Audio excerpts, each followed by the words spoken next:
Obviously, right when you walk in on the stage, you feel the energy from the crowd. Fue una experiencia única, sinceramente. Creo que es algo que no había vivido hasta ahora. La fanaticada brasilera, por lo menos, es increíble. La verdad que tampoco esperaba el apoyo, sinceramente, es muy lindo.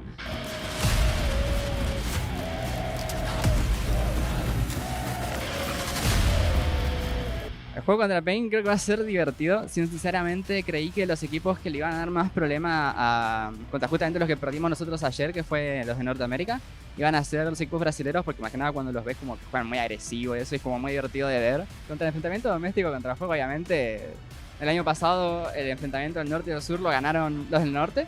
Si bien no es el mismo equipo, la verdad que obviamente me gustaría poder llevarme eso, aunque sea, saliendo de clasificar, me gustaría por llevarme lo que sería el mini duelo de reyes del norte-sur. Yo no sé la rivalidad entre el norte y el sur. Si perdieron en contra de Saprissa, que no les sacaba un mapa a Bandits, no sé cómo piensa WAP que nos van a ganar. Yo creo que hablo por toda Latinoamérica Norte, por todos los países que estamos involucrados. No podemos perder contra las, no vamos a perder en contra de las.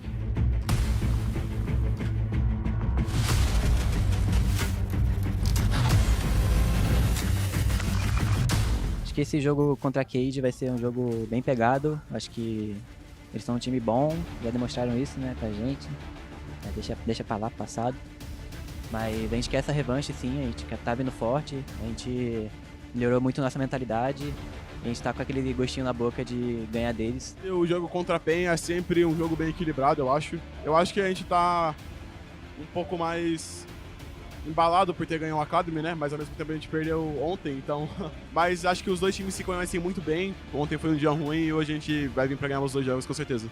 Our next opponent is going to be Fear-X, which is a team that we're pretty familiar with. We played each other a lot back in America, and in all the matches we played against them, it went to our favor. Obviously, we're going to look for revenge. I think in our finals match against them, we didn't come very prepared as we could be. But I think now we've improved. So today we're going to play against Vivo Cade. I think they had a pretty strong showing versus Fuego.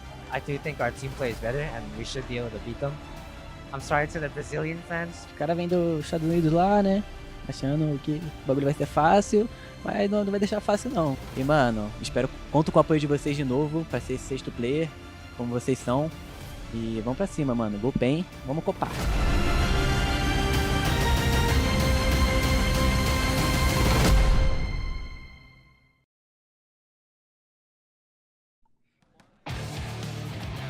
Welcome one, welcome all to day 2 of America's Challengers 2024. Get used to this, folks. The future of the Americas region is here, and we've got a Tier 2 clanger of a tournament to kick things off. Day 1 subverted plenty of expectations. If day 2 is half as much fun, let me tell you guys, you are in for a treat. My name is 4Y4. I am with Beatdown today for these 5 games. Beatdown, you got caught up on everything that happened yesterday. We've got some Civil Wars, some intercontinental rivalries going today. How are you expecting these games to play out? How are you?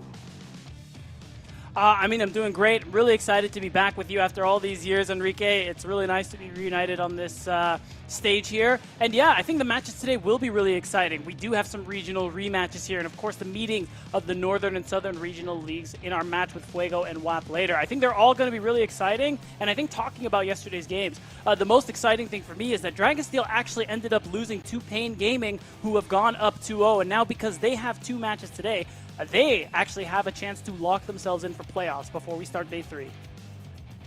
Yeah, it's a single round robin, best of 1 for everybody. We'll get into the full Fearless shenanigans once the knockout stages start. BO3s, Later. Double Elim into BO5s, much later, but right now it's BO1s. It is put up or shut up. We've got 6 teams going, right? 2 representatives from each region, and then LATAM, 1 from LATAM North, 1 from LATAM South. And top 4, excuse me, will go on to the knockout stage. Bottom 2 are eliminated. And like you said, Beatdown, Pain Gaming, maybe not to the Brazilian fans in attendance today, but certainly to maybe North American audience, bit of a surprise package. Now look, they didn't run over Dragonsteel. Dragonsteel, I think, to many, and honestly to myself, still considered the favorite just based on the body of work that they put in, a dominant NACL split. But Pain Gaming, like you said, they're off to the races, and with a 2-0 day today, they'll lock a top 4 spot. Yeah, and they put themselves in that conversation as top teams in the tournament. And maybe you don't have them as the top team, but now there are a lot of other people, maybe NA fans, who saw Dragonsteel lose, and maybe minds are changing. Maybe you're like, oh, these Dragonsteel guys, maybe they're not all it's cracked up to be. Maybe it is CBLOL future. Well, the Brazilian fans certainly will think so, and they'll be out in full force today. Let's get a look at those standings and tell you exactly what's going on here numbers-wise. Not everyone's played the same amount of games, right? That's another thing to kind of keep in mind because you're playing 5 games across 3 days. I'm no mathematician, but the math doesn't quite lend itself as prettily. But if 2-0 is a great start for Pain Gaming, WAP, what a player. Coming from the LATAM South, they are in a bit of a tough spot. They also play 2 games today. They're 0-2. But Beatdown, we were talking off air. You're not as worried. Of the 2 LATAM representatives, WAP have shown some things that, at least in your opinion, you're not as worried for an 0-2 start. I mean, it's tough. They have some difficult matches ahead. But yeah, of the regional leagues between them and Fuego, I actually did like WAP coming into the tournament a little bit more. Actually, even their game against Dragonsteel, I still think they actually played, had a pretty solid performance, even though they ended up losing in the end. But it is going to be really important today because, again, they have a really tough schedule ahead of them. I believe Pain Gaming is actually one of their matches today. We were just talking about how strong they look going into this week. So if they lose that one, they need to win the next one because if they lose it, they are mathematically eliminated from playoffs. Yeah, WAP versus Pain, the juggernauts as far as one day of sample size is concerned. That's our second game today. First up, we've got FearX Starforge versus Cade Stars. And to get prepped for that, we caught up a little bit before today's games with FearX Starforge top laner Philip. Take a listen. Yeah, so yesterday's game against WAP, I think it was pretty messy, but we did go in and expect to win. I think I didn't play that well, especially in the majority of the game. I was making some mistakes on side, and I could have played lane much better. But I'm glad we got to start with a strong win because I feel like the first game of this tournament for every team, they're just playing with full confidence and nothing to lose. It seems like everyone's just enjoying the stage, having fun. Obviously, right when you walk in on the stage, you feel the energy from the crowd. Surprisingly, I wasn't going in expecting for the fans to cheer for us, but when we won, they were very loud and passionate. So I'm pretty grateful for that. So today we're going to play against Vivo Cade. I think they had a pretty strong showing versus Fuego. I do think our team play is better, and we should be able to beat them. We're going to play against Dragonsteel. Obviously, we're going to look for revenge, but we are going to respect them.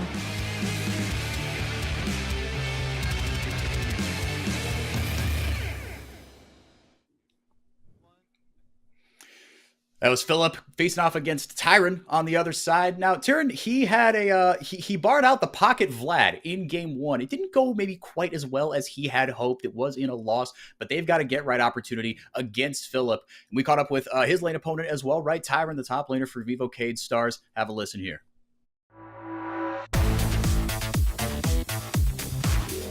Eu acho que ontem no jogo contra Fuego, os nossos 15 primeiros minutos foram muito ótimos, eu acho. A gente estava com uma vantagem muito boa. Acabou que a gente entregou muito gold que não poderia, eu acho, pela comp deles de ter muito scaling, como a Momo, o Smolder e Kai'Sa. Isso dificultou muito, porque acho que no mid-game a gente ficou um pouco travado também, porque a gente estava um pouco, talvez, receoso de fazer algumas coisas. Acho que a gente não jogou 100% livre também, isso acho que foi uma coisa ruim. O jogo contra a PEN é sempre um jogo bem equilibrado, eu acho, o nosso nível contra a PEN. Eu acho que a gente tá um pouco mais embalado por ter ganho o Academy, né? Mas ao mesmo tempo a gente perdeu ontem, então tem isso. Mas acho que os dois times se conhecem muito bem. Todo mundo sabe a pool de todo mundo, que cada um pode jogar. Contra a Starforge, eu tava assistindo um pouco dos jogos deles e eu não achei eles... Tipo, eu achei eles bem parecido com o nível do Academy brasileiro, pra falar a verdade. Eu acho que vai ser bem parelho também. Ontem foi um dia ruim e hoje a gente vai vir pra ganhar os 2 jogos, com certeza.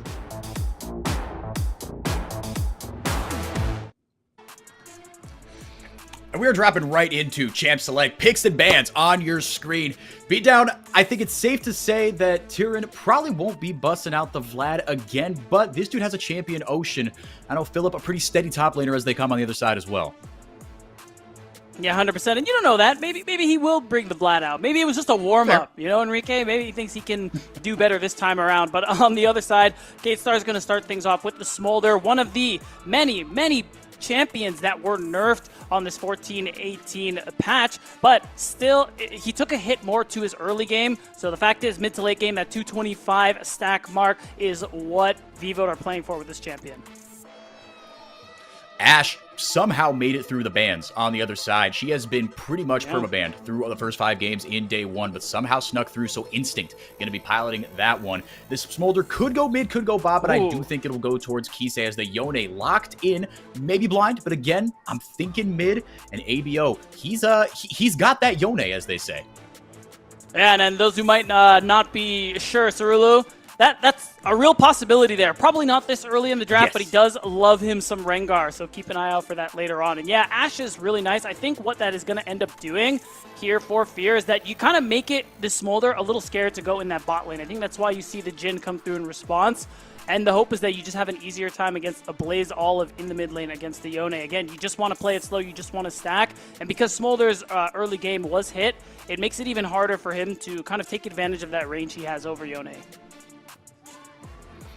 Yeah, and ABO, he's someone who's known for, in the NACL, just kind of running over his opponents. It's win lane, win game for ABO. On the other side of things, Skarner locked in here. Now, this could go top, it could go jungle, but because it is Cerulu, right, our rookie jungler, he's got 1 year, or half a year, 1 split's worth of academy experience here in Brazil. But he's burst onto the scene like a house on fire. He's got this Skarner in his bag should he choose to bust it out. On the other side, if this brand hover is locked in, it wouldn't surprise me. The Karma would, though. Yeah, I'm going to wait till it's locked in before commenting. And yeah, it is going to end up being the brand. You already have what looked like some pretty good lane matchups, so it will make it easier for XU to be a little more aggressive. You kind of highlighted it earlier with how Blaze Olive runs over a lot of his matchups when Fear are playing the game. And it's true, even back in the NACL, he would get a lot of lane advantages just off his ability and good matchups to allow XU to play these more damage, carry-oriented champions so that he can be aggressive, so that he can invade and cause problems for his opponents. XU is such a pivotal part of how this FearX Starforge team operates, and if Yone can abuse that matchup, right? If you can take advantage of the fact that Smolder isn't as oppressive in the early game and allow XU to roam free, give him a little bit of support, then this FearX Starforge team, they're going to be firing on all cylinders. On the other side of things, taking away the Braum, and for Fear of Starforge, waving hi to the cameras there, is XU, our boy, taking away the Renekton and the Alistar. Telos loves that Alistar. And Tyrion, look, the Renekton's been kind of here and there, right? It's a polarizing champion, but taking that away from him, not allowing an early game engine to get going. So I think that's what's really missing, right, from this K-Stars draft right now, is what is going to get rolling early that you can carry to that Smolder late game bridge.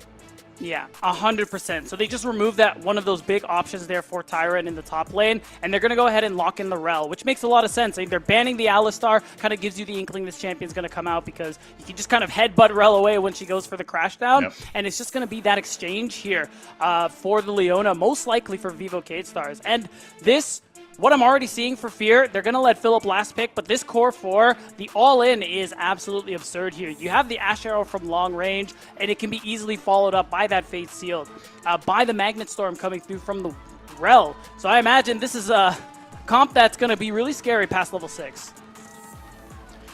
Yeah, the R button synergy is going to go absolutely bananas on this FearX Starforge composition. If they can get set up, fight in some of those choke points, you trust Winsome to go forward. It's been a little inconsistent sometimes on the engages for Winsome over the course of the NACL, but when he gets it right, man, does this team look good. On the other side of things, it will be the Rumble, and still beat down, it has the possibility to be blind here. They're saving that R5 for Philip, it looks like.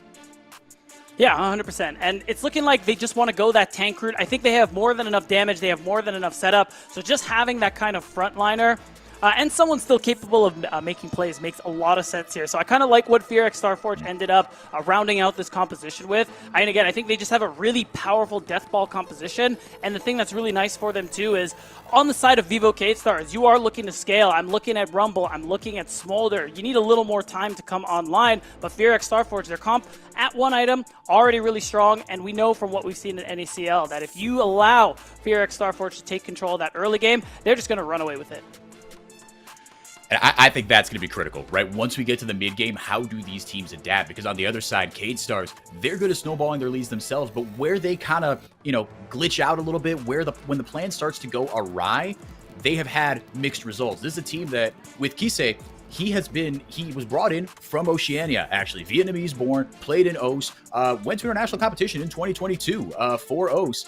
This team communicates all in English, which for CBLOL Academy is not common. They've had some growing pains over the course of the CBLOL Academy season, but nowadays it looks like they are locked in. But in their loss yesterday, it looked like things in the mid game didn't go quite to plan when they didn't get those early leads. And Starforge, I know they're a similar sort of team. Once they get going, it can really get deadly. I'm also looking at, you pointed out, that K'Sante pick for Philip. I think it's going to be huge into the Skarner for Sorolu. He's gonna have to get creative angles to start some of these fights, and I can see K'Sante being that bodyguard to start some of these fights off.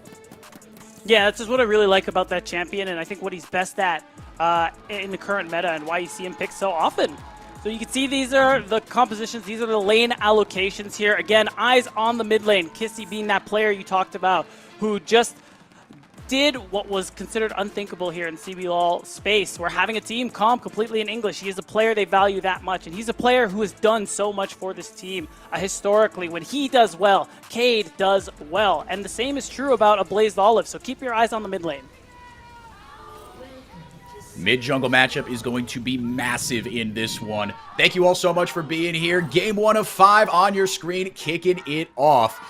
Cade, looking for a get-right spot here. Things are... If you drop down to 0-2, it gets scary, right? WAP are finding that out. Yes, they've had some good performances, but you are so on the brink, right? It is just round-robin best of 1. Yes, 4 out of 6 teams get to move on here. But Cade and Tyrion talked about it in the interview. He said, look, I've watched some of Fear Starforge's games. I think their level's about similar to CBLOL Academy. Well, someone's going to look silly. Or very, very smart by the end of this. I think that's fair enough to say. We've had some good-natured trash talk as well between kind of the regions, and with Scary Jerry saying, I don't think we're going to drop a game this tournament. They end up losing to Pain Gaming. I think the players are buying into the spirit of what this competition is supposed to be about. Yeah, and I mean, I love it. For years, I've just loved the idea of Tier 2 international events for players who are still developing, trying to make it to that pro league. Getting this kind of experience, just being able to face off against teams in other regions, really broaden your perspective a little bit, is just invaluable for players who are trying to make it to that next level. And this experience, hopefully, for all these players will go a long, long way as the regions merge, the number of teams gets withered down. It's going to be a lot tougher to get some of those Tier 1 spots, but we could be looking at the future, right? And with Fear Starforge, with all these players having LCS experience, some of these guys are the guys of the present and the past, but they're hoping to be the players that represent NA on the world stage, on the international stage, on the domestic stage as things go forward. Nothing too crazy to write home about as the lanes start off here. You see Tyrion starting off with that Doran's Blade, looking to get aggressive here, looking to win this out. We talk about it. He's got to be a bit of that early game bridge, especially once Sorolu hits 6. Expect him to start making things happen in the top lane. Yeah, and otherwise, for the moment, things are kind of going slow right now. I think we're getting pushed, and pretty much every lane is pushing pretty much the way we expected. I want to say I do like that Kisei is actually running with that grasp. So you do make the fact that you're ranged even more annoying there for a Blaze Olive. You can see those grasp procs and how much health he is trading. Even with the fleet changes, ABO's not having fun. No, and I'm glad you point that out. Yeah, that's something that with these sort of scaling champions, right? You saw with the Azir and the tank Azir, it's a little bit different, right? But to offer some of that just lane survivability, and especially with the nerfs that we pointed out that Smolder got hit with in 14-18, that's part of why you do it. Great Hawk shot by Instinct is going to spot out Sorolu in the bottom lane, so no trickery will be afoot just as easily. Would award the Tri-Brush as well on the side of Cade, but Instinct can win some getting the push. They've got a level up here. Morteus on the Jhin. Telas look to get freaky with the angles on this Rakan. On the other side, XU pretty much matching his clear and matching the speed of Sorolu. A couple minutes to go before the Dragon starts off here. And with level 6 being so important for both of these junglers, I don't think we're going to get so much action early on here. I say that these mid laners seem plenty happy to scrap here. A Blaze Olive with the E snapback almost gets Kisei down to 0 health. Yeah, that is the interesting way that Yone interacts in a lot of those ranged matchups, where that's Soul Unbound, when it's off cooldown, you do have to be really careful. He has that move speed, that ability to get on top of you and stay there. And with the extra bonus damage too, does mean that Kisei has to be very careful when that ability is off cooldown. Fearx Starforge able to get the bot lane scuttle on the other side. Sorolu able to secure the scuttle on his end. Looking to maybe, I don't know if set up a dive is the correct thing, but maybe just look to support Philip, or support Tyrion, I should say. Well, actually, he might not need any support, might Tyrion. Takes Philip pretty low here, popping a couple pots. He's going with the grasp as well. XU going to walk over a ward as the back is starting to be channeled. Looks like they have a date with Destiny here in the Tri-Brush. Tyrann hovering over here, able to really get nice. this BC down onto him. That's fantastic. XU not a prayer in anywhere, but able to flash away and get the shield as well. Comet not going to do much, but getting that flash out of XU, not bad. Yeah, and I think Cerulu, yeah, I think he wants to try and hit him with the Q. So, Wanted the flash Q. Went for the all-in here, but it might come back to bite him here. Taking him on a ride. XU, if he can just land one EQ, one W even, but Soroli able to sidestep that, actually, and comes out with first blood. What I think my brain is broken by everything we just saw. Are you kidding me? The Pillar of Flame over the wall, too. That's with no vision, by the way. So nicely done from XU to be able to answer that one back. And I think it's just a 1-for-1. Everybody's going to go back to what they're doing. I'm just glad for Sorolu's sake that he got something out of that, because going into, even though the health bars were low, going into a 1v2 maybe dive situation with Tyrann backing off, going for that flash Q and getting nothing out of it, oh man, that was not what the Brazilian fans wanted to see, but it ended up working out for both parties. Yeah, and I mean, again, especially as Brand, I think you do feel a little better with that one kill. You get some of those crucial components online earlier. You get to your first item faster. What's probably going to be the Leandris for XU. Getting that any quicker is a huge boon there for FearX Starforge. You've only got one tank to go into, but it's going to help chew through that health, like you said. And with the Faded Ashes rush, your clear speed is just going to be that much better. Hawkshot again, going to find Sorolu. Instinct living up to his name here. Equalizer goes down on the wave from Tyrann. Helping shove that in, looking for a cheeky back himself. We'll walk onto a couple wards here as the on my way pings are coming down from both sides here. Getting ready to contest these grubs. Neither Sorolu nor XU has hit 6. And Tyrann, yes, he's level 6, but he blew that equalizer early on. ABO and Philip's Kisi level 6 now both too. with their ultimates. Yep, he could come in and make something happen here. Doesn't look like Kate looking to contest. Again, that Skarner level 6 is so huge, but everyone and their mother is invited to the party up at the top lane river. Yeah, but I will say, I think K-Stars do have that first look. Morteus is here, they don't know. Kello's going in with the grand entrance, able to get ABO on the tip of that. Kise keeping Winsome off this. It's a 1v1 or 1v2 maybe, as again, Philip coming in XU's here. He level does have the 6 all-out, now. but no flash. XU does hit that crucial level 6. If he can get a clumped up ultimate, that Pyroclasm, he'll do a lot of work with the Faded Ashes here. K doing a pretty good job of holding off anyone else. They do surrender one grub, so not ideal, but you'll take a 2-for-1. No further blood spilled. Yeah, and a lot of that is off the back of the fact that when Telas matched the roam from Winsome, Morteus moved up with him. So having that extra man, being able to chunk a Blaze Olive when he wasn't expecting it, is what opened up that play to go through. So it is nice for Fear that XU managed to snag one, but can't really take advantage of how quickly Brand does the grubs. I want to quickly say, too, I think Vivo in this early game have done a really good job with that deep vision they've been placing. You could see there are always wards in XU's jungle. They're always aware of what he is doing, and even when they don't necessarily see him. Cerulu is covering the plays really nicely.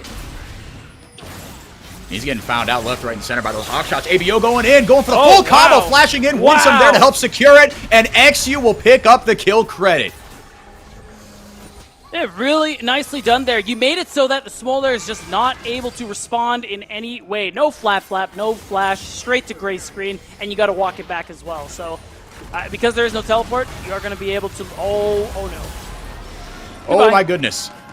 Well, they got one right back. Jungler for jungler, but this one going over to Tyrann. Very, very important, grabbing him a kill again to be that bridge into the mid game.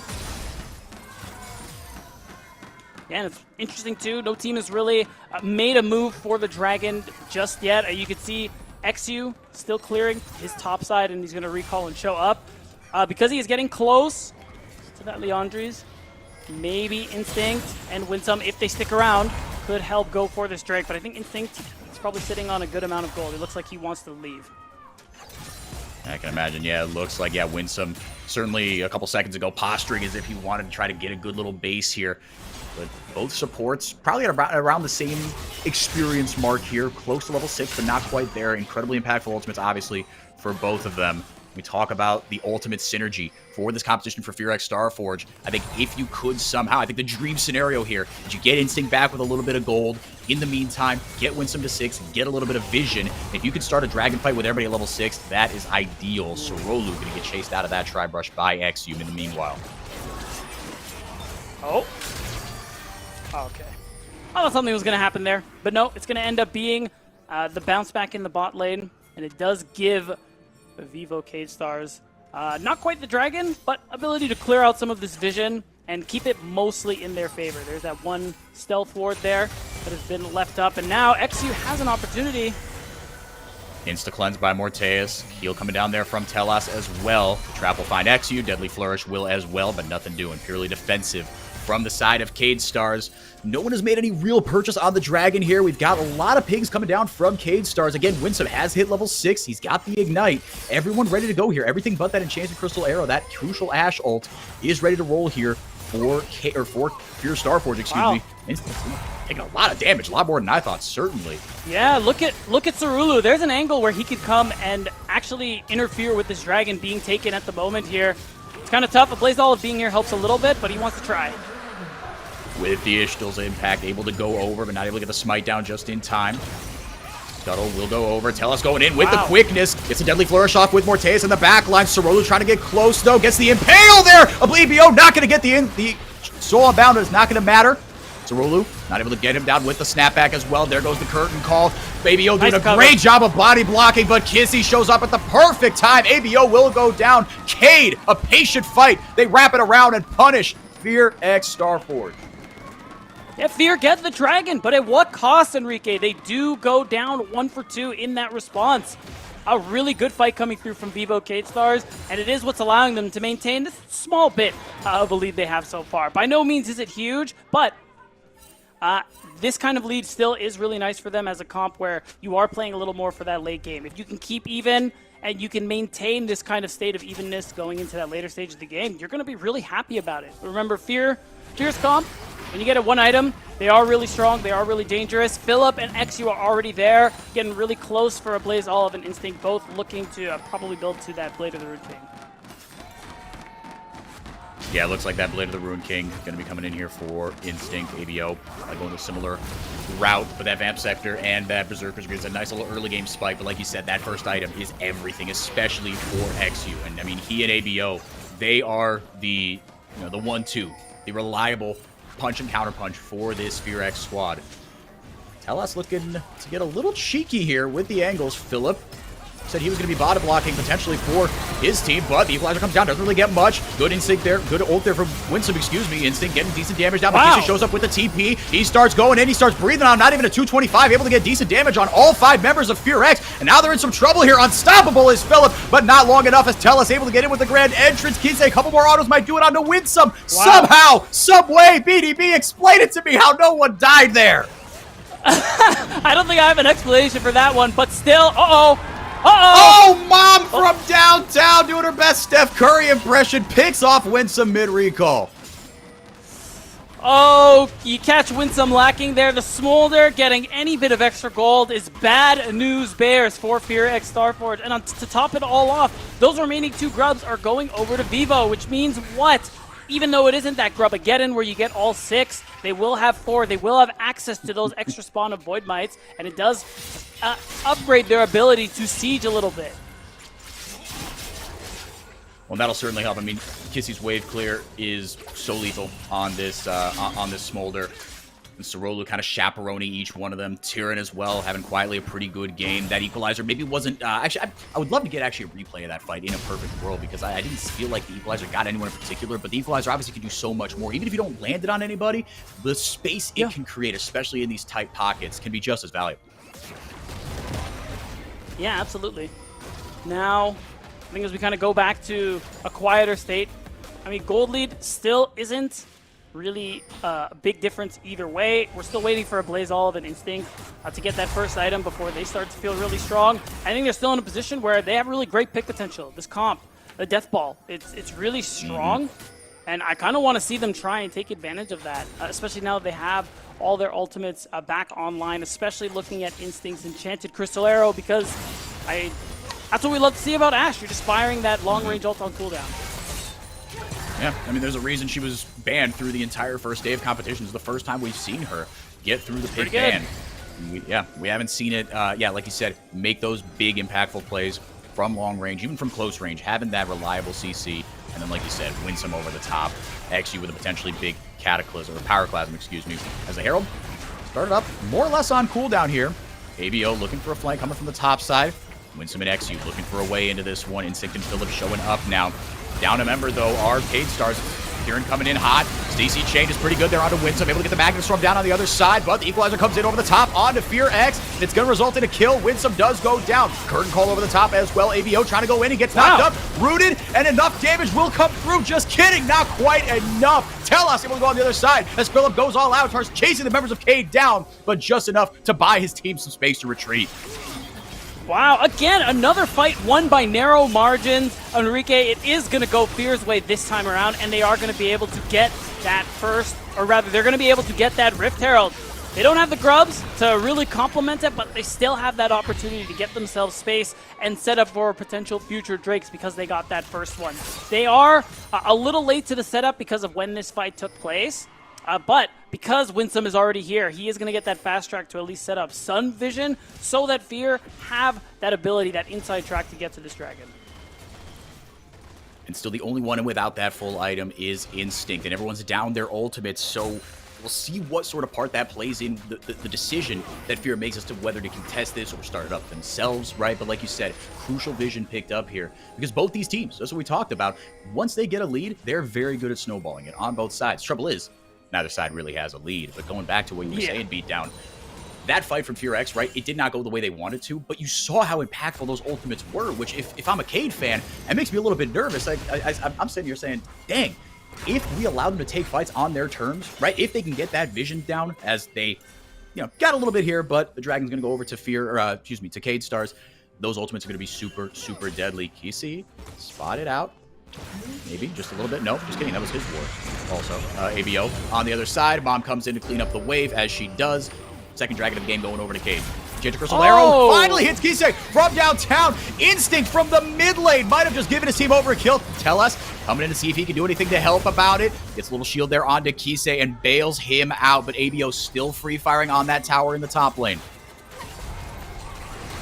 Yeah, I mean, you basically get the flash there out of Kisei. I think that's the big takeaway from that one, and you do allow ABO to get some damage into this turret, but it's just going to force the teleport there out of Kisei. So that could be something to try and take advantage of, the fact that they have some pretty serious TP advantage right now on the side of Fear and Enrique. I mean, both TPs down for them. Fear have both of theirs, so we could see them try and make an aggressive play, maybe onto a side lane, or maybe to try and respond to a gank. Yeah, that's huge. You point that out, right? Both Tyrion and Kissy down both of theirs, but two hugely important solo laners, ABO and Philip, still up on theirs. No neutral objective can be fought for a while, so it's like you said, the pick potential on this Fear's composition is so high. That's what they're going to be looking for these next, really, 3 minutes, 50 seconds. Yes, it's 2.5 minutes as Winsome has to blow his flash.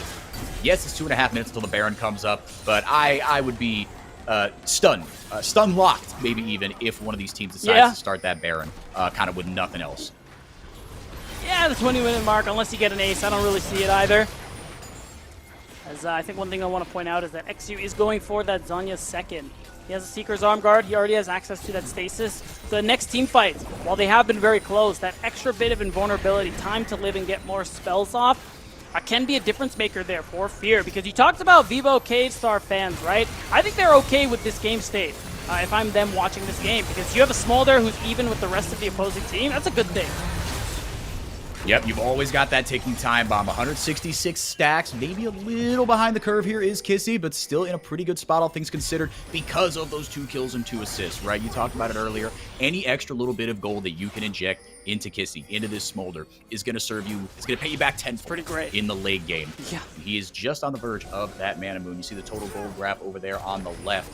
Fear X, pretty good. It's really just Kissy, right? But everybody else kind of clumped up in that 6 and change mark right there. But you see just how many resources are pumped into ABO. Going for the all in here.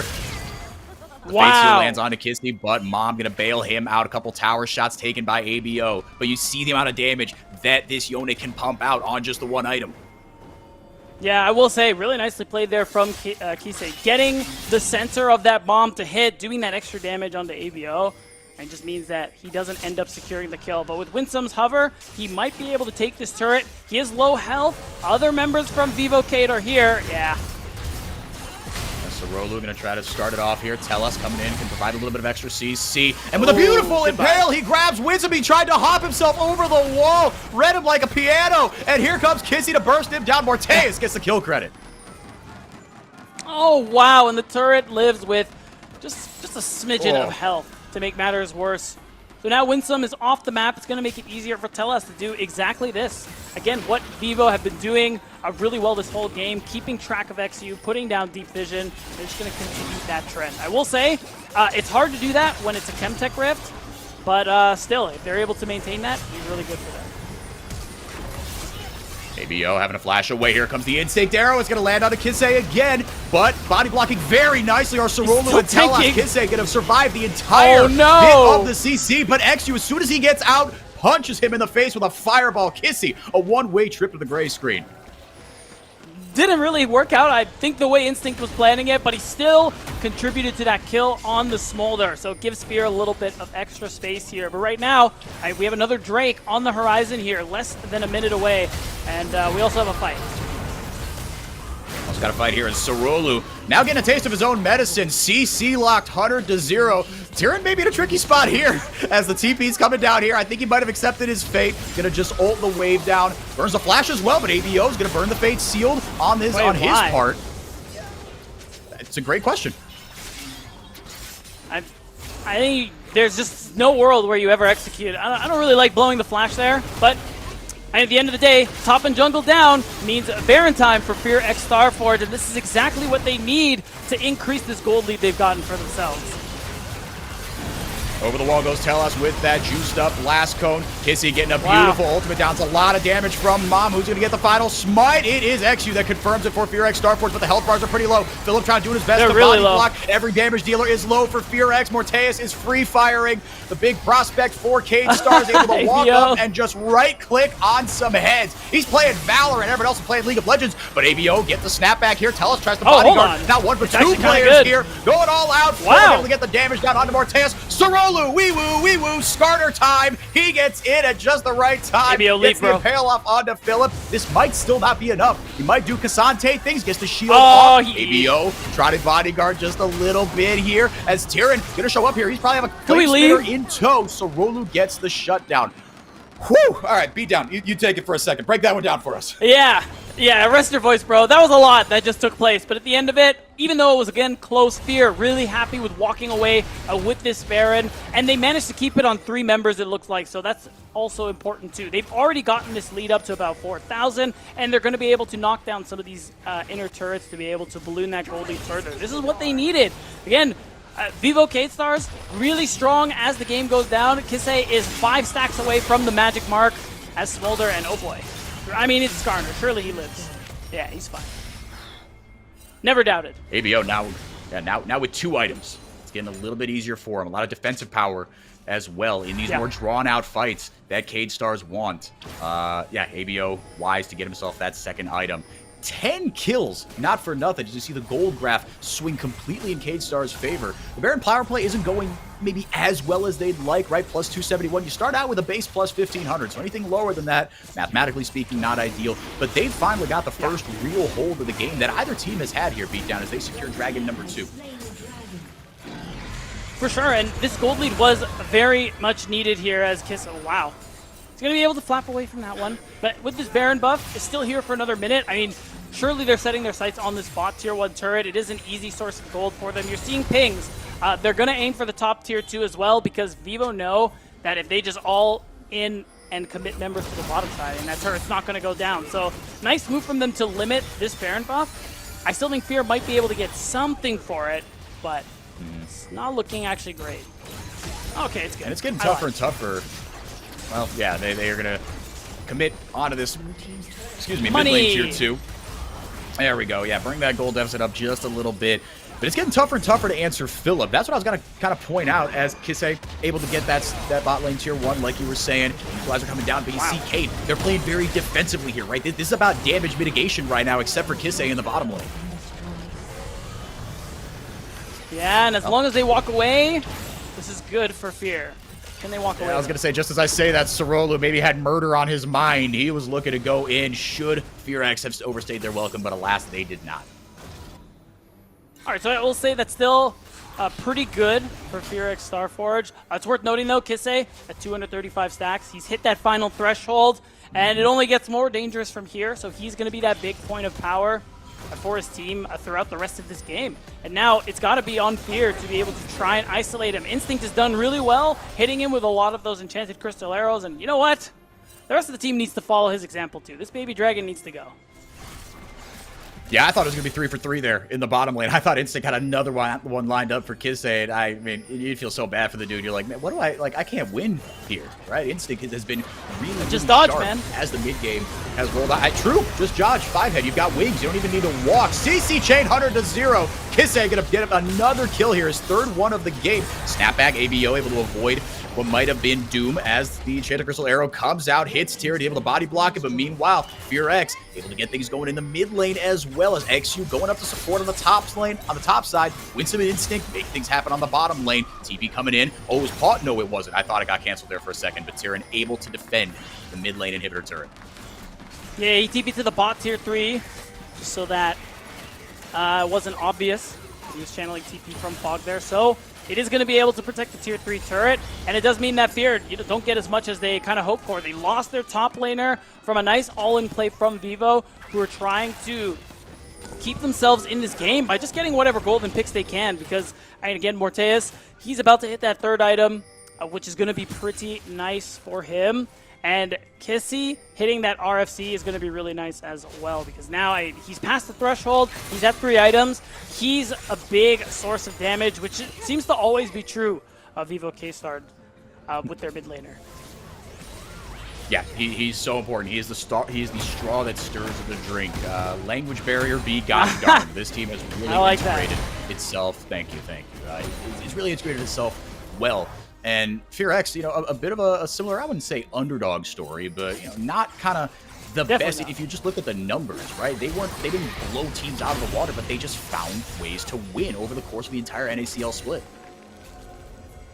I mean, sometimes they blew teams out of the water. I'm gonna keep it a stack with you, but I see what you're getting at. It. Oh, wait, we gotta talk about hitboxes, man. Yeah, that was a little sus. I can't believe that hit Sorolu. I think it's a Z-axis moment. That's going to be my best guess. As we see in the pip, that Philip is going to go ahead and get a wave in on that bottom side. I think VKS are going to have an easy time getting this turret down in the mid lane, though. You would think TP. Maybe Philip's got other ideas here. TP's into the Dragon Pit. He's got 3 items. He has massive Winsome going in. Where's the rest of the team? Look Not at getting caught up in that Kisse. equalizer as everybody able to keep Kisse and Morteus safe. Telas doing his darndest to body block and get a lot of CC down into the back line. XU not able to get in and get his big damage down. All the damage dealers or of Cade Stars completely fine. It's a 1-for-1 at the end of the day.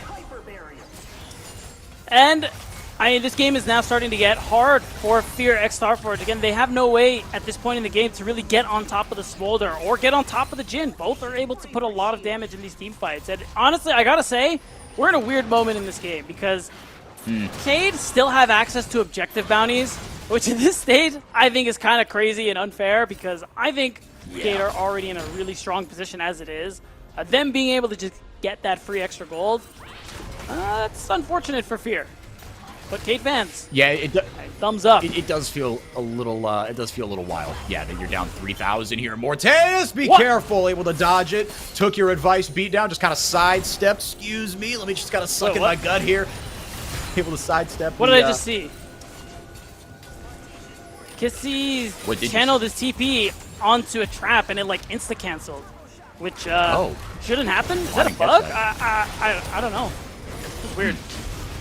No Smolder for a second, though. Yeah, this could be a big window for FearX. Not able to take it. They didn't have vision on where he was. I think No, the threat of the smolder. ABO with the flash in, trying to make that little dragon go like you were they got saying. him. One more auto by X. He was able to take him down, but not before Mom comes down, applies a lethal buff, but the CC chain too big. Finally, Philip able to get onto Morteus, chase him out of the fight. ABO with the snap engage sets up a gorgeous team fight win for FearX Starforge. And ABO does it again, all split long in the NACL. He was such a huge player for this team, and even here in a game that's starting to look doomed, Enrique, he clutches up again with a great Fate Sealed. They had to kill the Smolder, and they got it done. Woo! Morteus almost found himself on the business end of a Cassante highlight reel, but able to get that crucial fourth shot down. Is Philip going to give over a little bit more gold, but at the end of the day, you got what you came for, and that is the inhibitor beatdown, and now they've got their sights set on their third dragon of the game. It won't be fourth, but I think they'll end up being kind of happy if they can pick up any soul in this game. Even if it isn't the best buff, it is still a buff nonetheless. And I think against what Cade are running, having that extra bit of damage reduction when you get to lower helps, actually pretty good. Yeah, no, I couldn't agree with you more. Yeah, because, I mean, Cade, they want these, kind of more drawn-out fights, and you saw, right, FearX, they want the exact opposite. Cade Stars, though, taking a bit of a page out of FearX's book, going for a snap engage here onto the Baron this time around. Tell us, playing bodyguard, ABO over the wall, gets a shield down from his, from the Immortal Shield Bow, and that will spell a disengage there for Cade. Probably for the better there. I mean, it still feels bad for Cade because they use the teleport from Tyrant to actually try and go for that play. It ends up netting them really nothing in response. So again, that's a TP advantage for Fear. Something that they could potentially take advantage of because that mid lane inhibitor is down. You're always going to have super minions pushing. Someone will always have to answer that. So I expect Fear going to use that advantage they have with teleports to make plays into the side lane. I mean, right now, Philip is looking for something. We could see a Blaze Olive falling. No, and I mean, you see, the strength that both of these solo laners have. I mean, Philip, my guy's got 3.5 items. He is 6, 4, and 5. He has been absolutely everywhere.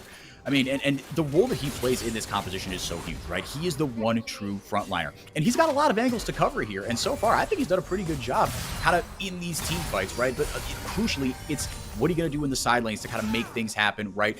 Get one snap engage, get one big team fight. And FearX, they've got the power of friendship, right? I mean, and they boot camp together at University of Cincinnati. They, talking about they have grown a lot as a team together. They are all fantastic individual pieces. They've all played at the LCS level, but over the course of the split, you saw them come together as a unit, and you're seeing that here as well.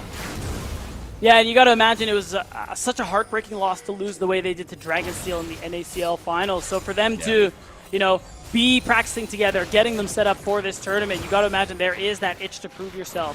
And they're going to have a chance later on because Fear also play a second match today, and it is going to be that rematch of our NACL final against Dragonsteel. That's a little preview. But for now, Fear are starting the Baron. Fear starting up the Baron again, decent damage onto it. Instinct not going to find the Enchanted Crystal Arrow. ABO maybe looking for an angle near the jungle. They peel off the Baron, do FearX. Nothing else to play for here. That dragon went down a couple minutes ago. Yep. Sorolu.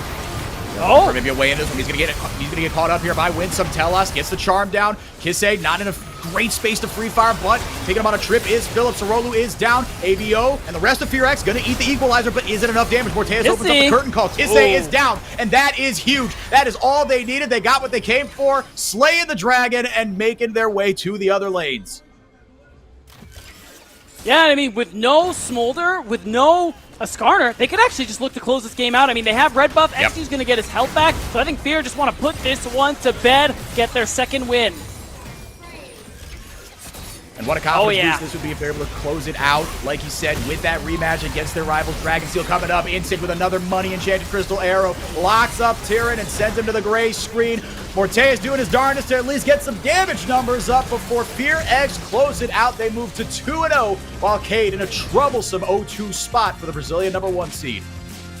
Yeah, and it was looking a little dicey, I'm not going to lie there, for FearX Starforge, but they managed to pull it together in the back half. Again, ABO really great. Engages with the Yone, that Fate Sealed. He's always fishing for the Smolder, always recognizing who that key target is for his team. And again, it's just been a big part of this team's success in Summer Split. Yeah, you can't speak enough of what ABO did, right? I mean, he has so much. He's probably the most LCS experience as far as just consistent kind of. Even though he yo-yoed a bit, kind of up and down in 22, 23 with Golden Guardians, IMT. As they do. But when he was at his peak, as they do, yes, fair enough. But ABO, man, I mean that instinct that he has, right? No pun intended. I mean, it was awesome. And the target recognition, like you were saying, it was in that last fight, right? Like you said, no Skarner, no Smolder. What can Cade do? And the answer is not Game much, over. right? They just kind of walked it down mid. Yeah, they did. And honestly, the thing that was so nice about that catch-out was that I like the play in itself just to get the TP out, and you have this double TP advantage over Vivo Cade Stars. But what ends up working out is you're watching over the wall as you start to clear out vision and say, oh, wait a minute. Skarner's here. We're hella strong. Kill this guy. And it was great.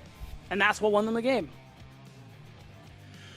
Really strong performance from FearX. Like we're saying, they've got a date with Destiny, or as they're known maybe in north of the equator, Dragonsteel. This is a tough matchup for them. They haven't had the most success against them, a combined 1-6 in playoffs against Dragonsteel. So that's coming up in a couple of games. But for Cade, now in a really tough spot. They are the Brazilian 1 seed. They are down 0-2.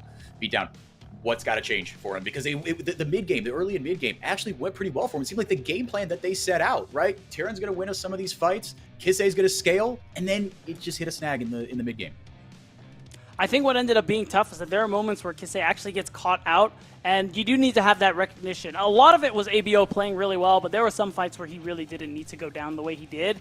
And I think those are moments where, especially for a player like Kisei, who is a big part of this team's success, again, like you look at the stats, he has the most damage share on this team, which is kind of crazy for a mid laner. It's usually the AD carry. So that recognition has to come where, all right, I need to position carefully so that we can win fights, I can do damage, and we win the game. Because when he goes, his team goes. Yeah, it sometimes really can be as simple as that. We're going to get a better look at the numbers on this post-game breakdown. I imagine we will see Kisei, being the big old damage share, and XU. I mean, we didn't talk about him a ton as kind of the game went on. It really was the ABO show making those clutch plays, but the consistent damage that a brand can pump out, that's why this champ is still in the meta, man. Yeah, absolutely. And I mean, when you look at a lot of the magic damage junglers that ended up getting nerfed, he didn't see as many. I think the most recent one, as some of these recent games show you, didn't end up mattering that much. So I think if Riot doesn't want him to be played, they're going to have to take another look. But that's none of our business. Yeah, XU had himself a pretty stellar game here. Actually, good enough to win some honors down the line here. But look, this FearX Starforge team, they look like a unit, right? They look like they belong on the same level. Tyrion said in a pregame interview, he said, "Look, I've watched some of FearX Starforge's games. They're kind of on that level of CBLOL Academy." Maybe eating his words here just a little bit. I mean, the matchup against Philip actually went all right, but again, when push came to shove, and when like I said, when Cade, if they get an advantage, both these teams, right, they're able to snowball it. As we get some highlights here, we'll see just how these punches were thrown back and forth, and see kind of where it went wrong exactly for Cade. Excuse me.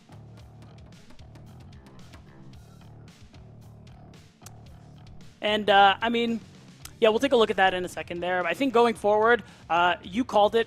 Cade are not in the worst position, but it's also not looking too great. You really don't want to go 0-2 on the day, which kind of feels bad. I know we were talking earlier on about how Fuego are in that position. They're actually at risk of being eliminated today. But I think the nice thing for Cade is that they do have another chance later on today. It is going to be a rematch of that CBLOL Academy Finals, like we were touching on earlier on, Enrique, because they are going to be playing Pain Gaming, who look really strong at the moment here. But they have a couple games until that happens. They have time to talk, they have time to plan, and they have time to strategize so that it doesn't end up being 0-3 on the day.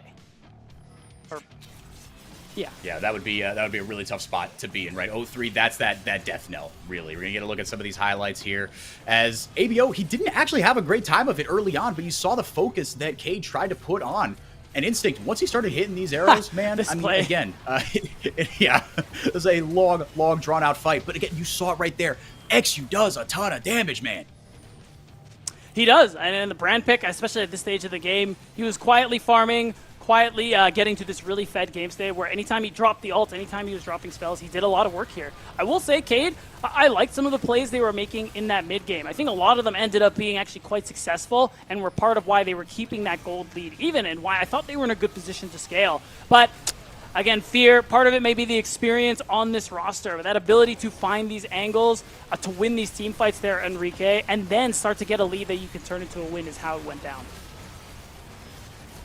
And you saw the recipe right here. I mean, this fight was absolutely chaotic. The last play was goofy. This one, I mean, this one put the hat on in the big shoes as well. So close to getting just a clean 5-0. But Morteus, right, Mr. Helpful on the Jhin.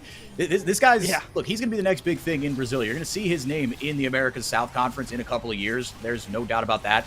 But today just wasn't able to have the biggest impact. And some of that is on the Jhin. But you see, just again, these fights were very, very fragmented. But both sides played them pretty patient.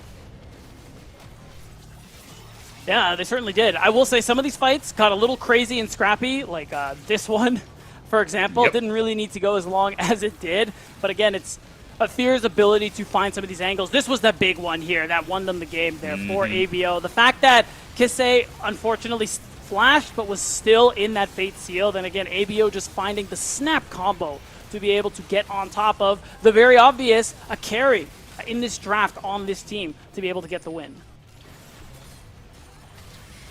Yeah, and then it was just more of the same. And you saw, again, the Deathball composition really come home to roost. And when Cade is playing this composition defensively, it really doesn't go well for them, right? When Cade or when FearX, they're on the front foot. I mean, you saw, look, that equalizer did pretty much nothing. We talk about the target selection as well, right? When Cade are on the defensive, this composition is not going to work out.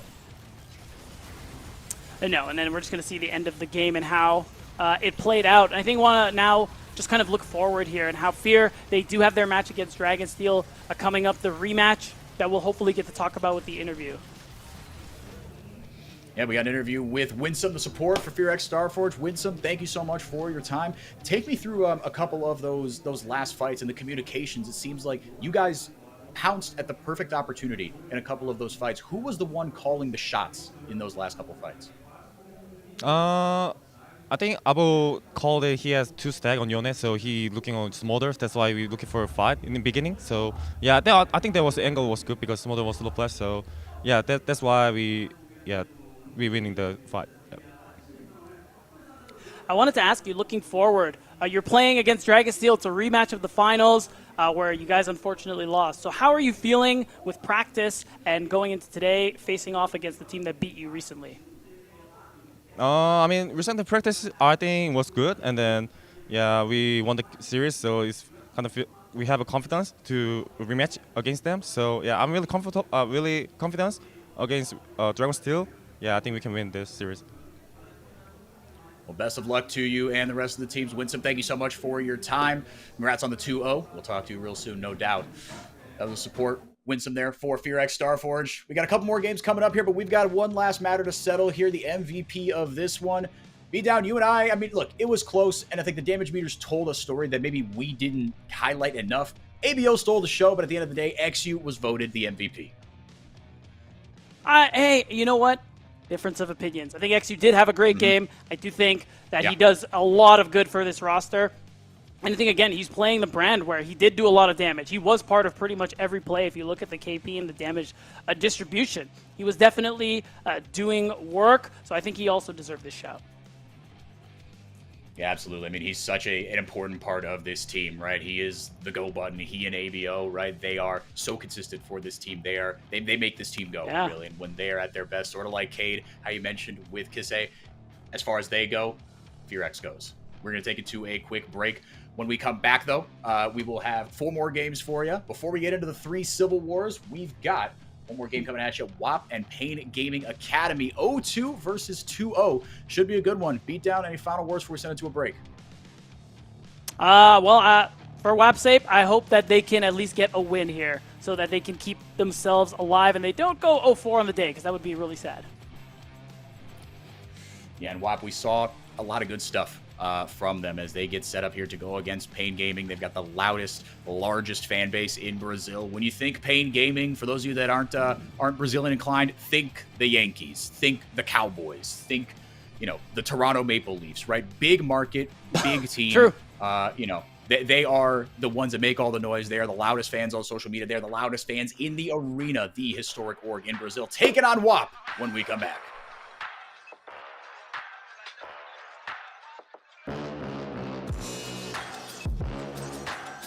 Did you know that kid is vaping the same toxic chemical that's used in taxidermy? Formaldehyde? Formaldehyde. Formaldehyde. Formaldehyde. Dermaldehyde. Formaldehyde. Formaldehyde. Formaldehyde. Formaldehyde. Formaldehyde. Here's a fact that'll stop you in your tracks. Teens who vape can be exposed to toxic chemicals like formaldehyde. Know the real cost.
Welcome back, everybody. Thank you so much for being here. America's Challengers 2024 Day 2 rolls on. We've got a battle between a 2-0 team, Pain Gaming, the hometown favorites, who started off Day 1 rip-roaring, upset the favorites in many people's mind, Dragonsteel, and trying to make it 3-0 against a team trying to avoid 0-3 in What-A-Player. Our representatives from the LATAM Regional South. WAP off to a rough start in this one. It's no exaggeration to say this is must-win territory against the hottest team in the tournament right now, BDB. Yeah, which is really tough there for WAP. They will get another chance. 0-3 is not necessarily a death sentence in this group stage, but I'll tell you what, the axe is getting really, really close at that stage. So I think WAP, if they're going to try and find a win, it has to start right here and now to give themselves some of the best chances to make it to our playoffs here. But yeah, you said it. It's against Pain Gaming, who look really good right now. Not the team who ended up winning things out in CBLOL Academy despite being the favorites, but looking like the stronger of the two here in America's Challengers. Yeah, so far so good for Pain Gaming. On the other side of things, Didi, the playmaking mid laner for WAP, had a couple things to share with us before the game. Here they are for you.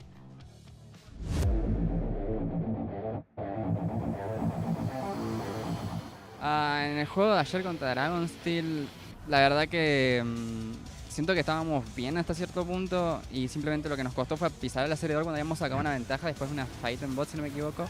Habíamos conseguido como unas 3, 4 kills que nos han dado un poco de ventaja y podíamos empezar a abrir el mapa y simplemente no pudimos hacerlo y creo que eso fue lo que nos pasó a la cuenta. Que fue una experiencia única, sinceramente. Creo que es algo que no había vivido hasta ahora. La fanaticada brasilera por lo menos es increíble. La verdad que tampoco esperaba el apoyo, sinceramente es muy lindo. Yo estaba pensando de que lo lindo que sería como que te apoye un montón de gente así. Pensé que iba a ser solamente para los equipos locales y la verdad que estoy muy agradecido por eso. El juego contra Pain creo que va a ser divertido. Sinceramente creí que los equipos que le iban a dar más problema contra justamente los que perdimos nosotros ayer, que fue los de Norteamérica, iban a ser los equipos brasileños, porque más que nada cuando los ves como que juegan muy agresivo y eso es como muy divertido de ver.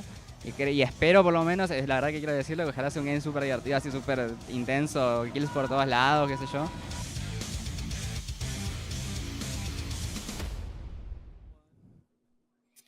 The LATAM teams certainly have a thirst for blood. I think that tends to be the prevailing sentiment from both sides. The games are always very, very fun, and they've been fun so far. They really have delivered. We're going to get the inter-regional matchups a little bit later. But right now, let's stay focused on WAP. They've got some winning to do here. Didi is that playmaking mid laner, but I want to focus a little bit on the top lane, BDB, because Thorin, he's got one heck of a task facing up to him. Hedon, two-time MVP already in this tournament. Took away back-to-back honors yesterday. He has been Pain Gaming, full stop. They're a very well-rounded team, but Hedon, he is going to be a tough nut to crack for Thorin. Yeah, absolutely. I think both top and jungle for both of these teams are actually really instrumental to these teams' success. And yeah, Hedon showed that in both games yesterday, Enrique. So it is going to be really tough. We're going to have to see what Thorin is going to be able to pull out this time around here when we get actually into the draft. Because yeah, again, this is a must-win game for MAP. It won't mathematically eliminate them, but it will just make their next match have that much more pressure. Yeah, and their next match will be that inter-regional one against Fuego, who they themselves are 1-1 in a little bit of a better spot. We talked about the jungle as well for Pain Gaming. He's going to be facing off against QQ more, is Tatu, the superstar young prodigy who was signed onto the academy scene at age 15. Had to wait a week until week 2, until he was 16 to actually be able to play. He had the coach sub in for him. This dude has been the hottest name. Yeah, but he's a superstar in the making. I mean, he loves being the one to call the shots, make things happen. It kind of reminds me of how we talked about XU and ABO, right? Kotz is there as the scaling mid laner to just kind of look. Tatu, you are walking the dog here. Wherever he goes, Kotz goes. Ha! That's crazy. But I kind of get what I'm picking up what you're laying down here, Enrique. And yeah, I would agree with you. Tatu is that really exciting mechanical player. And I will say that story of coach playing till his birthday is pretty funny. But it just really tells you how much they believed in this guy and how Pain, or rather he has delivered on that hope for Pain Gaming. Even though they didn't end up taking everything at CBLOL Academy, he has still been such a huge pickup for this roster and definitely one of the players to keep an eye on aside from Hedon. A pretty well-rounded squad are Pain Gaming. Into picks and bans we go. Gonna lock in the Ezreal immediately here for Marvin. That and the Varus, which was taken away on the other side. Not gonna let Kindless have that one. Pretty standard 1-2 here for Pain Gaming, but I like the Maokai. Again, just steady, easy to execute, control space so well here for QQ Moore, who himself has some international experience along with Kindless. This is not their first international tournament in Brazil. They were MSI representatives for LATAM in 2017. It's actually going to be the Tristana, again, a COTS favorite, but has fallen out of the meta somewhat recently. Yeah, I mean, it's interesting too. Like, you are playing these more mobile champions with the Tristana Ezreal. It is going to feel kind of nice against something like the Maokai, and I wonder if Pain are angling for something like an Ivern. Just it's not really something we see a whole lot of from Tatu. He does play those more carry-oriented champions, but it could be a different look here as we are still in best of ones. There's still that chance for Pain Gaming to even try things out if they want to, just because of how good a position they're in after day one. Pulling out all the stops here for the Yone, but then the Cassante coming in blind. About as blindable as they come here, beat down. But that's going to be what Thorn is piloting here. He got counterpick in games 1 and 2 yesterday. Didn't live up to his expectation. I think the expectations that the fans had for him either. Like we said, he needs a big game, but he's taken on a bit of a neutralizing role here. But when I say that, as Hedon showed us yesterday, you can be the superstar. You can be the front man if you are Cassante. It's very true, and we'll see if Thorin's going to be able to take that superstar role as we got the R3 Skarner coming through here, and it could, like you said in the previous series there, Enrique, could go top, could go jungle. I think either way offers a lot of playmaking potential, and that front line you definitely want against the likes of Maokai and Yone. Yeah, absolutely. And I mean, and it's so difficult. I mean, you can have all the front line you want, but as we saw last game, just because you've got front line doesn't mean the Yone isn't going to find a creative way to get back into your back line and be able to snap up your damage dealers. Now, you've got 2 of them here. They're both pretty mobile, but kind of only one oops button, really, for either of them, along with those summoners, of course. On the other side of things, Olaf going to be taken away from Hedon into the second phase of bans we go. Kaisa going to be taken away as well. Kaisa into kind of these longer range AD carries, a pretty good answer, but going to be taken away here by Pain Gaming. Yeah, I mean, I really like the bans that we're seeing there from Pain Gaming, and they're looking for magic damage threats here. Nobody talks to me about Maokai. I don't care. He's a tank. So just removing that option, the best options to try and diversify that damage profile a little bit is really smart there for Pain Gaming. So now we're going to have to see what Kindless is going to be able to pull out in the bot lane. And if we do see a truly all physical damage composition, I think Skarner is just going to love his life, man, because all he has to do is stack armor, and pretty soon no one from WAP can touch him. Yeah, they definitely need those magic damage threats. You hit the nail right on the head, like you said. Yeah, taken away. Oh, it is the Mordekaiser that is going to be locked in here. That is crazy. I thought that was just a old school Brazil meme coming to roost here in the international scene. Finally, for all these players getting their first taste of international play on the Brazilian side anyway. But it will be the Mordekaiser. There's your magic damage threat for Pain Gaming. Beatdown. Oh, and I'm sure they're very happy about that one. I mean, it's something that we do see a good bit in the LCS. Impact loves to play this into the Cassante, and it is a good matchup here. So now, what are the options here for WAP? They need a marksman. A lot of the big ones are out of the picture here, so Kindless is going to have to dig a little deeper into the champ pool. I think the Blitz would be interesting, would add to the pick potential that I think WAP esports are going to start to need, but not sure if that's the one. No, the pocket blitz here, I mean, look, it could be a game changer, right? Again, you've got these kind of shifty AD carries. That will be it. Blitzcrank Misfortune. WAP putting a lot of eggs into this basket. I mean, and Misfortune, such a composition warping champion as well. The Yone, the Misfortune, these 2 champions, you talked about it. We talked about it last game. This is a press R death ball bit of a composition here. Oh, that's so brutal. I was already not thrilled about the Misfortune pick, just because I'm not the biggest fan of the champion. And again, this comp is now all physical damage. The Braum is getting locked in as well, so you can eat up some of that upfront damage coming through from the Nature's Grasp. The bullet time, of course. So it's a really nice R5 coming through for Geeks, and honestly, a really nice draft for Pain Gaming.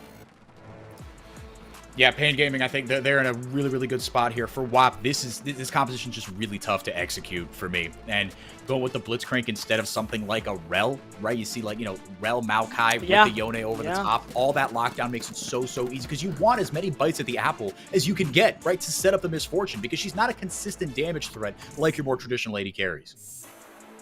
Yeah, I think I agree with you too, because at this point, I think the play would have been to rather commit to a more Deathball all-in style comp, kind of like what we saw last game from FearX Starforge. But this is what they ended up locking in here, so now it is going to be more about pick potential. You still have a lot of setup, damage, and long-range engage with this composition. I think you're just going to have a problem as we get to that mid to late game there on Rike, because again, it is double marksman. You do have a strong side laner in the Mordekaiser, and Braum is just so good here.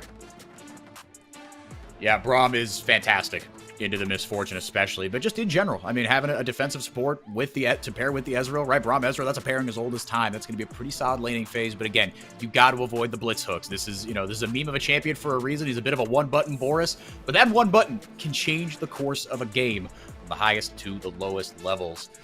Other than that, yeah, I mean, this competition is going to scale really, really well. Beatdown, I mean, give me something to grasp onto here for WAP. Is it just you've got to hope that everything comes together? Because that feels like what it is, right? It's a really tough to execute composition. Do you want like the PC answer, or do you want the real answer? What do you want? You want the cope answer, or you want the real answer? Give me the cope just give it to me. Be first. honest with me. Be real with me. The cope answer. The cope answer is that there are still ways to play this game. Blitz hook. I mean, if Shuhari is really just goated with it and lands a lot of key crucial hooks and sets up a lot of picks, I mean, him and QQ More can really sync up and get a lot of work done in that early to mid game. Then yeah, they can find a lead to win the game. But that's my cope answer. Yeah, fair enough. It's about what I was expecting. The bottom line is there's going to be a lot on Shuhari's shoulders. Bro, you're not going to ask me what the real answer was? Come on. You can get, no, I'm happy. As soon as Thorin maybe gets out of trouble here, has to blow the flash. All right, now I'm scared to ask. We are not done. We are not done. No, they're going to collapse here. Giggs throwing out a bit of damage on the other side here, but Tatu in some trouble here. The Ignite goes down on him, has to flash away. Going low is QQ More, but he's going to get out of trouble, and I just mean barely. Tatu not out of the woods just yet. Giggs got to get in there and body block somehow. Dini able to go in, get a little bit of damage down, but damage is returned onto him. Thorin able to CC heat on into the wall. He's got to blow his flash as well. Level 1 shenanigans taking a lot of summoner spells, but the buffered rocket jump allows Kots to escape. What the hell was that? I can't. It's just another game where we're having these long, drawn-out fights and nobody dies. Hedon now he's walking. It's looking like we do have actually that lane swap coming through here for Kindless, and I wouldn't even call it a lane. We just have an interesting lane setup. We have seen something kind of like this in the LCS. So you just have it so that you have Thorin lane with Kindless. So that basically it's really hard for anybody to do anything in that top turret. And you do the same thing here in the mid lane. So both mid and top are just going to end up being pushed in. And I imagine someone's going to TP bot lane to respond to that stacking wave. So, yeah. So keep an eye on those teleports. Yeah, so often these lane swap games in the early game is just, it's read and react, right? When you get the shove in, okay, how do you answer it on the other side? And that's what, I mean, with what, 1, 2, 3, yeah, 4 teleports, both on the solo laners for both sides here. Hedon just going to eat up this giant wave, or as much of it as he can anyway. On the other side, Marvin already at level 3 is in a really good spot. Yeah, and right now it's looking like it's just going to be easy. Yeah, there it is, the teleport coming through here. It is going to be Thorin, and we have a play mid. A lot of damage coming in onto DD. Kots able to auto him off this range versus melee matchup. Yone obviously not loving this with that Dorn shield. Thorin able to get down there. And I mean, look, these bottom lane turrets, they go down quicker, right? So if you can get a pretty good push, right, that is your time to strike. The top laners are just in such a rough spot. But I think the saving grace for both these top laners is the other guys getting it just as bad.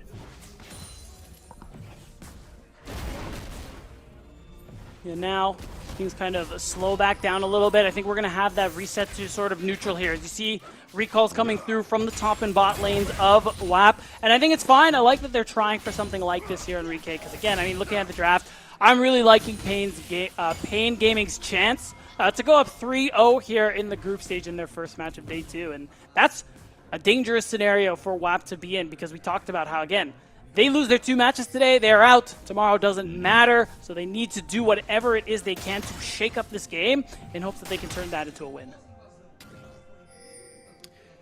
Yeah, every team has 2 days of the 3 where they play 2 matches and just 1 where they play 1. Pain Gaming will have 4 matches played by the end of things here. As Hedon, maybe in a little bit of trouble here. QQ Moore has not committed the Bramble Smash just yet. Goes in, and that's a gorgeous Bramble Smash as Hedon gets the shield there from the W. Sapling with a little bit of extra ticking damage will be enough. First blood over to the jungler of WAP. Yeah, really nice for them to be able to get that ball rolling, especially taking advantage of the fact that Hedon had to flash earlier on, so wasn't able to actually escape that gank. Anything extra you can get for your Cassante in what is kind of a tough matchup, especially as time goes on, big win. You say the Maokai doesn't do magic damage, and I agree with you, by the way, but he is looking like it's going to go that Leandri's build first. And you see that on guys like, on champions like Amumu, right? You are a tank at the end of the day, but you can deal some off damage, right? It's Leandri's into that full tank, but he's on a pretty good spike to kick things off. Yeah, no, you do see it commonly just because it does help with that wave clear, that Faded Ashes being such a good item. And now Thorin, punished. Big time. Yeah, you're on the wrong side of the train tracks, homie. Almost back. Hedon able to get the obliterate down. Thorin almost. Actually, might be back here. Certainly is. My goat. But he's burnt. You know what? He's burned it on cooldown, but I see a 0 in that death column there, and that's all that matters. That's what I mean. It doesn't matter, man. He dodged the gank, and he managed to proxy a wave as well. So that's a win. So far, WAP still kind of happy with how these first couple of minutes have played out here. And Giggs throws up the shield, trying to bail out Marvin, but Shuhari flashes onto him and bounces him into the air. He's eating the Ignite as well, but trying to weave those autos in. Kindless gets a big old shield from the barrier. QQ Moore shows up to signal a disengage from Pain Gaming. No blood, no death into this one. Yeah, I mean, I like the recognition there from Marvin and Giggs. Like, they didn't actually know that QQ Moore was in the area, but the fact that Kindless and Shuhari start moving forward is like, oh, hold on, we're in trouble. We need to leave right now. So doesn't actually cost them much. Marvin just ends up going for the flash, but because no one dies, still I would say a net gain for Pain, because they're going to be able to easily grab that first set of grubs. Unless this dive happens. Okay, there we go. Okay.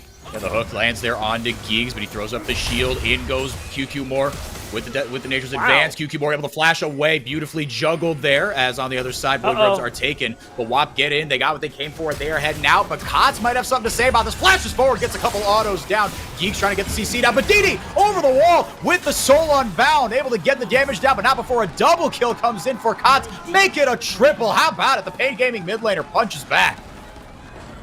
Really nicely done there from the mid of Pain Gaming, even though it ends up being a solid dive. Really well executed, a nice play from WAP. I mean, he shows up and makes all the difference here. So now this Tristana, the one part of this double marksman comp that's going to scale so nicely, sitting on 3 kills. On top of that, Kotz has a cull that he's going to be cashing in. I mean, these next couple of recalls, he's going to have some big money to spend. Yeah, could be pretty nasty, and that's so much of what Tristana in her heyday, and still to a lesser degree now, was so good at doing. Shove, roam, and right now he's in a great spot to keep accelerating that.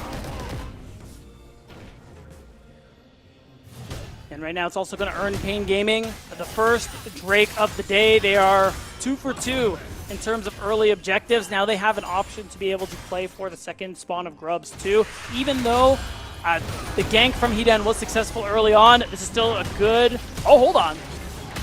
Ooh, okay, Thorin forces the flash out of Hedon, shoved him under tower, rubbed his face in it.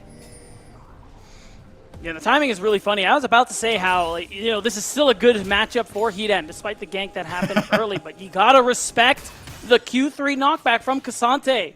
The ability to juggle you and drop you underneath the turret. We're going to watch this dive again. I'm really glad, because I actually thought this was very well executed. You land the hook of Shuhari to get the Unbreakable out, and then you jump in to make sure none of this damage can be eaten up. Again, honestly, I like the play overall, And it would have been great if Kots didn't show up and have such a huge impact. Yeah, indeed, he almost salvaged it on the back end. He was able to get Giggs eventually, so not for nothing, right? He matched the roam. It could have been worse. That was damage mitigation right there, because like you said, if Kots gets away with that scot-free, or rather if Pain Gaming gets away with that scot-free, then that number there on the top left of your screen, that is way, way larger for our boy there in the mid lane. But right now, still sitting on some item components on his way to his first one. But Hedon, yeah, apart from a couple slip-ups, like you were talking about in draft, this is still a pretty good matchup for him. Right now in the top lane. But look, as a Cassante, you're impacted in the team fights, right? You can be such a sponge 100%. in the top lane and expect him to still, again, we talked about it last game, Skarner into Cassante, right? If you can make it tough for Tatu to get a big Impale off or a big Ixtal's Impact, the E off, you've done your job.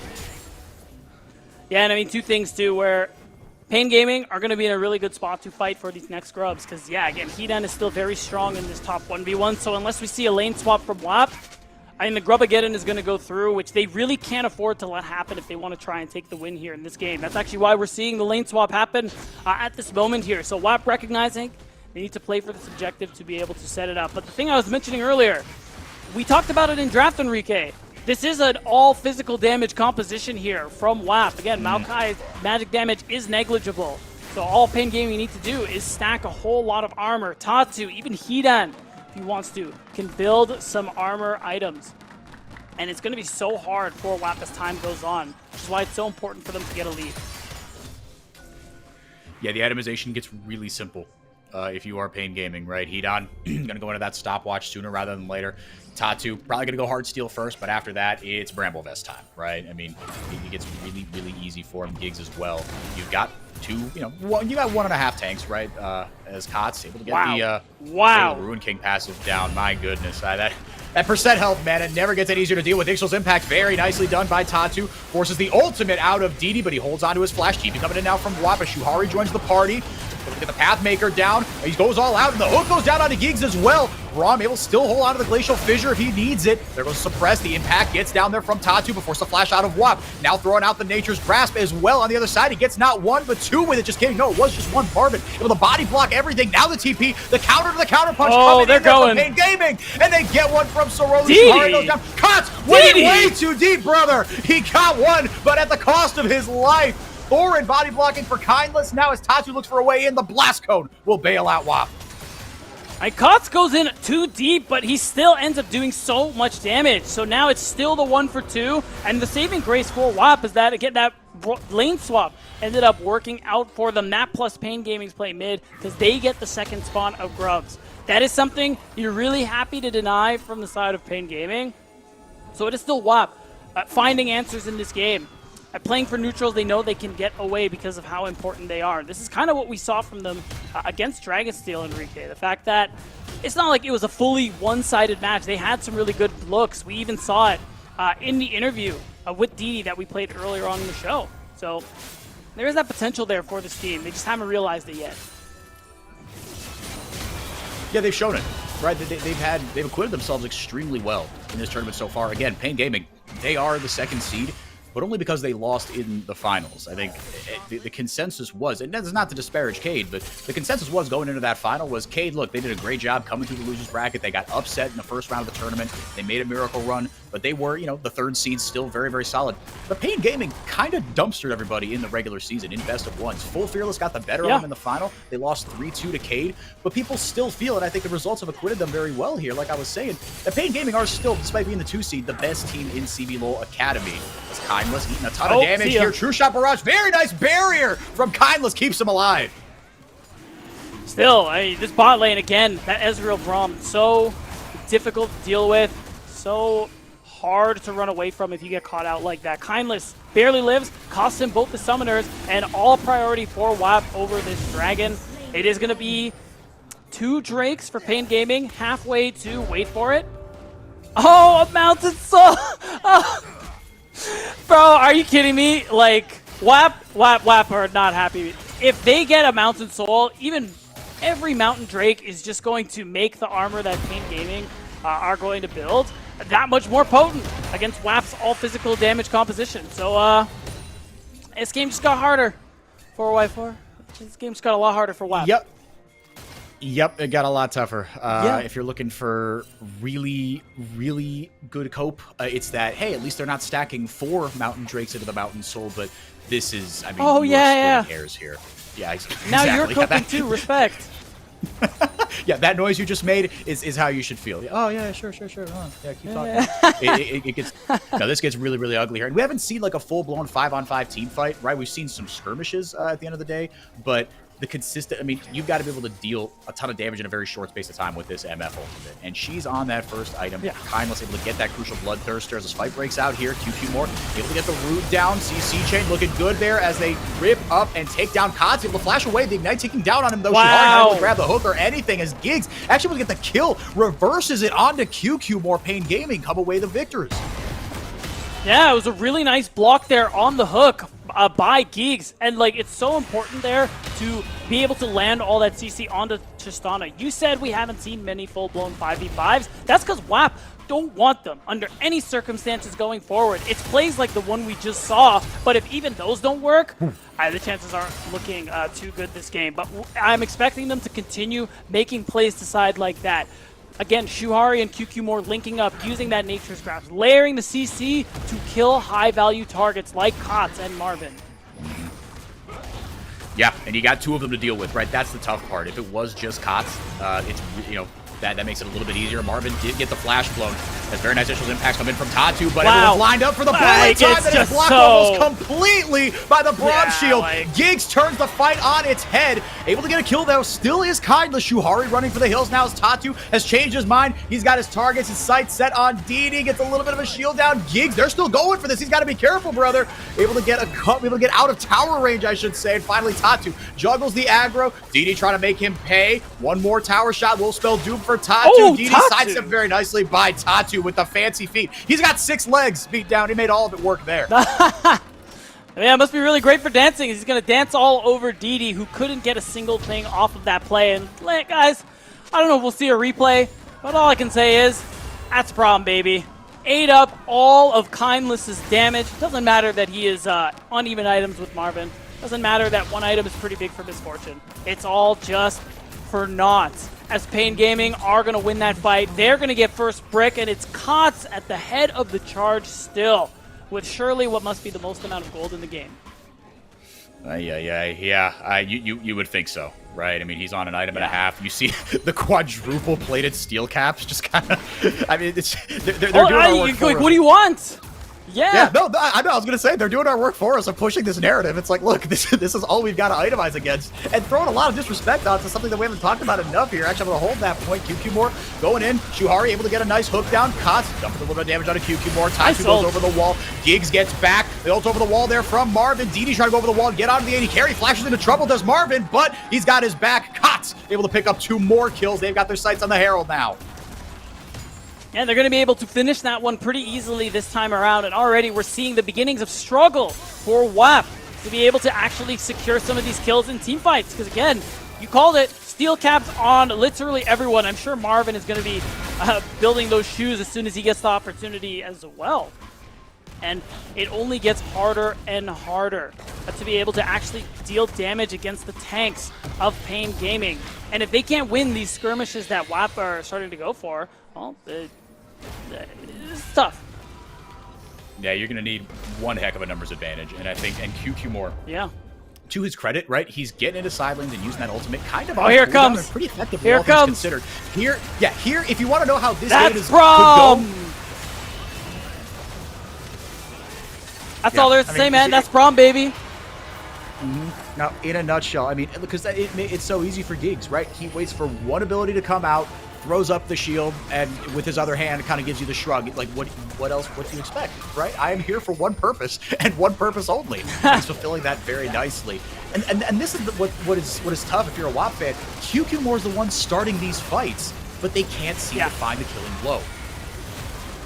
No, it is really hard. I will say Tatu in this fight actually did a really nice job with the Ishtal impact. I was wondering why DD's ultimate just went completely wide. It looked like he aimed it poorly, but it turns out he was forced to aim it poorly by Tatu.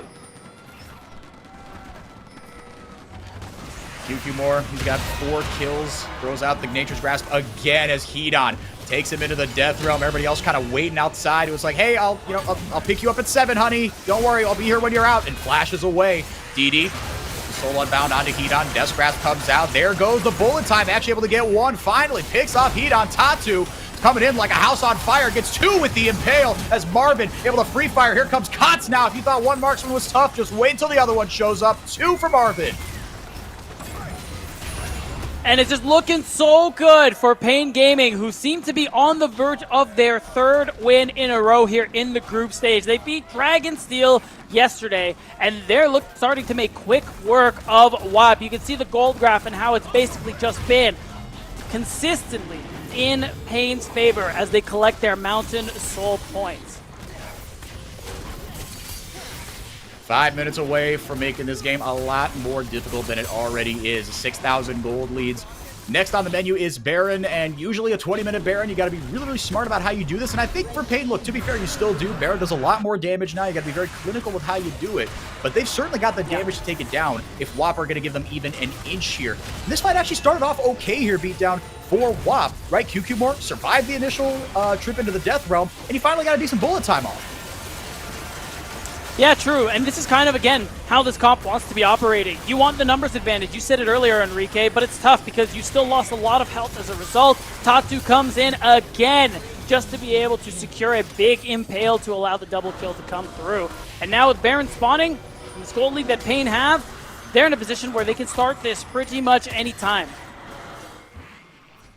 Feeling really, really good about this. Tatu 3-0-7 on this Skarner. Frozen Heart second. Woof.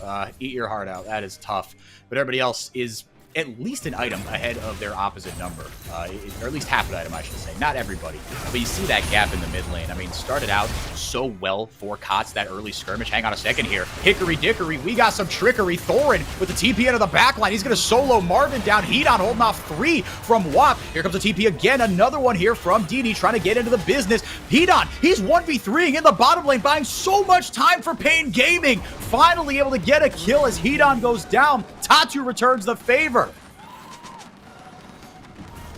I think he returns it many-fold as well, Enrique, because now they can go ahead and start this Baron. They are down their top laner, but I mean, you have double marksman. You still have so much tankiness in Tatu. Now that he's built that Frozen Heart, you're just going to be able to take this one very easily. You got to imagine they are going to look for the turn if the members of WAP get too close, but it's going down quickly.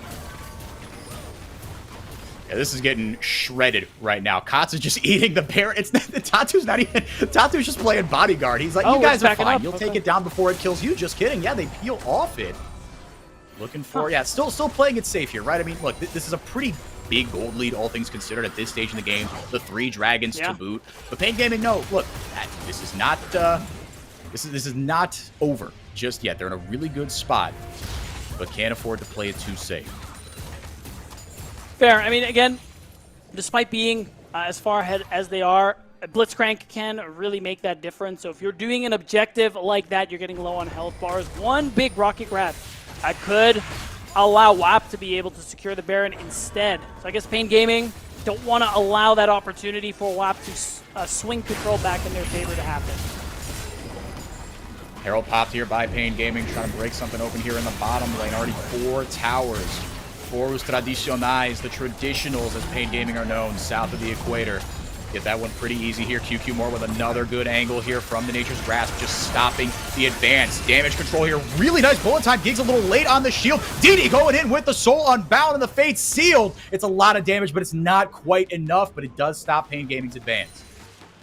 Exchange of ultimates, but it ends up with Pain Gaming taking down that bottom tier 2 turret. We call that one a net positive. Plus, Hedon has been pushing on the top side all by himself, uncontested as well while that was going on. So now he has to be answered. You're going to see DD collect that wave. And as we get closer to this next dragon spawning, this is it.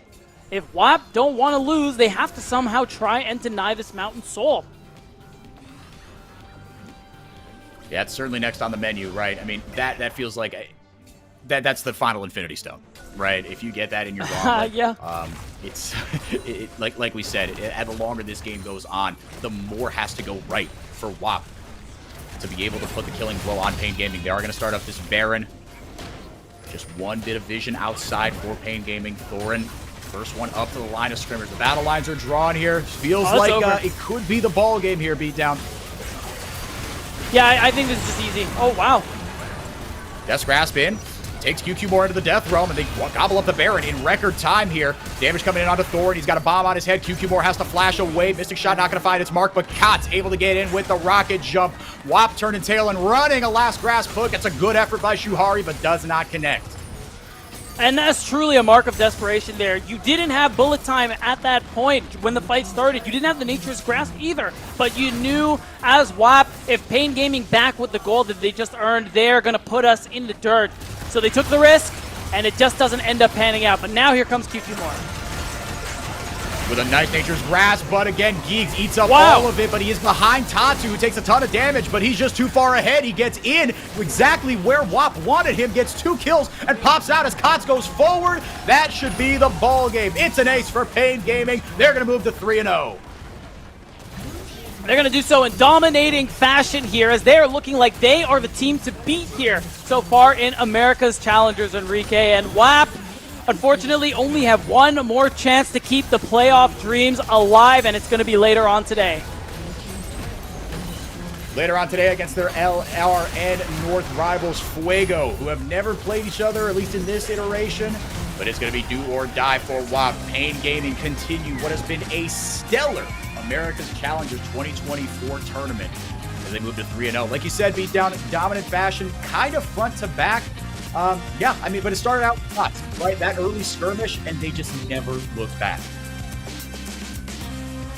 Yeah, that's true, and it's too bad, too, because, again, it was a really good look from WAP during that first dive, but their draft, it was just too hard for them to play out, even if things go normally and not as explosive in the early game. You throw a 3-0 Tristana at the mix at 7 minutes in the game, it's just even harder for them to play. It's very, very difficult, and unfortunately, you saw kind of the plan right for WAP start to come together in bits and pieces. But again, it was just too many things had to go right too often. I like what you said in draft. Like, look, if you're going to go for this death ball composition, kind of go all in, right? Pick up something like a Rel and just overwhelm if you can. But it really was just, again, the single damage type really didn't help. But it felt like there was so much relying on the bullet time. You saw the damage it was able to do in the mid game. By the time the game got to that 35-minute or 25-minute mark, it just couldn't be helped. They didn't even have the Mountain Soul. The game was ended on the Baron before those dragons were stacked up. Yeah, I think it was a really tough spot even earlier on. Again, the fact that there was no magic damage, it was so easy for literally everybody across the board to buy steel caps and just, purchase armor to be able to deal with a lot of that damage. And the Braum, again, a lot of these fights, you saw how Geeks was able to eat up so much damage from the bullet time, and that was a big part of the Wombo combo that WAP have drafted for. Yeah, we're going to get a look at some highlights and interview, all that as we go on here, but let's shift it over to WAP Beatdown as we get the post-game breakdown on our screen here. Look, it might have been a little bit boomed from draft. We've harped on that a ton, but the reality is, again, we've still seen some glimpses here, right? We've seen, the Blitzcrank did more damage than the Cassante. That is not a spot you want to find. You know what? Well, there isn't a whole lot else to really say about that one. The impact there from Hidan over Thorin was definitely a big part of what happened, but it's tough because, again, Cassante, there isn't a whole lot for him to do this game. The fact that he did less damage than Blitz, that's still insane. But, that's my, my cope, I guess, for Thorin, because he definitely doesn't feel good about that one.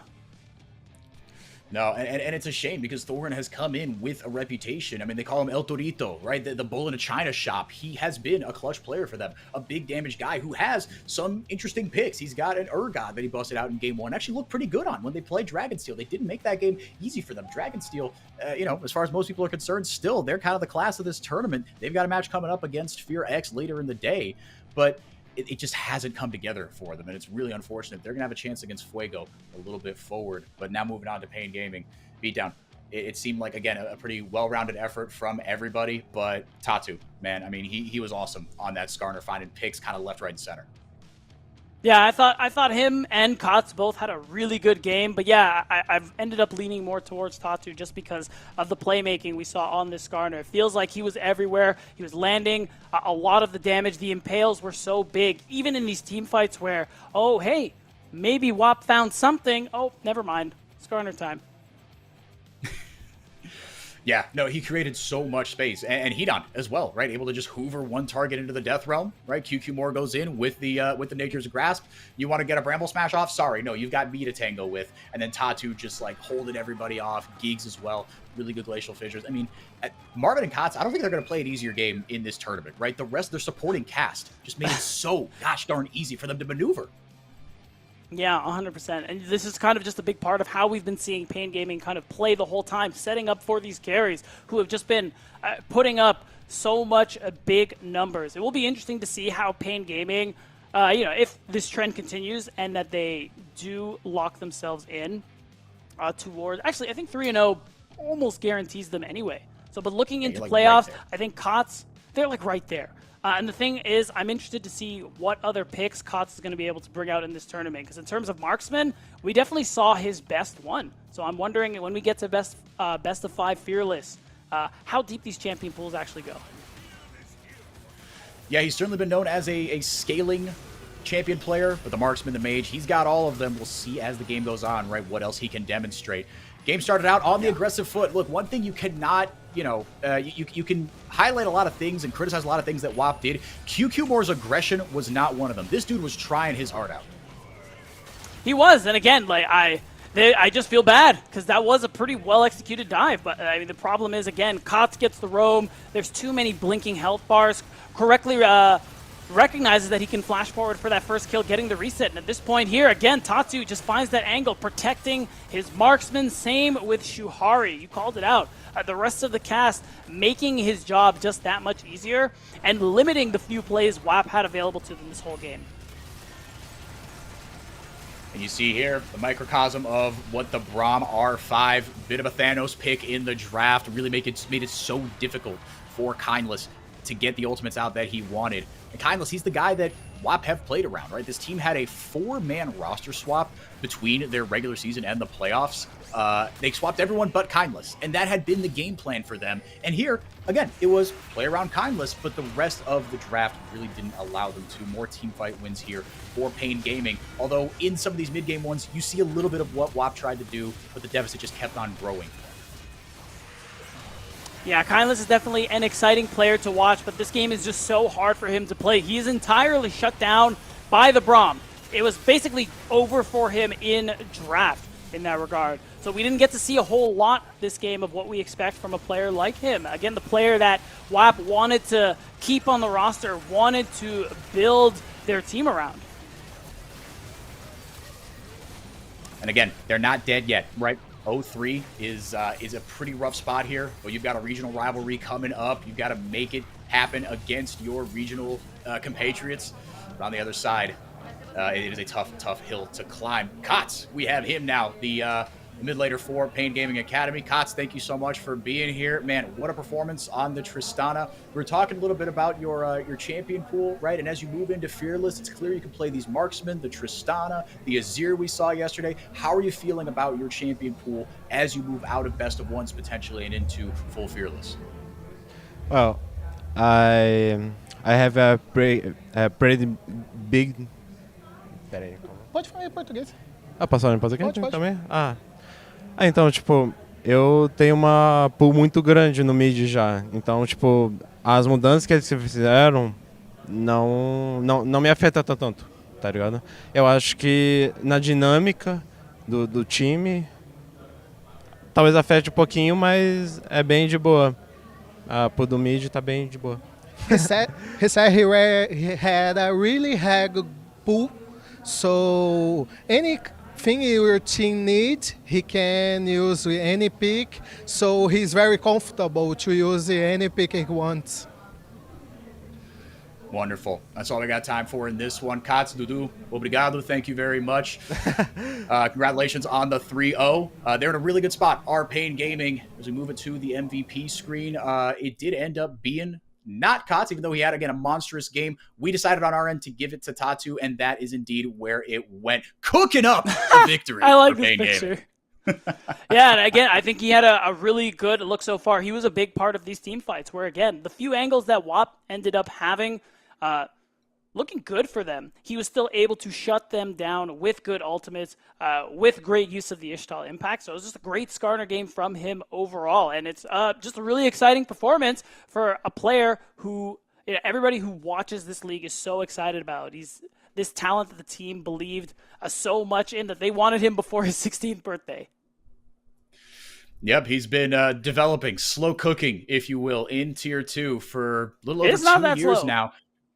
No, just 18 years old, but he is seasoned, man. He's played on a couple different teams, and he's really found his home on Pain Gaming. For those of you who don't know, Tatu, his name means armadillo, and that's why he's got the little armadillo plushie in the pot there. Oh, that makes sense. And he's an import from Bahia. That's the northeast part of the country that he is from. Beatdown.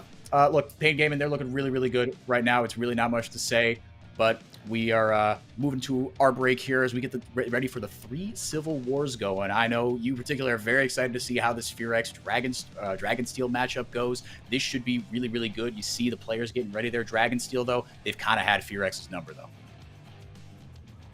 They certainly have. And I mean, it's interesting, too, in the first match of the day where FearX Starforge, Winsome gave us that interview where he said they feel like practice has been good. They feel like they have improved and that he feels very confident going into this rematch here against Dragonsteel. So that is definitely going to be one of the most exciting matches of the day, and you got to imagine it's going to be a close one. I certainly hope so. We're going to take it to a quick break. When we come back, we will have an NACL Finals rematch, Dragonsteel versus FearX, on your screen in just a little bit. Hey, did you know that kid is vaping the same toxic chemical that's used in taxidermy? Formaldehyde? Formaldehyde. Formaldehyde. Formaldehyde. Formaldehyde. Formaldehyde. Formaldehyde. Formaldehyde. Formaldehyde. Formaldehyde. Formaldehyde. Here's a fact that'll stop you in your tracks. Teens who vape can be exposed to toxic chemicals like formaldehyde. Know the real cost.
Welcome back, everyone. Challengers America rolls on 2024. We got to catch up before this NACL Finals rematch between Dragonsteel and FearX with mid laner for Dragonsteel, Spyrax. Have a listen.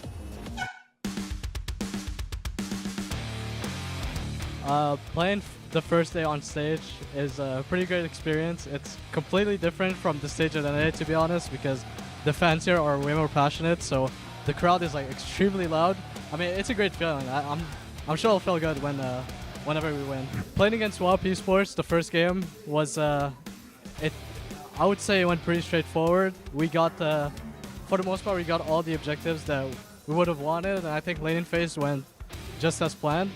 Playing against Pain Gaming was honestly surprising because, I mean, first of all, they have a lot of fans, so the crowd is very, very loud, I would say. Honestly, in a good way. It's stressful. It's also it gives the match a lot of hype and importance. Our next opponent is going to be FearX, which is a team that we're pretty familiar with. We played each other a lot back in America, and in all the matches we played against them, it went to our favor. I think FearX will definitely step it up. There's also a lot of other teams to scrim, and they must have had more time to prepare against us since we versed them so many times.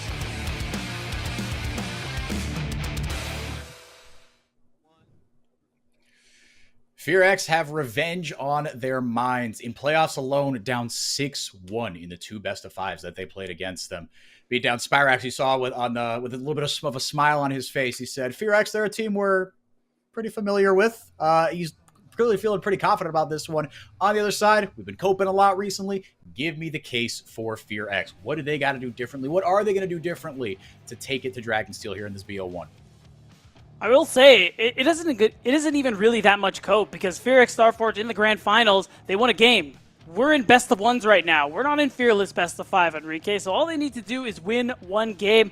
And what usually happens in this format is you just try and get yourself the best draft you possibly can. I think that's what Fear are looking to do. Even in some of the games they lost in the grand final, they did actually have a lot of good looks there in the early game. But part of what ended up falling apart for them in that mid to late game is the team fighting. Dragonsteel are just so good in that mid to late game, and I think that's something that pretty much every team here in this league has to be careful of. And it's interesting as well when you can kind of match these two teams up that their strengths seem to be in different lanes, right? So that's another thing that I in rewatching the grand finals, we saw XU and ABO, right? We talked about them in the game 1. They're all over the place, kind of making things happen, right? But Spyrax is the one kind of, going behind, on the other side of things, going behind UG, the Mongolian monster, the 2-time NACL MVP. So they've got different pressure points to work with here. Yeah, absolutely. I mean, both of these rosters, a lot of strengths. I mean, every time they face each other, we do look towards that mid-jungle duo from XU ABO versus UG Spyrax, who are basically top 2 in their roles throughout most of the regular season and definitely by the end of playoffs. And I think really the big shout-out, another shout-out I would add for the side of Dragonsteel is that bot lane in Scary Jerry and Zyko. Easily best bot lane we had there in NACL. And they just continue to impress in every game we see from them. And really, really improved as well. Scary Jerry especially as well. Yeah. Right? What an upward arc it's been for him. But UG having his NACL MVP trophy on display in the finals. Doesn't have it here. At least I don't think. I didn't check, I confess. But on the other side, into picks and bans, that'd be a pain to check. That would be a pain in the butt, yes. Maybe they didn't risk it. It would understandable shipping that across international waters. Banning away the Zamudir. They want no part of that. Zamudo is an absolute monster on the Udyr, but he's going to get his hands on the Rumble. Yeah, I mean, another champion. He's a very comfortable and competent on there, and it's going to be the immediate response, too, with the Maokai. I mean, UG as a player, you put him on facilitation, you put him on carry, this guy can do it all, and that's a big reason why we gave him MVP 2 splits in a row. He's the first player to ever do it. What a story he is, right? I mean, playing over from Mongolia initially on 100 and some odd ping, 200 ping. He's reached Challenger in all 4 major regions. And then finally coming over to the United States, playing in person at Maryville, right? Where Dragonsteel, the org that merged with the Brandon Sanderson branding. It has been a lot to their benefit as well. We talk about Fear and Starforge and how they played toward the end of the split all together. Dragonsteel been doing that from the get-go, partnering with the best collegiate program in the country. Rel locked in here for Winsome. Another Rel game coming in for the American-born Korean support. Yeah, very, very powerful champion here on the patch. Still very popular, most of all. And I think that is also a bit of a takeaway there from Zyko. I mean, it's been one of his best champs the entire split. The engages, the angles he can find, the setups he's created for Dragonsteel are instrumental to some of their team fight success that we were kind of alluding to early on. So now it's going to have to go a different route. I mean, if Leona doesn't get banned away, that one is still definitely up on the table here. I mean, there's still Nautilus, there's still Alistar, but I think Alistar gets banned. It's possible. Yeah, very well could be. A couple targets you could headbutt backwards, right, that you could get some value out of. Yeah. But if as long as UG doesn't get you first, right, I think it's that Bramble Smash headbutt war, the repositioning, especially in those early skirmishes, can be so crucial. Scary Jerry not going to be on the Callista. Oriana banned away as well from ABO, guy we talked about that has quite the champion ocean. He can play just about anything, but his real strength has been the fact that he's been so good to adapt as in 2024 when we're living in this triple-double AD marksman meta. Isa going to be taken away as well. And then Viego taken away from XU as well. He won MVP on that yesterday. It's a champion that he loves to carry on. Yeah, and so picking the Jhin early on is an interesting one. I think they just wanted to get something stable, safe for Scary Jerry in that bottom lane. Could maybe give us the inkling as well that they want to flex Maokai into the support role. We saw Pain Gaming do it earlier on in the tournament, and maybe that's something Zyko is looking to play for himself. Nidalee locked in, another champion that XU he's known for. He's got the setup. I mean, well, I think that's going to be the question, right? Is how can you set up this Nidalee, right? Because you, in the late game, you're kind of giving the attack speed steroid, you're providing some poke. But you'd love to see some CC with the Nidalee to be able to set her up in the early game. But look, XU, if there's anyone that can make this champion work in a tough spot, it's XU. Yeah, absolutely. I mean, now you're seeing the back and forth between Leona and Alistar. I mean, I wouldn't be surprised to just see Alistar locked in there for Zyko, but I think either are going to suit your purposes just fine here. So it is going to be the Leona, and you do have that long-range engage. Does pair really nicely with the Maokai when you throw out that Nature's Wrath. It's going to be very easy to layer your CC from several screens away and make it very hard for you to be able to interact. And I think that's really nice when you're dealing with champs like Nidalee, like Ziggs, and even Corki, where you do have a bit of a range issue, but that is taken care of with the Maokai and Leona. And Firax Starforge, they're going to be playing with some range as well, right? This comp does have a little bit of poke flavor to it with the Nidalee, with the Corki once he gets rolling, right? Those ult fourth shots, the big ones, they're going to hit like a truck. And Instinct as well going to be on the Ziggs, I'm assuming, unless we get some shenanigans, but I think it will be him in the bottom lane. Yep. So you've got a lot of poke, and you've got some decent disengage as well, right? Philip gonna have his work cut out for him here on this Cassante. This is a matchup that I know he wants to get the better of. He said in a post-game interview on the broadcast yesterday, as Kangas and RMC asked him to look forward to the matchup against Zamudo, Philip, self-aware, he said, look, the last time I played him, he dismantled me. Those were his words. So he's got revenge on his mind here. And into a Rumble, this is a champion that Zamudo really, really enjoys. It's not just the Udyr, it's not just the Poppy that he's known for, but if he gets going on this Rumble, God help us all. Yeah, God help Firax Starforge if that ends up being the case. It's not a great matchup for Cassante, but we'll see if XU is going to be able to show up on the top side and have the impact. But there it is, guys. Again, it's our rematch of Challengers League Summer Finals. And Dragonsteel, just being one of the best team we had in the league, trying to continue to get another win here in this group stage after their loss to Pain Gaming yesterday so that they can also qualify for playoffs. Yep, it would be a huge second win for them.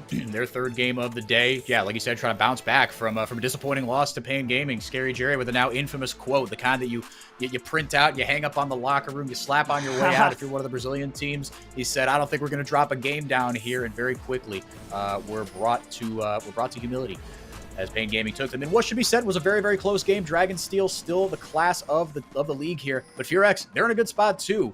But if Dragonsteel have their way, both these teams are going to end up 2-1 by the time everything is said and done. Firax going to set something up here in the top brush should Zamudo not check his mirrors and, look back to make sure that the objects in those mirrors aren't quite as big as they might seem. Basante, meanwhile, holding him off here in the river, but he also kind of 5-pointing it for Dragonsteel. Uh-oh. Oh, Zamudo. It's over, guys. Yep, on the wrong side of the tracks, flashing in, wins some very nicely, puts down the stun, and the Ignite gets the kill.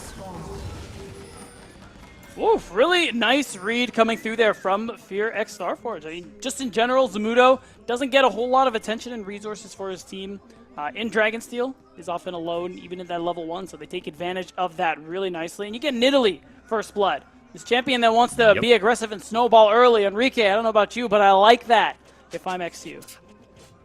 Oh yeah, that you could not have set it up any better than that. XU feeling really, really good. He's got himself an Amp Tome. Should he find Yuji in the jungle at any point, we know who's going to get the better of that one. XU also just extremely comfortable on this champion. This isn't, this isn't.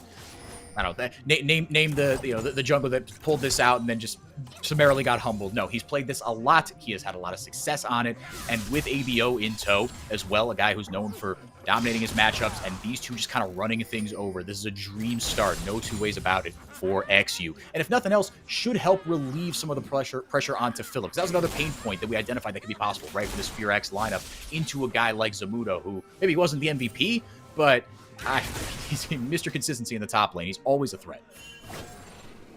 Okay, now we're going to see the payoff for that ward. So they have the information on XU, where he is, where he's pathing, and it is going to be that opposite path for these junglers. Yuji's going to be able to move to this bottom side, easily get that Scuttle Crab, and maybe even, if they want to get crazy with it, could try and set up a dive on that bottom side. I don't know what the wave state is like, and if Scary Jerry and Zyko are actually able to stack one, but it's an option they could play for. And Zyko able to set up those Deadly Flourishes pretty quickly, kind of for that zone control. We see Scary Jerry going with a little more defensive summoner spell here with the barriers. Zamudo, we got a pretty good shove here, but Philip able to keep the wave in a pretty decent spot. Almost through that full clear on the first go around is XU. Yeah, that's right. XU is nearby. There is no vision as well. Zamudo actually dropped the ward in that brush in his lane. Looks like he does have another ward to... Oh, no, he doesn't have another ward to play with. So it does mean that he doesn't really have a way of spotting out XU. So that's why I like he just focused on shoving this wave, goes for the recall, just to make sure that he's not vulnerable to a gank. Yeah, and with that first kill, it's just going to be so much deadlier, right? If XU could get that combo off, Philip helping him out with any sort of CC he's able to provide. On the other side of things, bottom Scuttle Crab going over to Yuji. Now playing here in person, not dealing with any of the ping issues that he had when he was playing over from Mongolia. I remember where I was when I first heard that story. It's like, dude, there's this guy Yuji, man. He's a Mongolian NACL prospect. I was like, excuse you? Like, what Mad Lib did you pull this out of? Now you're just making stuff up. Like, I get they want to generate hype around NA talent, but like, surely. And he has been so much more than advertised, right? Came up through FlyQuest Challengers, and he's been just he's been a menace, man. It's been such a joy to watch him. Yeah, and since he was picked up in 2022 by FlyQuest Challengers, he's been a player that a lot of the talent, even before I got on the show, had their eyes on, where he almost always, every split, would get shouts for MVP, and was always getting recognized, at least somewhat there. And then finally, not only did he get his first one this year, but he was the first player to get two, and to get two in a row, as he got it for both spring and summer. It has been a great year for the jungler of Dragonsteel, and they're looking to keep it going. Dragonsteel didn't win, didn't win spring split, but had a very dominant showing in the regular season nonetheless. And in summer, it was all Dragonsteel all the time. Did not drop a single series. Now looking to right the ship here against their old nemesis, Fear X, against 6-1 against them in a full Fearless double, 2 best-of-5s that they played against them, once in upper bracket finals and once in grand finals. Zamudo having maybe not having his way here. Philip, to his credit, doing a pretty good job of kind of stifling this matchup right now. Again, keeping the waves in a pretty good state and leaving Zamudo, again, open to a potential gank from XU. Obviously, that level 6 isn't as powerful on the Nidalee. That's not a big spike, but Zamudo's always going to have to keep his wits about him. And that sort of pressure, again, we want to see it turn into something, but that's not enough. I will say that's something I think Zamudo has done a pretty good job of overall in Summer Split. I mean, we talk about MVP. Another award we have is most improved player. Zamudo was given that award, I think, just because of how much he's improved since the last split. We saw him on playing on a team called Wildcard, and then being on a team like Dragonsteel, where he is not given that very many resources, but is still able to do so much. That's a Burners Flash. They're able to sidestep a Spear. XU not going to connect on that one. Get a Summoner spell out of him. He's crucially hit level 6 now, but XU not quite there yet. But to be fair, neither is UG as the Grubs are started up here. Rome coming up here from Zyko as well. First Grub taken by Fear X. XU will get Dominion over 1, but UG says, thank you very much. I'll take that. Aspirax and Zyko roam up to shadow him. Yeah, and I like that move from Zyko to just skip the recall, not actually spend the gold yet, and move mid so he gets there ahead of Winsome to guarantee these Void Grubs going over. It isn't all 3, but still a really good chance to get access to very many of those Void Mites here for the side of the Dragonsteel. Yeah, you'll take 2. Absolutely, especially given that you weren't the one that started it off. You didn't have to commit any summoners, no big ultimates, etc. Zamudo doing his job in that one as well. As XU trying to chase a little bit into the enemy jungle, laying down some traps, a little bit of extra vision. Trying to make sure that he knows where UG's going to be. Because UG knows that he's taking those Bromps and Winsome. Again, kind of taking a page out of Zyko's book. Not taking the recall, but rather just shadowing him and making sure that XU is accelerated. He is the go button. He is the, for lack of a better term, the mascot of this team, right? XU, he's the man that makes this thing go round. Yeah, true. And I mean, bringing that up too, we didn't really talk a whole lot about how Fear want to be playing this game out. I think a lot of the engage is going to be in Winsome's pocket. Now that we kind of talk about him, where he's playing the Rel, those engages, especially with the flash into the crash down into the ultimate, is how I think a lot of these fights are going to go the way of Fear. Him and XU just going all in, and always that follow-up with the Mega Inferno Bomb from Instinct. No, well said. And like you said, taking that Rel away from Zyko, who is so strong on that champion, but having that for Winsome, a champion that he's, he knows his way around, absolutely. But he's acting as that second jungler, right? And if you can't get ABO out of lane, well, you pull Winsome out of there, especially when he's paired with that Ziggs, right? Beatdown, I mean, he can just stay self-sufficient, right? Scary Jerry doesn't have a ton of just, 1v1 all-in kill threat on the Jhin. This is a great opportunity for both these supports to start making plays all around the map, and they have. Oh, they certainly have. And you can see it too. Winsome's even here, but both jungle and support. Oh, Zyko. Very nice spear from X. You got the flash out of Zyko as well. That feels really bad. Winsome in a little bit of trouble. Gets caught up by the Nature's Grasp, but able to flash away, and they get what they came for. Now 2-0 for Fear X. Yeah, it's 2-0 specifically on Nidalee here. So again, this is much like in the grand finals of NACL. Fear finding a lot of these nice looks in the early game. A really nice play there to just take Zyko out of the picture and make it easier for a Blazeolf to get that wave in so he gets a good recall. So this is a good start to the early game here for Fear, and it's led to this 1,000 gold lead they have. It's led to XU, who is basically this whole gold lead, having a Leandri's at sub 9 minutes. Yeah, for those of you keeping score at home, that's really, really good. that is very fast. Extremely that's pretty efficient. Good.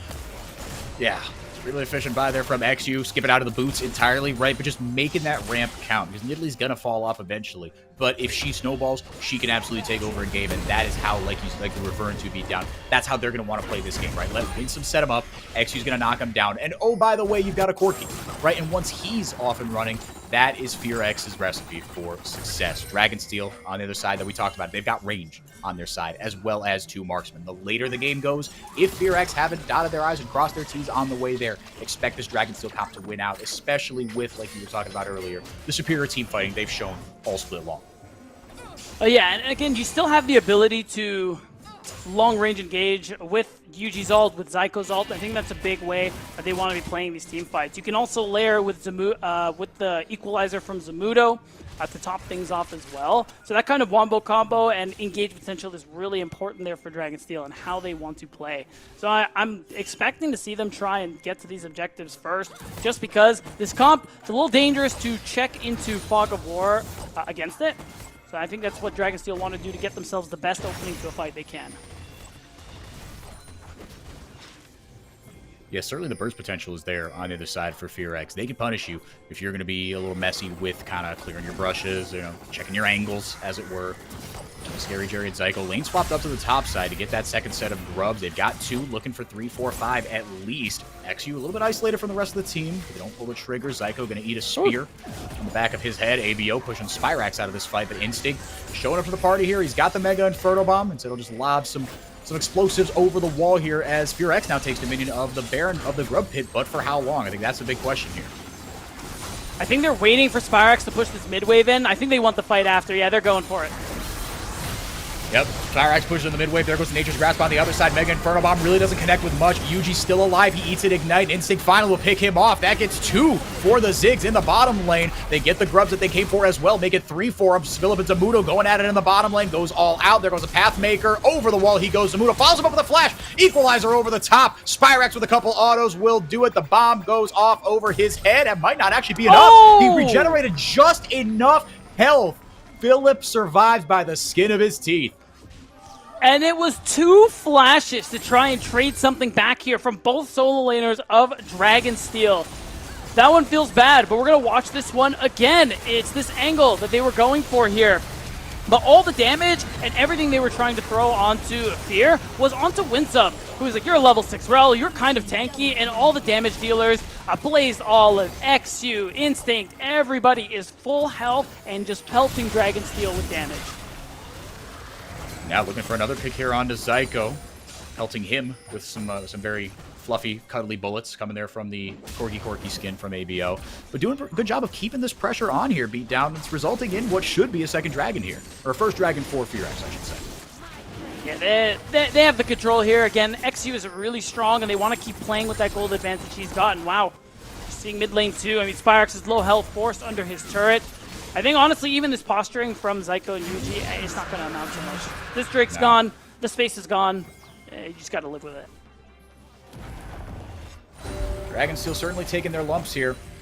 But like you were talking about, look, it was a 3-0 for Dragonsteel in the finals last time these two teams played, but it's not like FearX did nothing in the early game. So this isn't really foreign, right? It's that crucial mid-game. It separates the good from the great teams, and it's where Dragonsteel has won out should they find themselves in a deficit early.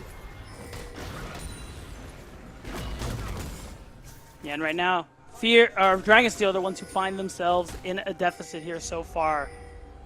It's just going to be about Fear trying to turn that one into the win here. And now they have 4 grubs to work with, so they do have that extra spawn of Void Mites, even though it's not that Grumageddon. So the split push that they're going to have is pretty strong. Their ability to take turrets is also still going to be very strong, especially when you factor in Instinct is playing the Ziggs. That ability to execute turrets. Despite the nerfs to his passive on this path, they don't matter. You're still going to knock down turrets very, very quickly.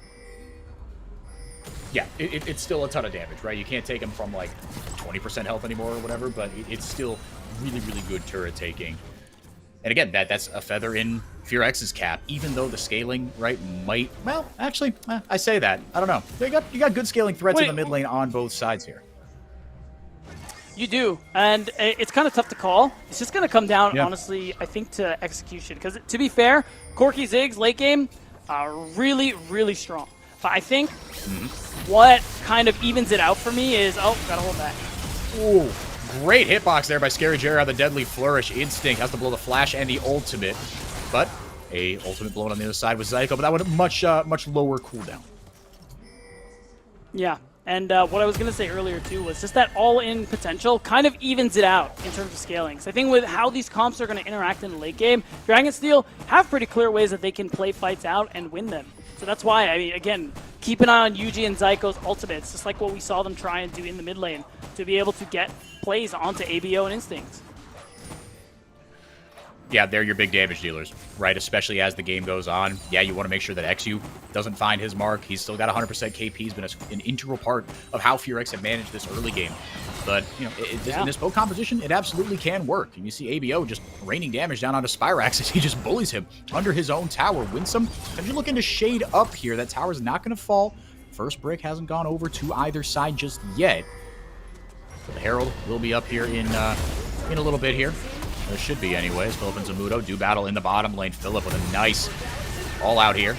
Push them into danger. Equalizer goes down, and Philip just gets the solo bolo onto Zamudo. How's that for revenge?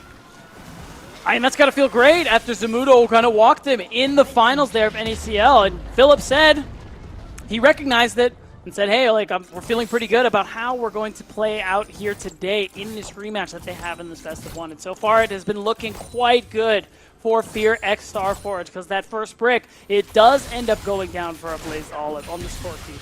And it just means that Fear, this gold lead continues to increase. They're looking at about 2,000 here, past the 15-minute mark. I mean, they have a Rift Herald to play with as well, so they're going to be able to knock down a turret, increase that gold lead even further. Yeah, XU did get that Rift Herald earlier, my apologies. But again, it's just another tool in their toolbox they can use to accelerate this. And they are just making Dragonsteel's jungle their own, just bullying them in it. Winsome going in, like we said, how they were going to play out these fights. Very nice heal coming in. Sidesteps the Deadly Flourish, but the curtain call will be enough. The Flame Spitter actually picking up the kill credit there. XU sidestep shot number 2 there. Will not find his way into the gray screen. It's a 1-for-1 at the end of the day, but Fear X, they're here to play. Flashing forward. ABO, he wants everything. He wants all the smoke from Zamudo. But are not going to find its mark, though. Instinct stunned up again. We've seen this play before, beatdown, and this one should go the way of Dragonsteel. Fool me once, shame on you. Fool me twice, well, Dave will pick up the kill. Still, honestly, it's still worth it here for Fear X Starforge, because they were able to still secure a kill onto Zamudo, and they got a turret in response here. So again, making use of the extra Void Might spawn that they have from getting 4 grubs, the extra damage they do to turrets, and we still find them pulling away from Dragonsteel this game. And they've got to keep pulling away here. Spyrax looking for the 1v1 here. It is just the Kanic Rooker, right? No armor yet, except for that cloth armor there in his kit. So Spyrax making sure that he knows, look, I can control a side lane here, and that's going to be crucial, right? Who can establish side lane pressure? Because it gets a little bit trickier, right? Instinct can farm kind of on his own. Philip, he's taking it to Zamudo. All right, fair enough. He's going to continue to scale pretty darn well. Zamudo's going to need a few more resources, which, as you said, he's not used to really getting.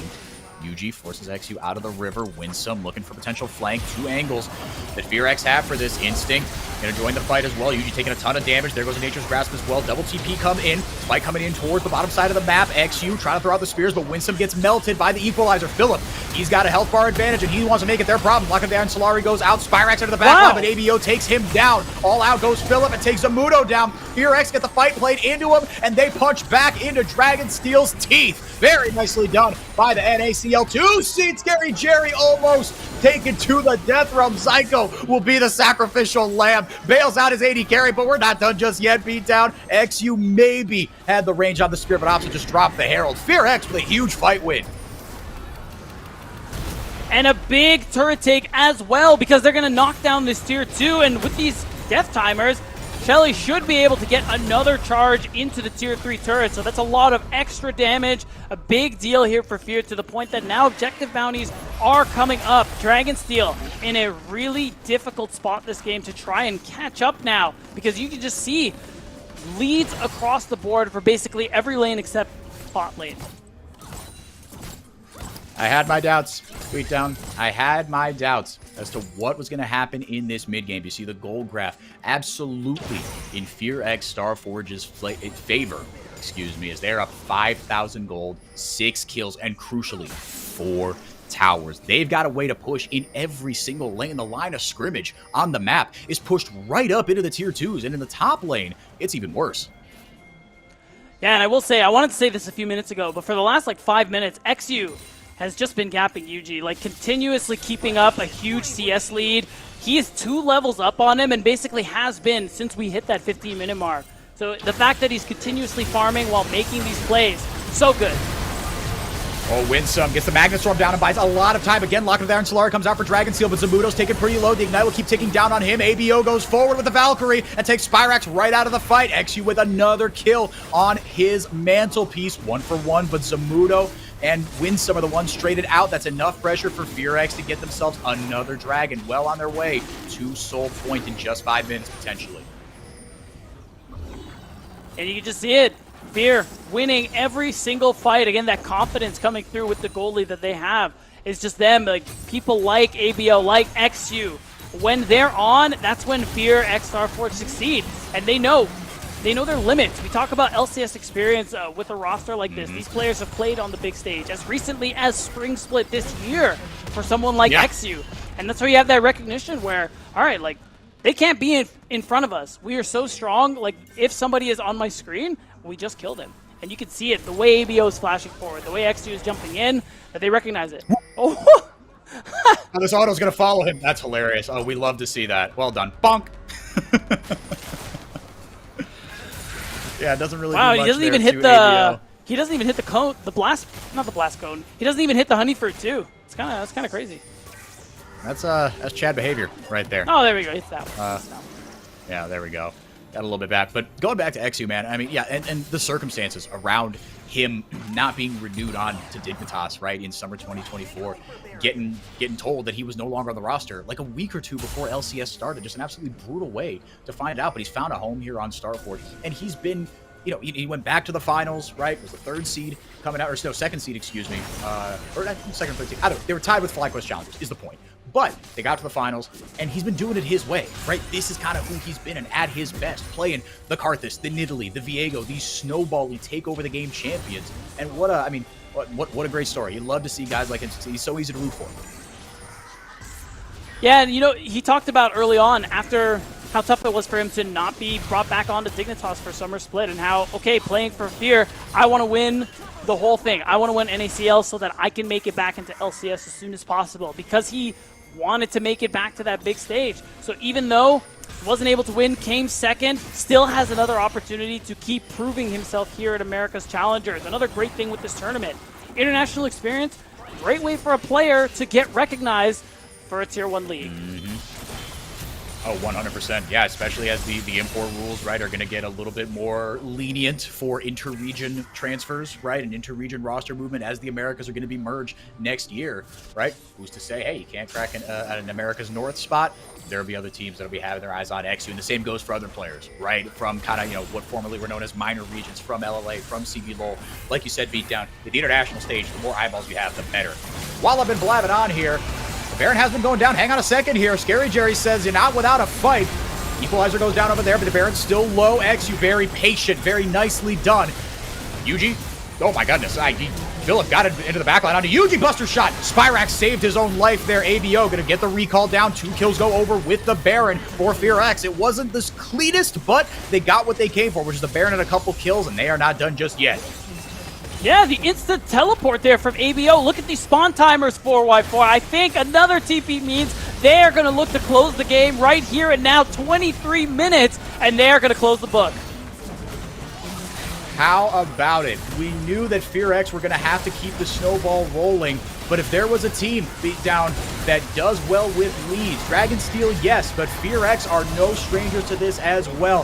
What a performance. What a revenge story for XU and the boys, taking it to the Dragonsteel players who 3-0'd them pretty convincingly not too long ago in finals. Yeah, and I will say it's got to feel really good for Fear after losing in finals, as you mentioned. And honestly, we talk about Scary Jerry too in that interview he had early on, where he said that Dragonsteel weren't looking to drop a game the whole tournament. Well, not only did they lose to the representative from CB LOL Academy, look, he is unhappy. They also lose to the team they beat in finals just a few weeks ago, 4x4. It has got to be Tilt City Population Dragonsteel. It's a rough one. Yeah, I think if you would have given all these players truth serum, right, when they touched down at Guarulhos International Airport, and you said, how's this going to go for you, they would have been very, very confident. And another thing that was said, the second half of that quote from Scary Jerry was, and I think FearX will struggle. They're 3-0. They are not struggling at all, right? It hasn't always been clean. In fact, they're chilling. Their cleanest game was against Dragonsteel. Yeah, literally today. This is the best game I've seen from them so far this tournament. Now they're tied up with Pain Gaming at 3-0, another team who is all but guaranteed to make it to that playoff stage. And Dragonsteel, a team who we had extremely high expectations for after the incredible summer split they have. Cherry on top being NACL Summer Champions, are down 1-2 going into the end of today. We got a lot more to break down in this one. Let's get those stats up on the screen for you just as quickly as we can. FearX with a dominant win here. XU, another signature performance on a signature champion. And everybody else just looking really, really strong around him. I mean, we didn't get the time to talk about a ton of the other players, but I mean, there really wasn't much to say. This was kind of the XU show. Like you said, gapping the two-time NACL MVP Yuji. I mean, after level kind of 5, that first little skirmish around the grubs, his presence was not very much felt. And that damage tells you everything you need to know.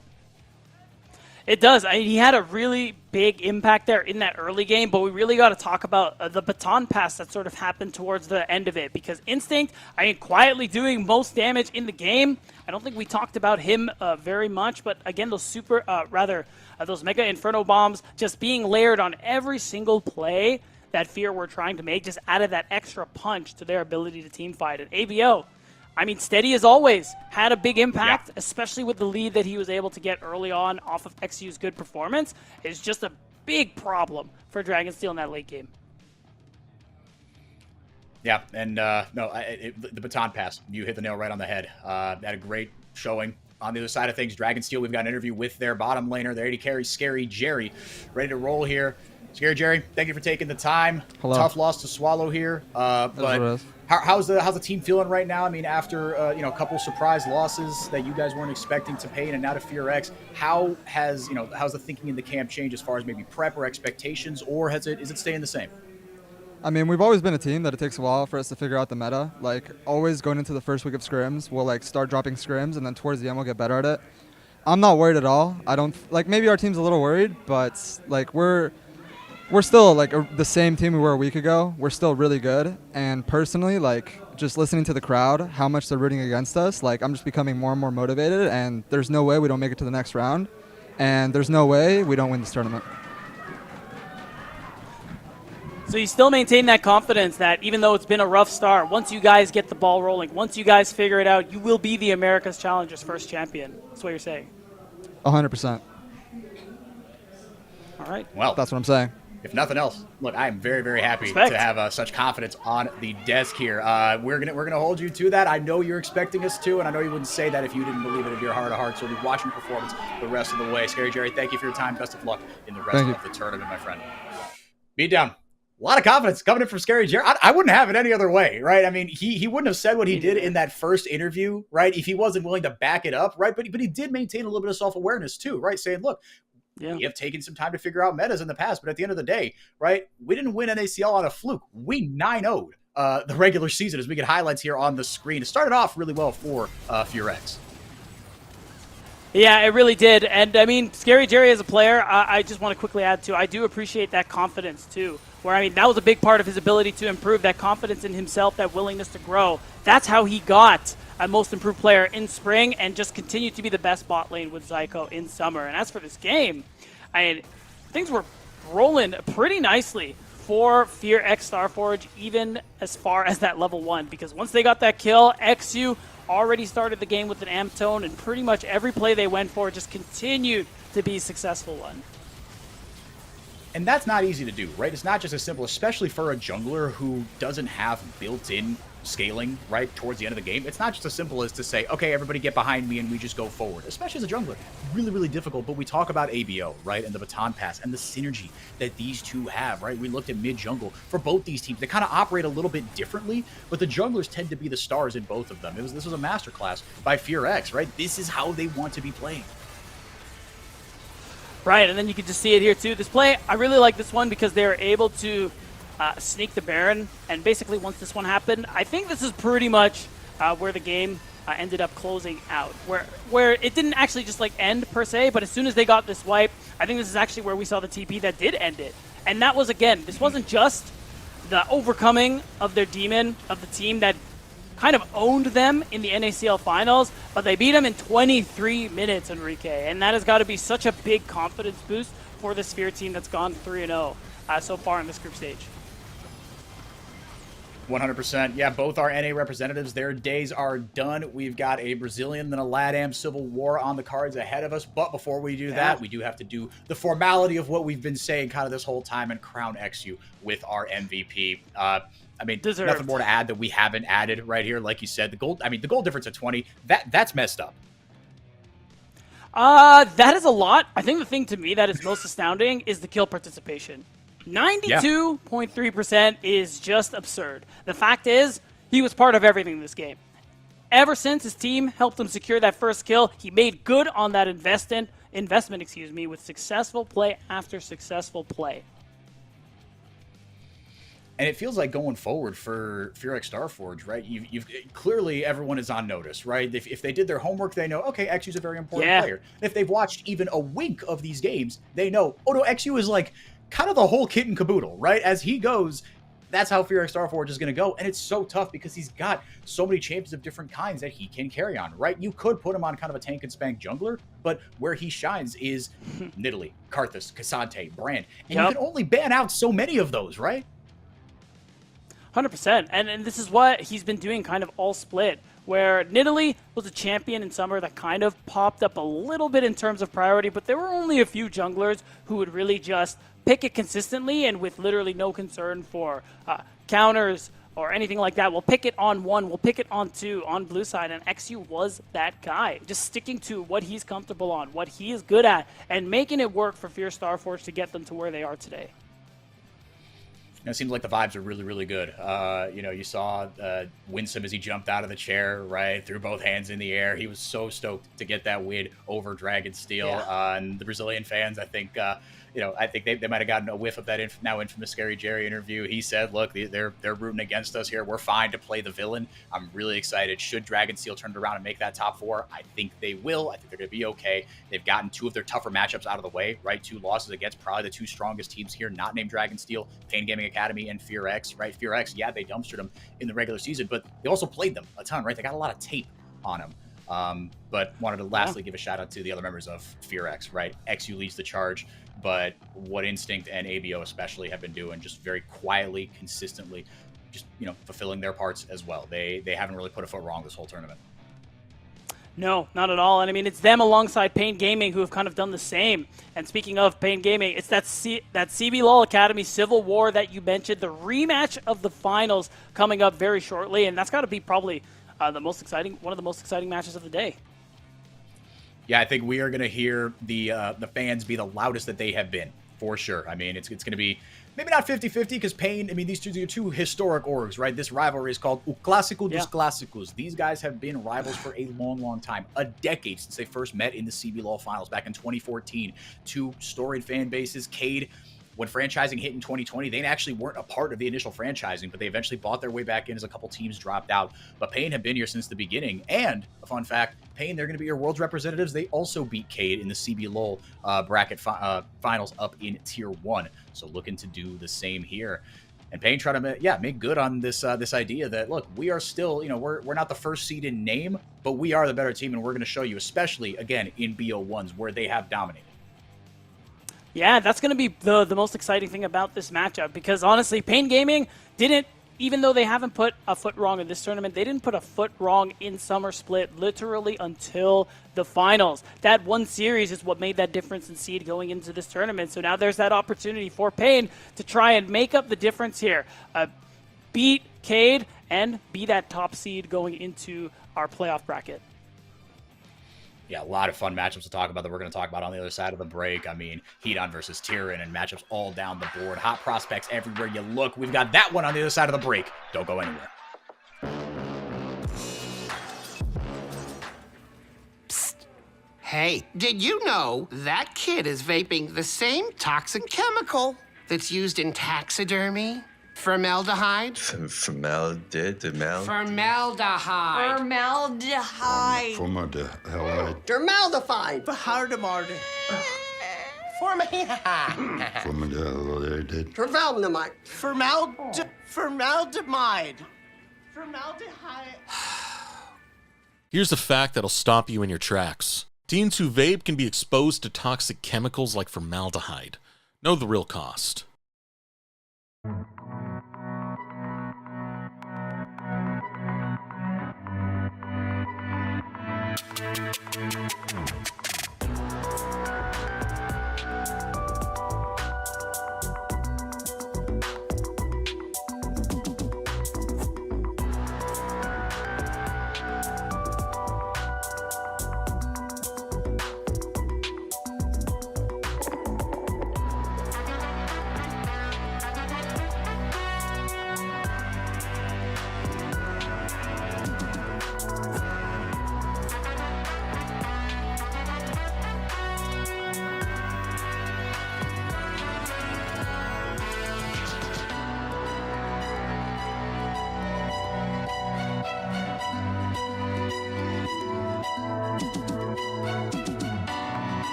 Welcome back, everyone. America's Challengers 2024 Day 2. Game number 4 rolls on, and we've got the second of 3 inter-regional finals replays. Kind of. We'll get to that in a little bit.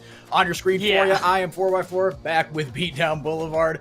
Beatdown, it's been a great showing so far for one of the Brazilian teams, and that is Pain Gaming Hedon with 2 MVPs in Day 1. We got to catch up with him just a little bit earlier in the day, so let's hear from him before we break down this match.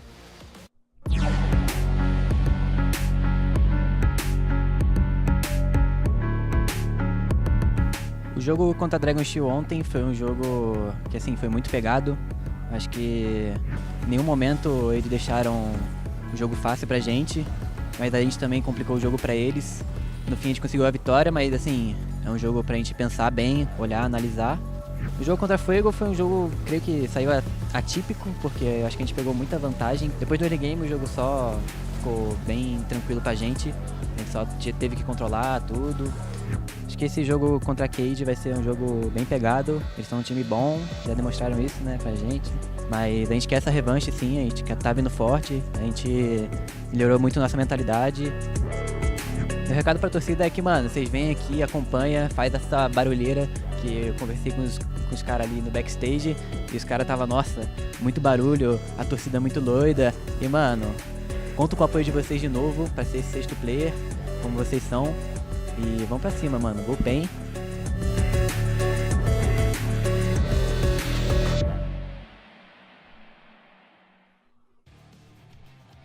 Two of the oldest and largest fan bases in Brazilian League of Legends set to square off one more time. And especially on a weekend, no one's got school, no one's got work for the most part. And expect the stands to be packed out here, Beatdown, for what should be an electric matchup. Pain with a win, they would lock top 4, and that's all that really matters, really, is getting on to that fearless stage. And it starts and ends, or at least it has so far, with that dude on the screen, Hedon, as well as Tatu. Yeah, and I mean, again, Hedon, I mean, we talked about it earlier on when we saw Pain Gaming play against WAP, but I mean, this top jungle duo are just incredible with how good they've been playing, especially yesterday. I mean, Hedon, you called it out earlier, won 2 MVPs in both of the matches that they had played. He did really well. They picked up a win earlier today against WAP, so Pain 3-0 and trying to right the ship and right the narrative here against Vivo Cade Stars. They took it to them 3-2 in the finals, and actually in their best of 1 that they played during the regular season. I went over to my trusty Leaguepedia. Cade actually beat them. It was one of only 2 losses that Pain suffered in the regular season. So everyone's got their kryptonite, and for Pain, it's I was about to say Stars. Yeah, they're hoping to beat the Kryptonite allegations today. I mean, you could tell in the interview with Hedon, a lot of respect paid towards Vivo Cade Stars.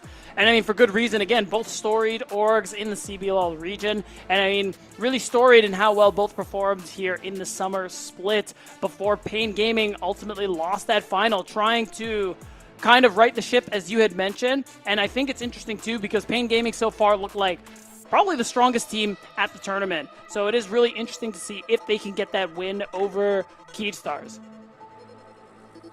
Yeah, it's really smooth sailing for Pain Gaming. Again, Dragonsteel gave them a good challenge, and Dragonsteel, you know, they've had their ups and downs, but on their day, they might be better than Pain Gaming, although in this tournament it certainly hasn't shown.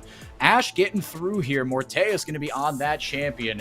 Again, another hot shot, young rookie. Him and Tatu, probably as far as just hype of guys that haven't seen CBLOL time yet, that are poised to break out. It's these two. At least will be locked in. They banned away the Skarner. They said, nah, none of that wacky stuff from Sorolu. Sorolu said, I bet.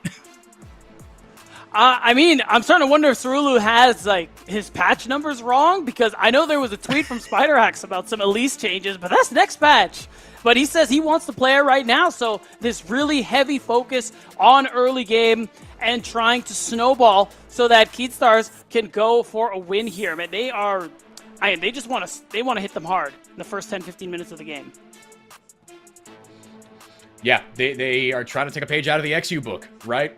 Get it going in the early game, and then hand the ball off to Morteus and Kisei, who are as steady as they come, to be fair. But it's still a lot on Sorolu's shoulders. I mean, he busted out the Rengar in Game 5, went 3-0 within 10 minutes, and just kind of shoved it, you know, down Pain Gaming's throats. It was really, really strong. But on the other side of things, It's going to be that Ziggs and Corki. Well, Corki hasn't been locked in yet, pardon me. But that's what Fierce Starforge had, and worked very, very well for them. Just a very standard late 2024 composition coming in from both from Pain Gaming.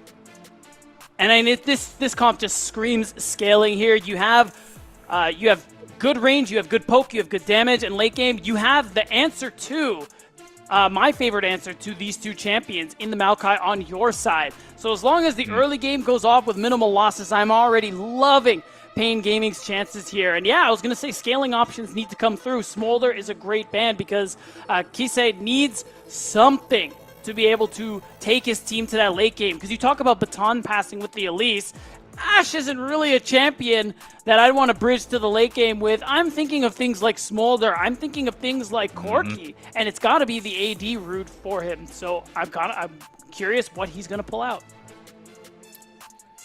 Yeah, I as well. Kisei, he can play kind of everything, right? He's got a big champion pool. The Azir is still on the cards here. I wouldn't be surprised if that's what you went with, although it does give you the magic damage mid-jungle, which is a bit of a no-no, but like, oh, it is banned. Oh, man, I didn't even see that. My bad.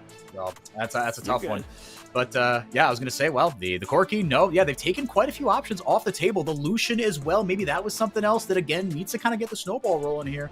But Kisei going to have to pull something out of a hat here. Renekton got banned once, picked 0 times. Hidan, he's very strong on this champion. And there's your early game bridge. We've got all the puzzle pieces are fitting together for Pain. We just got to see them come together for Cade.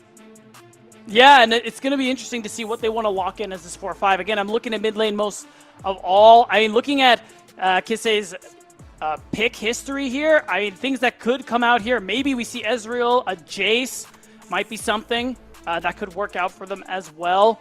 But okay, that Lulu kind of freaked me out for a moment here. But yeah, it is going to be that Yone with an Ashe support. It will be, yeah. No, I'm kind of just, I'm putting the Tetris blocks where they belong here on the Cade side. Yeah, it looks like it's going to be Ashe support for Telos, indeed. So on that bottom side, a lot of firepower. That is a really brutal lane to lane against. Ooh. And so Giggs pulls out the pike, fighting fire with fire here in the bottom lane beatdown. Yeah, that's my goat. He's my goat for picking that for 2 reasons. One, I mean, Ziggs is just one of those bot laners where he can be on his own, you can roam and affect other lanes. Pyke is great at that. And I look at this composition, I count 1, 2, 3, 4 squishy champions that are going to meet the dangerous side of Pyke's death from below. So I can already see the impact Giggs could potentially have later on into this game. And when I look at these champs from Keystars, Enrique, I'm looking at an Elise, I'm looking at a Callista. I don't care about the rest of it. Your comp's gonna fall off. Yeah, there's a lot on Kisei's shoulders. You need to get this snowball rolling, and then just like too much. Not even at Nunu speed, at like Nunu with a rocket strapped to his behind, right? You need to get this going fast. Yeah. And again, like you said, you've got one more thing to worry about, because the second that Giggs gets out of that, and again, paired with a Ziggs that is so self-sufficient, right? Yeah, it's a really tough lane to lane against, and the Callista Ashe has a lot of poke, a lot of stuff to dodge. You're playing Dance Dance Revolution down there, but if he can survive that, if Giggs could have an impact, this is going to get really, really hairy here for Cade Stars. Pain Gaming, I mean, look, this is going to be a lot of fun. That's all I know. This is going to be a firefight. That's true. Yeah, it's going to be exciting. It's going to be explosive, because for Vivo, Cade Stars hopes it better be, because if they don't find an early game advantage, and by that I mean a very large one, they're going to be done and dusted here in this game, and it's going to be pretty tough. That's a position they don't want to be in right now, Enrique, because we're talking about, as we're getting to the back end here of our day 2 of the group stage, we're starting to get kind of the picture of who's going to potentially make it out here, and Vivo Cade Stars losing here, going 0-2 on the day, I mean, it would put them at 0-3, so they'd be in a tough spot. They need this win. Yeah, absolutely. No, we talk about, Paid is on the right side of history right now. They're kind of playing with house money. Cade, quite the opposite. Again, the one seed with their backs against the wall. And this is, I guess, in some universe, a composition that screams backs against the wall, right? That they're just kind of pulling out all the stops, and they're just going to just beat you over the head with damage. But again, this could get really ugly if it goes sideways as well. Giggs isn't the Pyke guy, that has been, you know, there are other supports. Zai is another guy that CBLOL knowers will remember. He was kind of the Pyke guy, but Giggs is not the guy. Telos has actually pulled it out and is 1-0 on it. Giggs has a bajillion picks that he's picked. Pyke hasn't been one of them, so there's a little bit of personal here for this as well. But yeah, Cade, they are in a really tough go of it. You could look 0-3, even at 0-4. Well, actually, I'm not gonna say something I'm not too sure of. This is must win. Yeah, there you go. There you go. Let's leave it there. Yeah, it's a must win. Yeah, I think going down 0-3, pretty bad. Any agreeers? Any thumbs up in the chat? Yeah. So that's really what's at stake here for the side of Vivo K-Stars. They need this win. They need it bad, and this could be their way of doing it. This is the comp they believe is going to get them that best chance. A lot of early game pressure. A comp that spikes pretty hard mid-game, but falls off immediately after. So in 20 minutes time, Enrique, we're going to have to see where Vivo K-Stars are and if they have a chance of winning this game. Almost ready to load onto the Rift here. There's Tyrann. Had him interviewed a little bit earlier. Sarolu, the rookie jungler, he's going to have a lot on his plate on this Elise. Gonna hope he's gonna have to take a page out of the XU book, right? But it gets really, really tough because you don't have that baton to hand off to a trustworthy source in the late game. If Cade win this, it is definitely going to put a target on their back here. They're going to put a lot of other teams on notice here, right? We talk about it, that Cade, Starforge, right? The best of these teams, they're teams that when they get going, they can snowball leads really well. But Cade, I mean, there's nothing they can do if they fall behind here. As the Pain Gaming fans and the Cade Stars fans get ready to battle it out here in the stands. The CBLOL Arena always bumping. That was something that I was glad that, and I never had any doubt of it, right? I come from covering this region south of the equator. I know the fans are always going to show up, even for Tier 2, right? It's, where they are, the fans go, and they have certainly showed out here. It's been cool to see the rest of the players say, oh, yeah, that's the first thing I noticed when I walked in here was, dang, this arena's loud, man.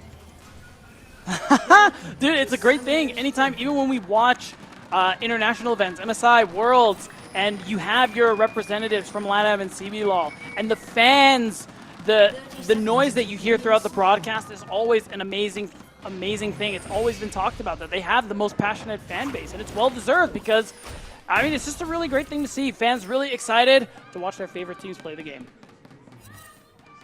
Yep.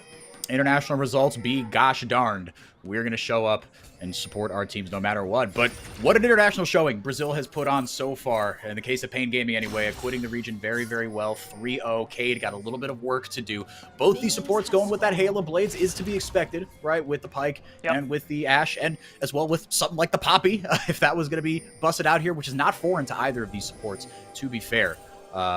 But yeah, look, we beat it to death about 10,000 times here. Cade need to get the snowball rolling here. I'm a little surprised they didn't try anything. Well, I say that. They're all bunched up at the bottom half of the screen, so I'm going to eat my words there.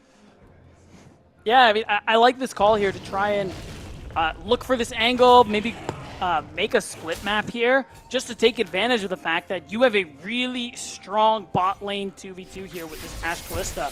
And you also have the early game Queen with Elise. So trying to get some kind of early game advantage and have it all focused on this bot lane so that you can get a huge lead from Orteas, that's your way to win this game. Yeah, and this is a competition that, yeah, it's relatively short range. You can start fights from far away thanks to that Enchanted Crystal Arrow, but again, it's one of the many things that need to go right for this comp to get off the ground for Cade Stars, as a little bit of a, I guess, yeah, a little bit of a lane swap rolling here in the early game. And again, these are just the kinds of the little advantages that you are going to have to play here. You've got to get Morteus rolling, right? You just said it beat down, but Marvin and Hedon, they are happy to take it right to the Cassante up on the top side. Yeah, that's right. And again, just trying to take advantage of the situation that Cade Stars have created. So Tyrann is going to be eating, holding the short end of the stick here, as Marvin's going to be able to easily crash these waves. But in this situation, and as long as this Cassante is collecting experience and, maybe some CS here and there, this is a good start because there's nobody on the spot side. As we pan over, you're going to see that this Ashe Kalista, they have a big wave crash. They're going to be able to get these early plate gold into their back pockets, and this is a good start for Vivo Cade Stars. Pressure's on, but this opening is good.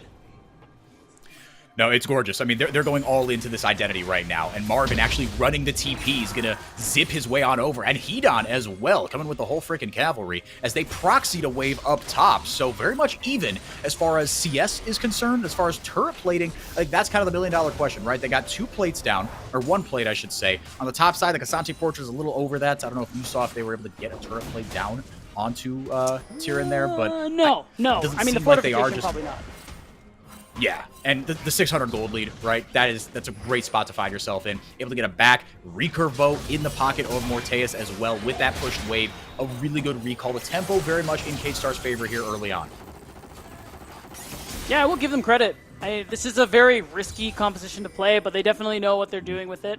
So I think this opening is good. You do have that stat advantage with that recall that they have now. So now Marvin and Geeks, who are working with really no purchases to speak of, now have to deal with this Kalista, who has that extra bit of attack speed here. We haven't seen Cerullo do very much right now, level 4, but hasn't been able to actually go for a dive because of that early swap. Does mean that we're still looking at him to be able to make some plays. Ooh, fantastic combo by Marvin. Gets a ton of damage onto Morteus with the Hex Field, the Hex Tech Minefield, and the Satchel Charge as well. Morteus, yeah, he got that item advantage, and he did not get to use it right there. Oh, and that hitbox is not getting any friendlier there for Telos as Giggs lands another fantastic hook. Not able to get the stun down, but with the cover of the Abyss, able to get Marvin to safety. Pain Gaming, this bottom lane, not pulling any punches in the face of this gold disadvantage.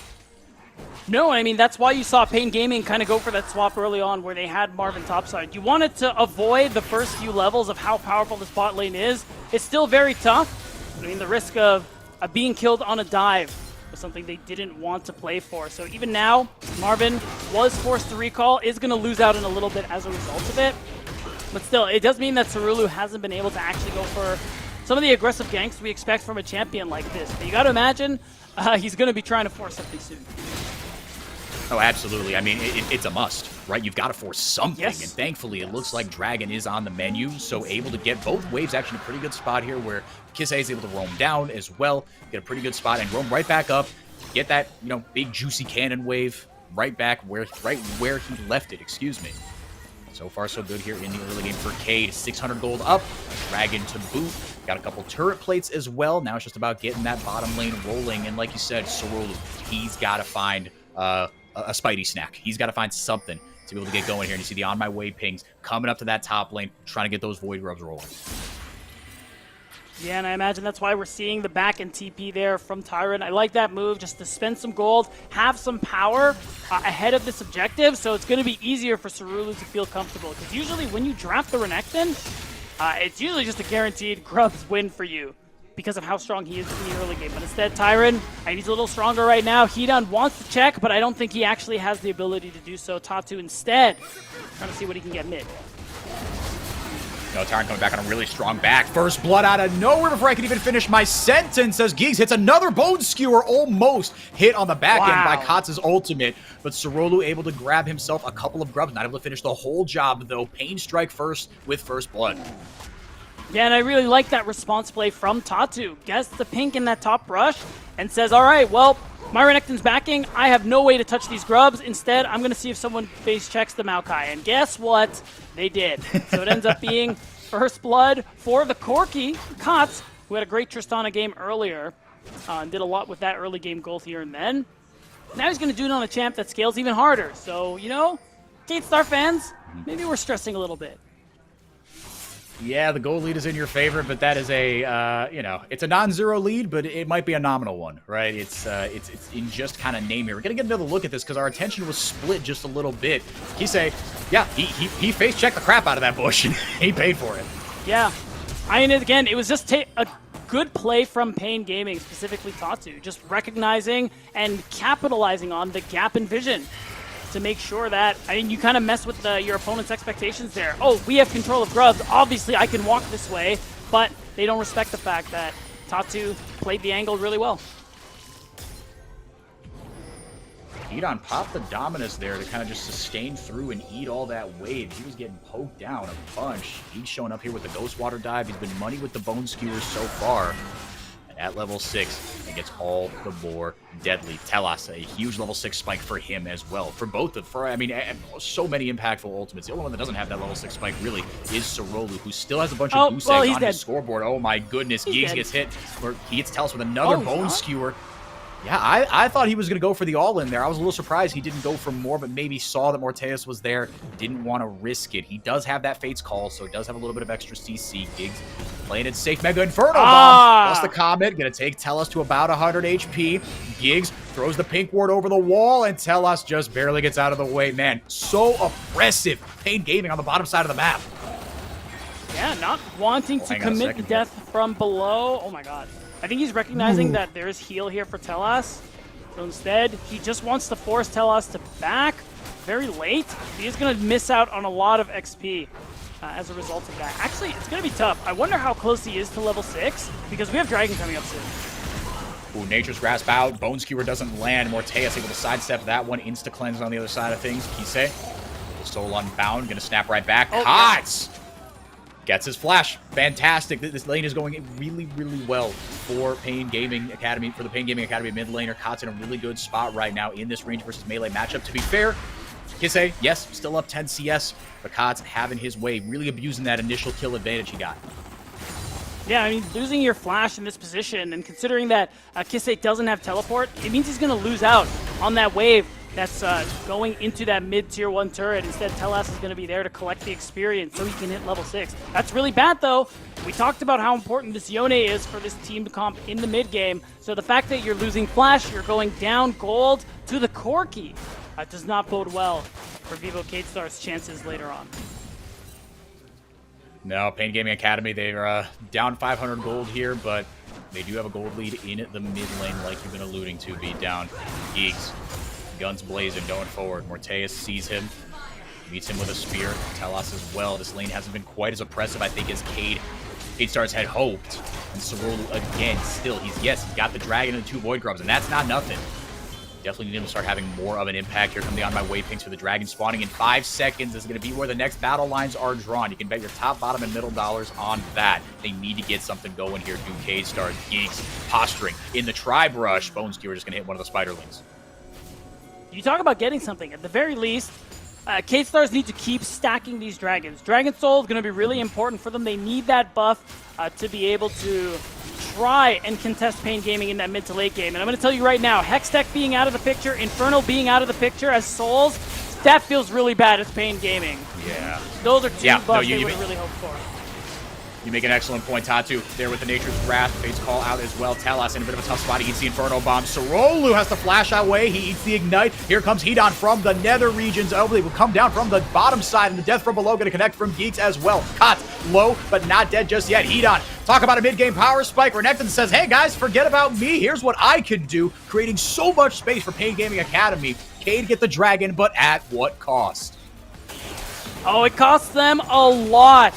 And now they go into this mid-game, again, just even gold, which feels really bad as this composition. I mean, if I'm playing solo queue and my Elise is 0-1 and 0 Enrique, I'm pissed, man. And, you know, granted, Pain Gaming did a really good job to limit what Cerulo has been able to do in the early game here so far in the first 10 minutes, but this is really difficult now because as time goes on, this Elise's impact is going to continuously diminish. Now he's still pretty strong and can try and contest for these grubs, but it's just not enough. You need gold. You need kills, turret plates, whatever you can think of.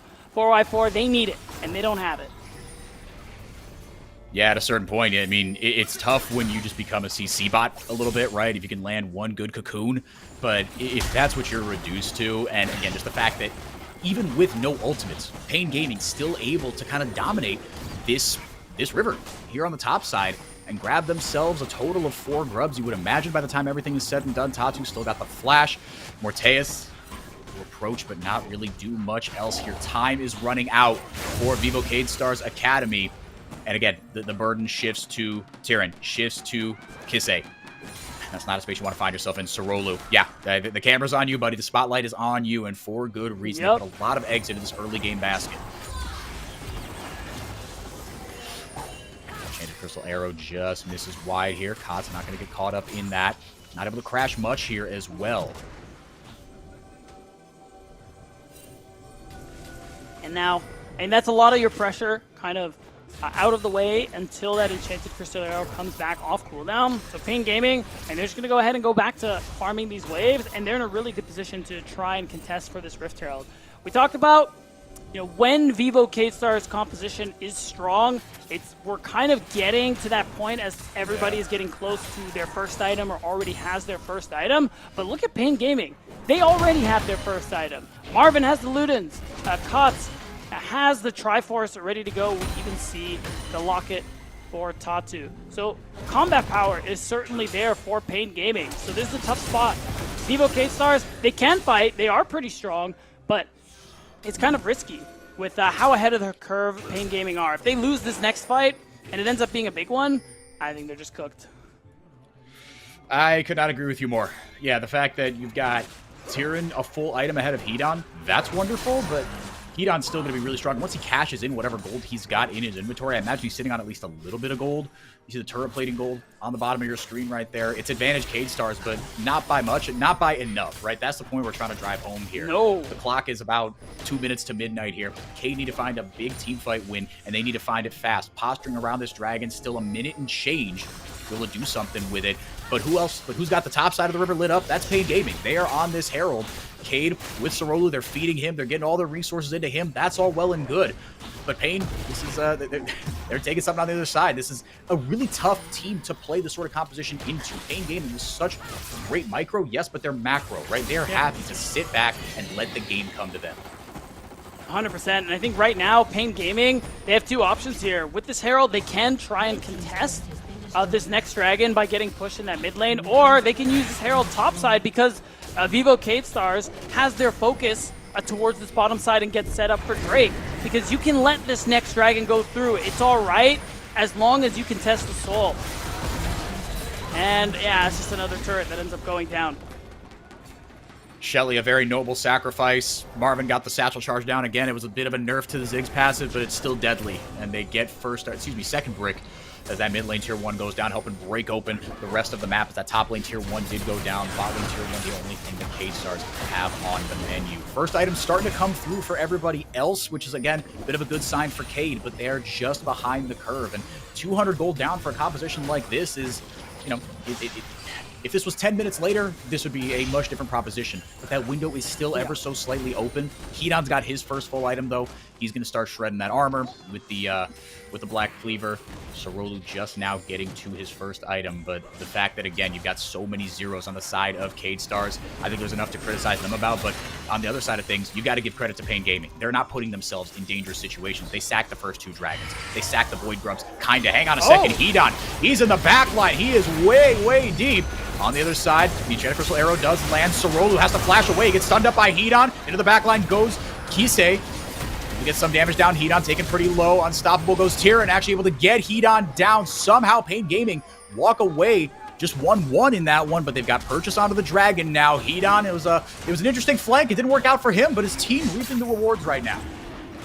And at the end of the day, they get the Drake on the side of Pain Gaming. They stall the Mountain Soul stacking for Vivo K-Stars. Because of that, and this is a huge W in their books because time is not on their side. This third Drake was pivotal for them, and they weren't able to secure it. So now Pain Gaming, they're in a really good position here this game because we are passing the 15-minute mark at an even game state and a lot of extra gold on your big carries here. I mean, the only real lead in favor of Vivo K-Stars is on the top side, and I'm going to be real with you, Enrique.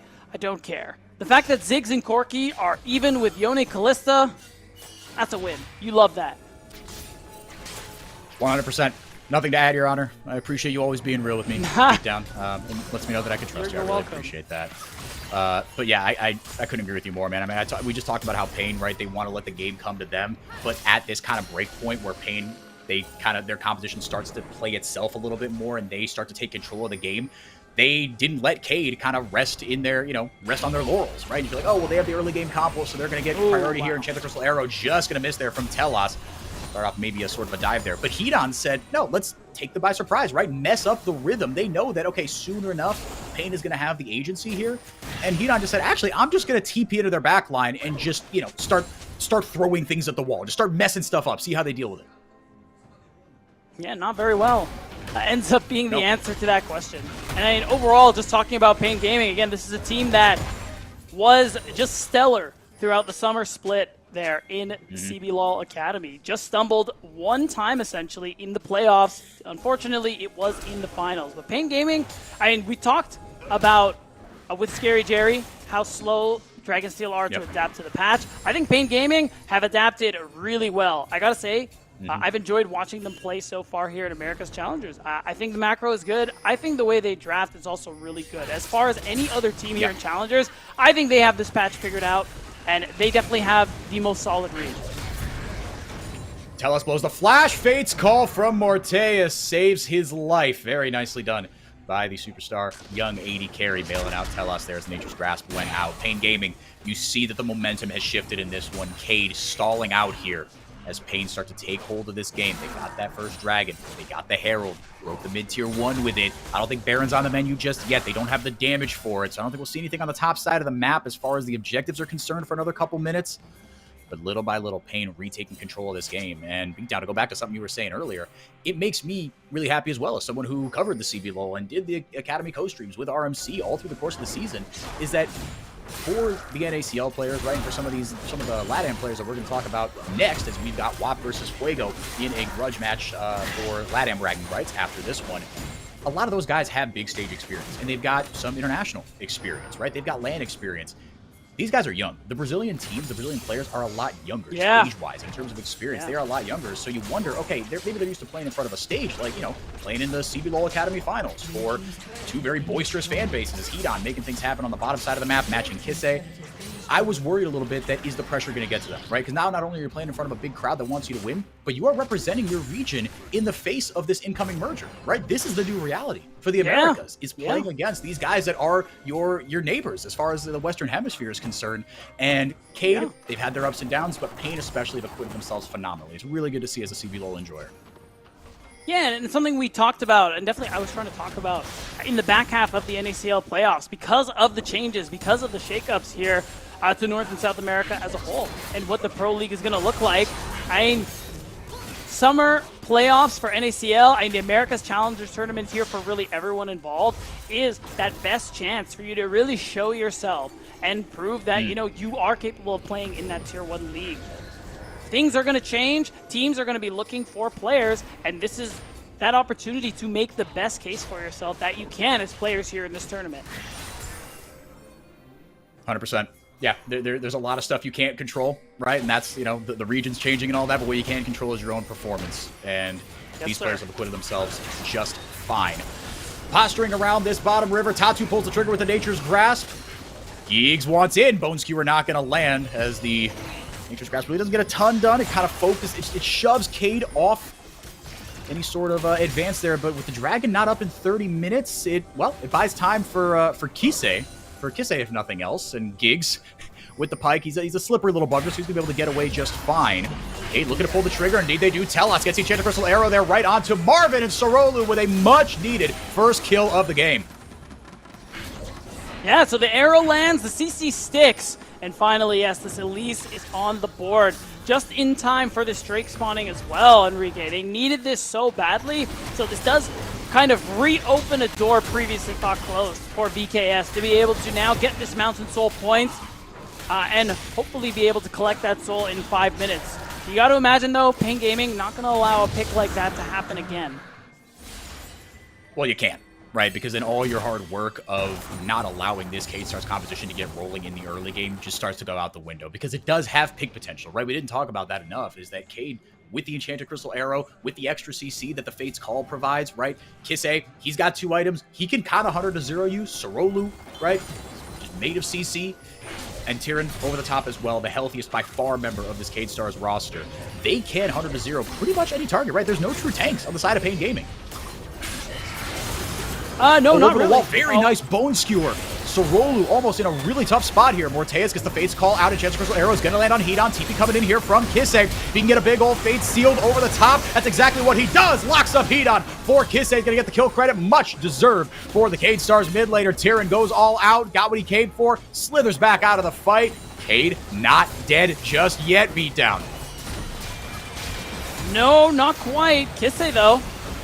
Yeah, Kisei not done either. Wow. Marvin taken incredibly low. Tyrann able to get the W out. Morteus again with the Fate's call. Able to Hoover Telos out into the open. Giggs looking for maybe one more pick. He gets Telos. Will it be enough? He has to flash away. Doesn't even get the Phantom Undertow. Little bit ill-advised. Morteus punishes the Pike. Giggs with an ill-fated trip to the gray screen. Yeah, that one's a bit unlucky there for Giggs. I will say, the thing that makes this game hard for Cade Stars is that even when you have a good fight like that one, approaching with blinking health bars is so dangerous against the Pyke. I think that's what's preventing them from really pushing for more with some of the plays that they've that have actually gone their way. They have to get a pick. They have to flash away. So it just kind of adds to their burden of execution, where that they need a really clean fight win just so that this Pyke doesn't clean them up after. Because you talked about how squishy this comp is. That's why I love the Pyke angle here for Pain Gaming. The fact that he can do a lot of damage he can do some meaningful damage to a lot of people here on VKS. Yep. Oh yeah. No, he's a crucial part of how this goes. And with Pyke, sometimes, you know, you've got to get up close and personal, right? That's the only way that the Phantom Undertow works, right? Yes, you can launch the Bone Skewer, the hook from a long range, but to get that Phantom Undertow and get that crucial death from below, right? Get that flat lethality, big dam on the back end into an extremely squishy composition. You know, that's the support lifestyle sometimes. If it works, you look like a genius. If it doesn't, you look like an idiot. And that's just that's the way of the world sometimes if you are someone like a Pyke. Yeah. And now we're just seeing this posturing here towards this top side. And you do have a Yone and a double marksman composition, even though it is Ashe support. Maybe we are seeing a Vivo Cade Stars try and make an angle here for the Baron. Maybe just try and set up vision so that Telos can go for an arrow, get a pick, get a kill, and that can turn into ace. I think the Baron is going to be a big way that Vivo Cade Stars actually have a chance to maybe try and get a big lead here that can allow them to close this game out. Yeah, and they've got to get that pick first, right? This composition can do that pretty well. It's going to fall off, and it is starting to, but with a 2,000 gold lead, they are mitigating it. They are pushing back, raging against the dying of the night, against the inevitable heat death of the sun that is coming for their composition. The Pain Gaming, they haven't eclipsed them just yet. VKS, they've done a good job of getting those picks. Tell us he's been money with the Enchanted Crystal Arrows, but like you were saying, Marvin, fool me once, shame on you, fool me twice. Fool me, you can't get fooled again. I don't think they're going to get caught out like that, especially not before such a big objective. Now Pain Gaming just clearing out vision again around the Baron Nashor. That is, I think, just alongside the Mountain Soul, Cade Stars kind of keys to victory here as we get towards this late game. This is hard. Yeah, we're at 2 items, which, you know, generally feels pretty good, but again, we're looking at a Yone and a Callista. We're looking at Katz and Marvin on these champs that scaled really nicely. 2 items, they are really strong right now. If Pain Gaming get a combo with that Nature's Grasp and Marvin's ult, it hits multiple people, that's a one fight all on its own here. So again, the execution of Vivo Cade Stars, it's so high. Their comp at this point, if you ask me, is kind of already fallen off, so it's going to take a massive outplay for them to actually be able to get this. And you've got 4 squishy members on both sides. Tyrann is someone we haven't talked about a ton because he's the only champion that doesn't just fall off a cliff immediately. Kisei kind of on the Yone, right? But the point is, that's the picture we painted of this competition, and for good reason, right? And they're looking for cheese, right? They're looking to catch someone in the brush, but Giggs with a well-placed Bone Skewer are going to find them out. Again, we're looking for that Enchanted Crystal Arrow from Telos. We're looking for a pick into a fight win, into a Baron. It's a lot to ask of this composition. But Cade, they've shown they're not dead just yet. The field goal is good. That is a brutal ultimate to not have land at all. Pain able to get the hook down. Very nicely done from Giggs. Tyrann is actually pretty low here. Tatu into the backline. Nice Bramble Smash as well. Sorolu separated from the rest of the team. Takes him all the way to the Dragon Pit. We've got a fight on 2 fronts. Giggs into the Phantom Undertow. Not able to get another hook down just yet, but he's certainly looking for it. Almost there on to tell us. Pain Gaming now have full purchase over the Dragon. Not sure there's much Cade can do here. Beat down. No, and this is just going to be, this makes the game even harder for another reason, where that stacking Mountain Drakes makes you really hard to kill. But now they want to fight. They want to fight, and actually good damage there on the Tatu, but is that all they've Whoa! got? Mega Inferno Bomb is starting to do a ton of damage there, and on the other side, the death from below comes for everyone, Morteus included. Kots will pay the iron price on the other side of things. Tellus trying to get a cheeky Baron steal, but Sorolo is gone, and Tatu is clean with the smites. Tyrann with the health bar advantage, trying to make something happen, but he's unable to flash away. Not in time, just right of the enemy jungler with the fate sealed. Pain get away with murder, and the Enchanted Crystal Arrow is actually going to land on the back end. Tyrann, Tatu able to get onto the ground, shoves him over the wall. Giggs almost got the hook. He hooked the Gromp over the wall, almost got away with it. Blood spilled on both sides here, but Pain again, they get that second Mountain Dragon. They get a little bit of a fight win. My goodness, look at how much work Tyrann's got to do, man. Dude, I gotta say, we gotta give some props to Tyrann for how he's been playing so far this game on the Cassante. Yeah. I think he's had a lot of really impactful team fights, and for a player who has had, honestly, not some great games since America Challengers has started, it is really nice to see him step up, especially in this position where his team is 0-2, and going down 0-3 would really be a detriment to your chances to make it to playoffs. And I mean, he's been doing well so far in these team fights. He unfortunately, he's going to have to continue doing really well if his team wants a chance, because this is still a tough spot to be in. But it's also made harder by the fact that Pain Gaming, they're stacking Mountain Drinks now. So this Renekton, now that he's building armor, a Tatsu with his resistances, they all just get bumped up, and they're even harder to kill. Yep, we've said it kind of 6 different ways. The game's just getting a lot harder as time goes on for Cade Stars. And you talk about Tyrann and how much work he's done and how much work he's going to have to keep on doing. You've just got to find a way to get onto the backline, right? We talked about the importance of the Enchanted Crystal Arrows there for Telas, but these champions, as the Enchanted Crystal Arrow is going to try to find its mark on the other side as Kot's able to slingshot himself away, but Kisse going for the all-in here. The TP coming in from Hedon is not going to be in time. Kisse able to get the 1v1, much needed, but Hedon with the Dominus, he's 3 levels down, but that's enough to dissuade Kisse. But again, these are the wins on the margins that Cade have to look for as they're now starting up the Baron beatdown. Yeah, look at the setup. This is a really great call here because the arrow helps secure the kill. Kots can't join, and you have a numbers advantage because Hedon TP'd away. Tatu going in with the Nature's Grasp. Kisse trying to play bodyguard. Tyrann again doing a lot of heavy lifting in this fight, and they get away with the Baron. Telas going to be rescued by the Fates Cole, and now they've got Giggs right where they want him. That was textbook. Morteus, take a bow, young man. Wow, like really huge. That reset there for the Pike could have been a huge shift there for Pain Gaming, but instead, a great setup from from Telas' Ash Arrow into a Baron secure that Vivo K-Stars needed so badly. Now it's the million-dollar question. What can they do with this? They got the Baron, which I did not have on my bingo card. Beatdown, I'm going to be honest with you. I didn't think that they'd be able to get this, but they got the pick on the other side. Credit to Kisse, such an important player all year. We talked about it. And now with the Baron, yes, it's only, it's not going to be everybody wearing purple, but it's going to be just enough members here. They've got to break open this mid-tier one at a minimum. Yeah, Kisse just soloing down. He's got 3 items now. That IE is such a huge spike.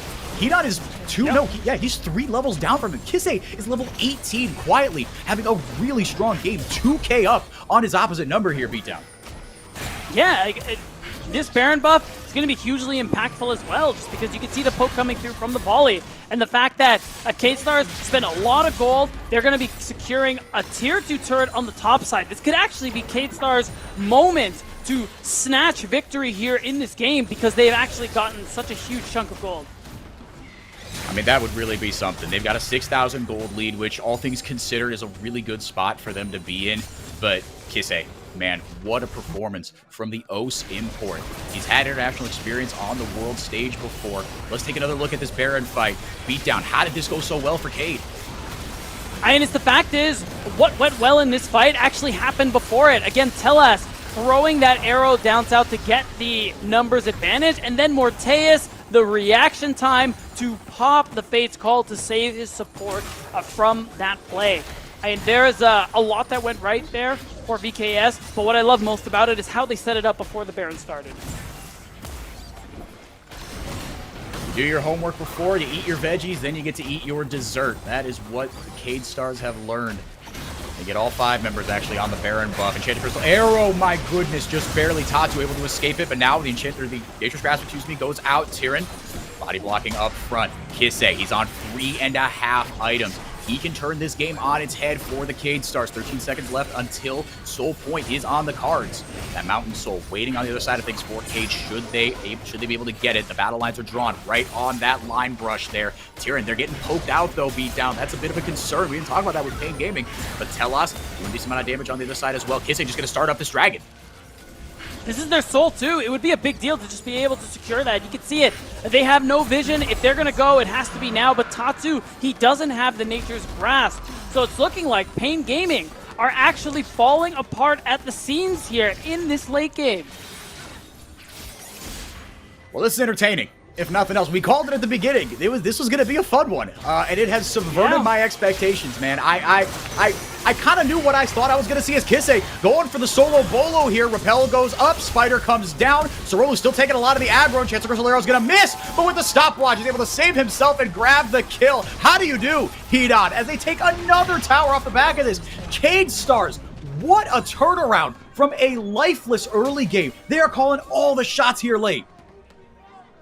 Man, it's unbelievable. This comp basically functioning inverse to how we were expecting. Again, really quiet and unfortunate early game from Vivo Cade Stars in a comp that really required it. But at the end of the day, I mean, some really good setup there. Again, with the Ash Arrow across the map to set up Kissei for a kill into the TP so that they get this Baron. That's what's gotten them this gold lead. It was an even game for so long, and suddenly we're in this position where Cade Stars are up 7K. They're in a position here, you can even see it in this gold grab, now where they could actually end this game. They could actually get the win and be the one to give Pain Gaming their first loss in the groups. We had the Kryptonite conversation before. I think it's fair to bring it up again, especially when at this point in the game, we thought the comp was going to play itself for Pain Gaming. Giggs able to get the Phantom Undertow down and just barely, on the edge of the stun, lock up Tyrion and save his own life. Subverting expectations, man. That's what the CBLOL has always done. For better or for worse, they keep you on your toes, man. They call themselves the content region for a reason. If nothing else, we're going to keep things spicy, keep things entertaining.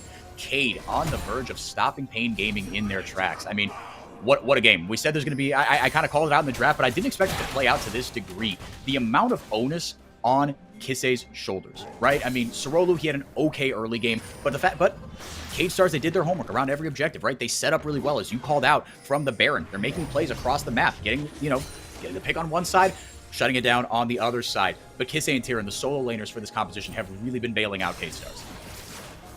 Yeah, they have. And again, a big deal for Tyrion too, who's had a really quiet tournament so far, but is able to turn it on alongside Kissei, to be able to actually potentially get themselves their first win. Such a crucial thing it would be. Now they have the opportunity to make it happen. I mean, right now you could see it. Pain Gaming are the ones under pressure. The Mountain Soul kind of nullifies the effectiveness of the Ziggs poke, of the Corki poke, because that shield is regenerating every few seconds out of combat. We love borrowed power. That's exactly what they got from this Mountain Soul. Tatsu going in, the rest of the team not around. Morteus body blocking. Giggs not able to get the stun off on him. The Bone Skewer doesn't land. There goes the Nature's Grasp.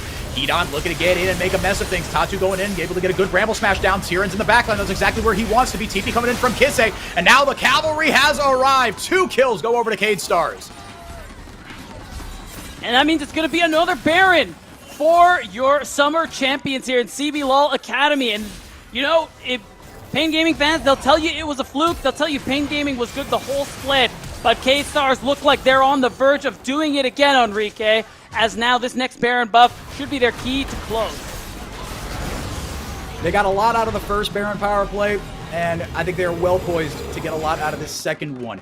10,000 gold in the lead. The early game, could it have gone worse? Yes, but it could have gone a lot better for this team and the win conditions that they set out for themselves. But they have positioned themselves just fantastically. Yeah, but to your point, Beatdown, the cope from Pain fans, it's going to get real stale, right? They might have been better. They might have been the first overall seed, but they lost to them in the regular season, and they lost to them in the finals. They have a 2-4 record against Cade Stars Academy, and now it might be 2-5 by the end of this. And for Cade, what a win this would be to keep essentially their tournament hopes alive. Again, 0-3 isn't a death sentence, but man, oh man, did they need this win. Again, if they're able to turn around. Yes. We're not quite there yet. If we want to talk about the rest of the schedule, I mean, Vivo Cade Stars, they play against Dragon Steel. They play against WAP. So Winning here, it's not going to lock them. There's still a chance that they could falter, but if they want any hope at all, it is going to start right here and now. Pushing out these waves, the 4-1 lane assignment, I think, is the correct one. Maybe you could 1-3-1, but Tyrion kind of needs to chaperone the rest of these champions. Kissei looking for the flank here. The Jennifer Valero did land on the Tatu. He's just getting eaten alive, RMC. I'm sure he's watching somewhere and agrees with you because, wow, it has been so good. These Ash arrows there from Telas just landing these picks from long range. And now with that kill on Tatu, no Nature's Grasp when he spawns up. That's 2 inhibitors down, and that might be the end of the game. Cade Stars playing the spoiler card beautifully. They're looking to dot their I's and cross their T's, pick up their first win of America's Challengers, and prove that maybe they do deserve to be considered the first seed after all. Pain Gaming, their undefeated streak comes grinding, screeching to a halt at the hands of their kryptonite. The Guerreros, the Cade Stars, take it to Pain Gaming. And a really nice comeback, too, from Cade Stars to be able to, again, a comp that does not scale well. They managed to play it out really nicely. I mean, whenever we do get to the highlights, I really hope we get to see that play again. That got them their first Baron, Enrique, because that was the play. That was the shove that pushed this boulder down the mountain that allowed Vivo Cade Stars to actually get the win that they were trying to set up in the early game. And it's crazy because the fact that you referred to it as a comeback, right, with this composition, that's kind of crazy. Yeah. Right? Because if this comp got, like behind, right, it was never, I guess they were never technically behind in terms of gold, right? But as you and I talked to death on this cast, it's not quite that simple, right? You were behind in terms of like all the other numbers and levers that League of Legends pulls on you. They held firm, and like you said, Beatdown, they took care of their fundamentals, right? And that's something that the Cade Stars project and those in Brazil will know. When Coach CL came over from Rogue, a Peter Dunn disciple, he said he wanted to tear it all down, right? He said, we're going to rethink the way we play League of Legends here in Brazil. We're going to start from the bottom up. We know we've got great mechanical players here. Brazil has always had that, but it's the fundamentals that have let us down. We're going to make sure that those are patched up so that we can moneyball our way to the top. And that's exactly what they did here. That's right. And I mean, it couldn't have come at a better time, too, again, especially with the changes that are going to be taking place next year here with the Americas League and things like that. And it is a really good look for them so far, even if they did have some stumbles earlier on here in the tournament. And they keep their hopes alive. And now they still have that chance of making it to the playoff bracket. It's absolutely huge. And like you said, they've got quite the test tomorrow. Cade Stars play 2 games, one against Wappa, one against Dragonsteel. And you know, Dragonsteel, they've got a chip on their shoulder. I would not want to face I would not want to face a pissed off Dragonsteel fighting for their tournament lives. Essentially, that could be bad news bears. But Cade got a much needed win. They got to take care of business against WAP tomorrow. But rewinding a little bit back to this one, Pain Gaming. I'll say I've been watching them. This academy team for the whole split, the whole year. This was kind of the most lifeless they've looked. As we get the post-game stats up on your screen here, they held their own in the early game, and that's exactly what they were supposed to do. But in the late game, they couldn't close it out. Good golly, Miss Molly. That is a ton of damage. Yeah, but it wasn't really enough there for the Ziggs. But yeah, to your point, calling them lifeless, I really like that, and I really like that because I kind of agree with you, where it just feels like after a certain point, they stopped trying to make plays. I don't know if they got nervous, scared, whatever the case may be, but like they still had very clear ways to start fights. Again, with the Maokai that we talked about and his ability to engage on these low mobility targets. So the fact that they didn't really try and force these things and just kind of put themselves in a position where they were only reacting was a part of why they lost. Very uncharacteristic of them. Yeah, I mean, to your point, I don't know exactly what happened, right? Why it went down the way that it did, but clearly there's something in the water down there, man. Cade, they seem to have Pain's number, and all the evidence certainly points to that. Yeah. But for Cade, I mean, Kissei, again, right? Sorolu, he had the guts to pick that in an early game composition. Tell us 16,000 damage, out-damaged Morteus there. I didn't see that coming. I knew the Ash was going to have a big impact, but that surprised me. But Kissei, man, I mean, the value that he's brought to this team, and again, his presence has forced the whole team to speak English. That is not the norm in CBLOL Academy and CBLOL. Sure, there are imports kind of every which way, but what he has done and Coach CL's trust in bringing him over, right? I mean, he warps this team for the better, right? They play around him, they play behind him, and him and Tyrion, very much the unsung heroes until the end of the game there. Yeah, 100%. And I think that's why you saw he was able to have so much impact there on the Yone. You called it out during the cast, Enrique, the fact that he was 3 levels ahead of Kotz towards the back half of that game. Like, he was just quietly farming, quietly getting this insane lead over the Corki, and was having a big impact in those mid to late game team fights. And we're going to get to see the highlights here in just a little bit. But on the other side of things, Pain Gaming, look, they've acquitted themselves very well over the course of the tournament. They've got 3 wins. This doesn't wash all that away, and I think we like, everyone knew that they weren't infallible, right? But again, we talked about how Cade, they maybe glitch out a little bit when things don't go their way in the early game. Pain, for the first time all tournament, didn't have their way in the early game. Yeah, and it's starting to wonder if that's the team we should be using that kind of description for, where if things don't work out for you, you start to fumble, you start to freeze a little bit, because that is kind of what happened at this stage of the game. And you could tell that K-Stars were really feeling themselves too, realizing, oh my god, like, we have an angle. Like, we can actually win this one out. And I will say, you know, here and there, some kills happened that didn't need to happen, but it was still a really nice way to play out and close this game there from Vivo K-Stars. Yeah, I think you point that out, right? I mean, like, some kills that kind of didn't need to happen, as we see the Baron take here. This I thought was going to be the final straw, right? And when this competition finally got going, right, this was a huge pivotal Drake for K-Stars that they kind of needed to take. But when Tatu walked away with this, for me, I was like, all right, the momentum has shifted. And it did there for a little bit. Yeah, Kisse couldn't connect with that Fate Sealed, right? These little things that went K-Stars' way, all of a sudden weren't. And yeah, I mean... And Shade Crystal from Talos, they got better and better, but man, oh man. But again, this comp had early game potential, and the picks, right? That was something else we didn't, I think, give the comp enough credit for in, you know, kind of draft and setting it up. But man, did it come to roost. Yeah, and again, this play right here, you could see it. The whole time this is going on, Renekton is still walking. It isn't until after the Baron goes that he ends up showing up, and Geeks just dies on his own. And this is really that exact moment where all those other fights beforehand, not looking great for K-Stars. And then every fight after that Baron, you're going to see starts to look really good for them. They played it perfectly, right? And Morteus as well, right? Got a ton of spears into Hedon. He's able to, you know, get really shifty. And Tyrion, I mean, we didn't talk about him much, but how he was able to body block for the rest of the squishy members on his team, right? And Kisse, how shifty he was as well. These solo laners, again, I call them the unsung heroes, and eventually it was just too much. They were able to threaten the backline of Pain Gaming. That was kind of the one secret sauce, right? I thought that maybe that was the last straw that they needed to happen, because if Marvin and Giggs were able to free fire, this wasn't going to go, or Marvin and Kotz, excuse me, then it wasn't going to go well for him. And for Marvin, yeah, he put down 32k damage on the Ziggs. He did his job. But Kotz, right, you're Corky, right? If you're not landing your big ones, you got to get up close and personal to get that Gatling gun damage down, and he wasn't able to do that. No, not at all. And I think that's part of why the team fights weren't working out for K-Stars in the back half. And I think what really just put that nail in the coffin is that Mountain Soul. Because again, Corky poke, the Ziggs poke, it's kind of nullified by a shield that shows up every couple of seconds when you're not taking damage. So, and it's just a lot of things happened to allow K-Stars to get that win. But most of all, it was how well they played things out when they set up that Baron play that turned the game around for them. They took care of their fundamentals on the Baron play. They took care of their fundamentals and stacking up those first couple dragons and made those fights a lot easier, right? Made the rewards that much sweeter. Our MVP, it will come as no surprise to you, is Kisse.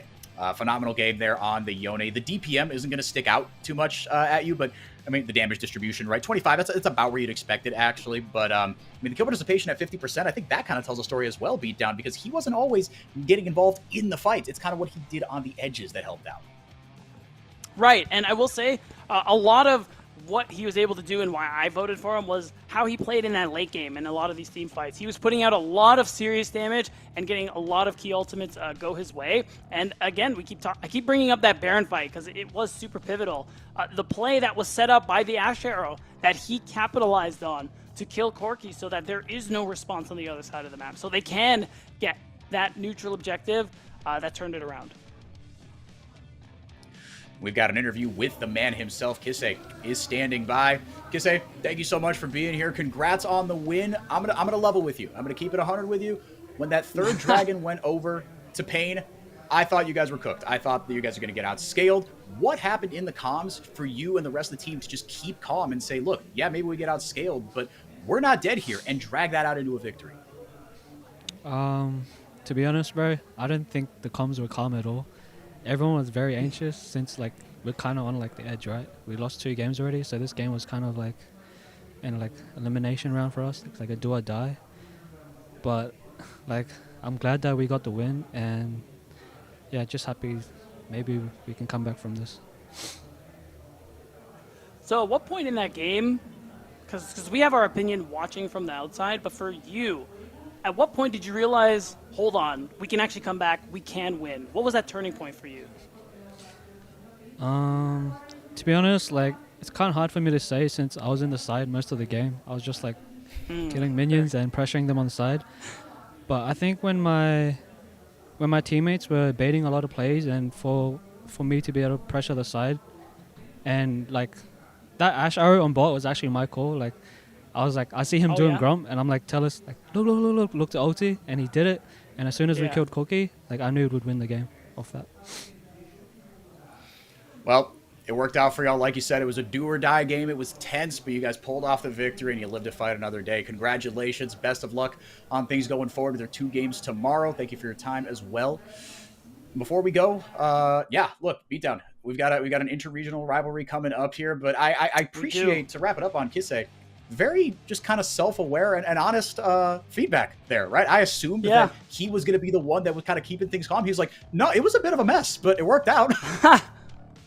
I mean, I really do appreciate the fact that, I mean, they actually were really anxious. They were stressed out because, I mean, I figured they knew that they were getting outscaled with every passing minute, but the fact that they were able to kind of keep themselves together despite that anxiety, I think is really impressive, especially on a stage like this, to be able to make the comeback that they did. And I really like getting that insight that he's the one who made that call. Big thank you to all our players for putting on a great show for us. One more for you when we come back. Psst. Hey, did you know that kid is vaping the same toxic chemical that's used in taxidermy?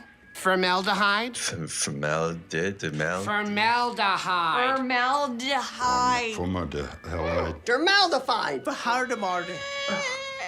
Formaldehyde. Formaldehyde. Formaldehyde. Formaldehyde. Formaldehyde. Here's a fact that'll stop you in your tracks. Teens who vape can be exposed to toxic chemicals like formaldehyde. Know the real cost.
The Duelo de los Reyes, the Duel of Kings, coming at you in just a couple minutes here. WAP from LRN South, or from LNR, LRS, there we go. I got it, from the South, and then from the North.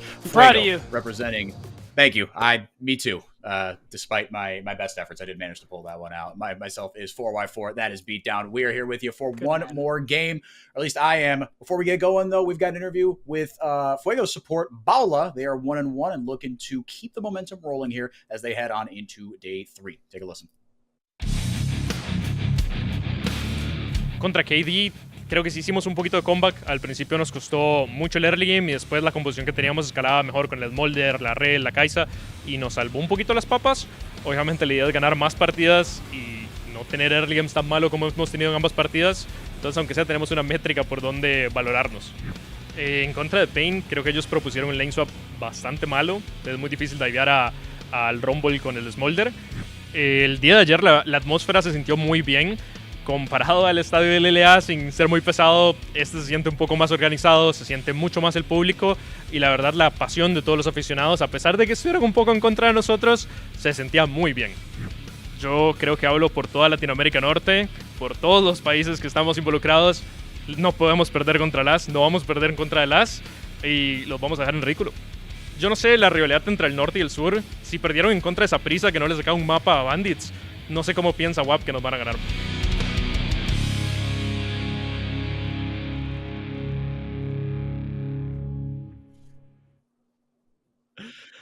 That's pretty good. Just don't lose to LATAM South. Please, just don't do that. So the rivalry is clearly there, even though, again, our previous 2 matches were rematches, right? They were matches of the finals. Yeah. But these 2 teams have not met before. But, Beatdown, there's clearly some bad blood between these two regions. Yeah, and it's pretty interesting, too, that I like that they got on board of that immediately because it wasn't that long ago that a lot of the Latin American leagues got consolidated into the Southern and Northern leagues. So I like that they're immediately like, yeah, those Northern guys, the Southern guys, I hate them. And I love that.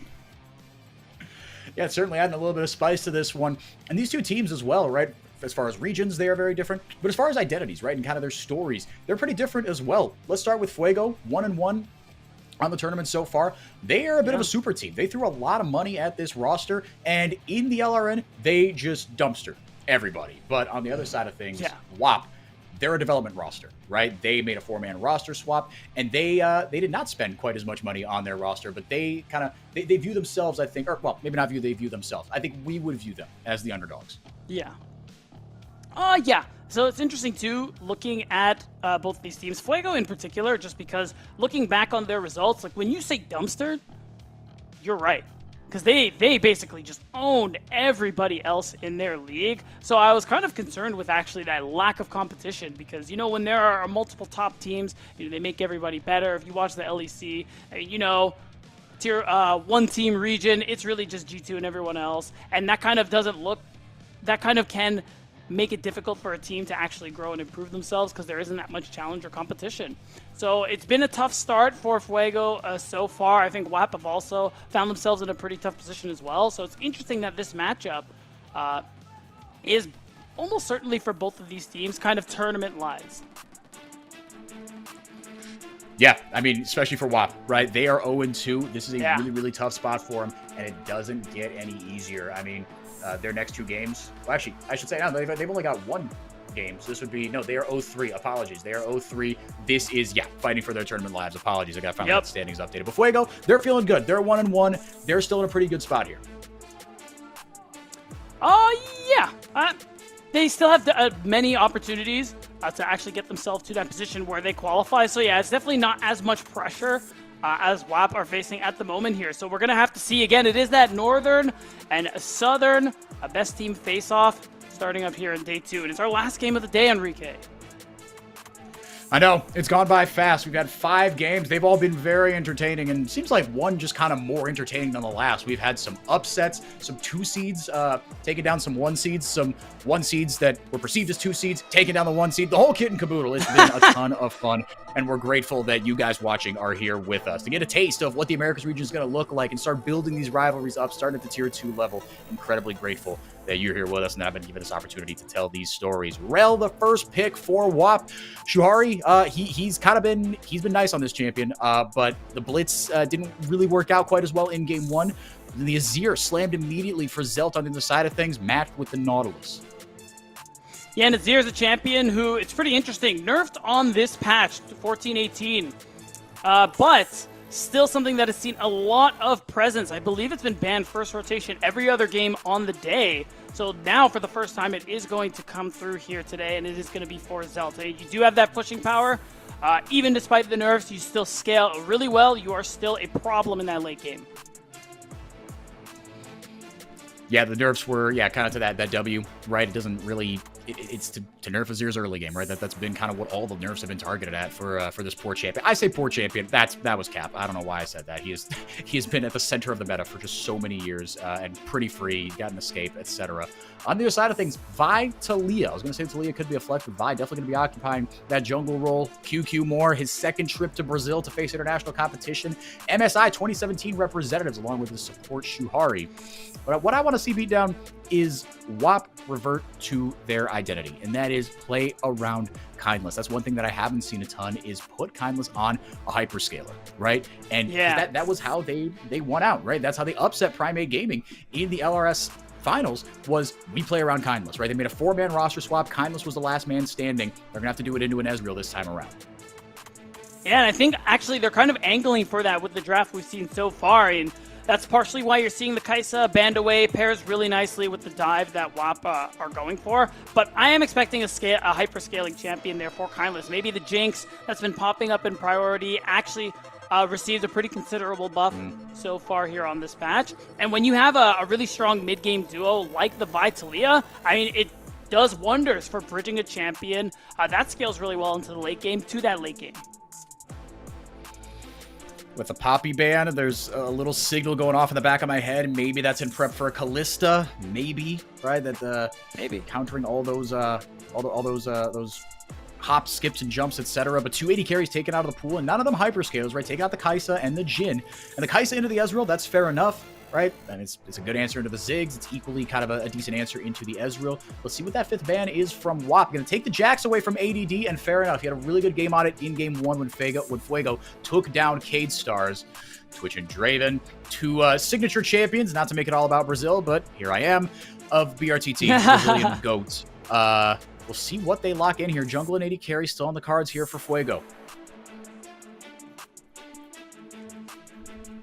Any second now, we're going to see what the lock-in is. Honestly, frontline is a really good look for Fuego, just because you have a decent amount of damage there with the Azir and the Ezreal. And there is the Jinx coming through. I do like it. It's exactly as you said, trying to set up Kindless to carry in that late game. It's what worked for them so well when they won things out in the Southern Regional League.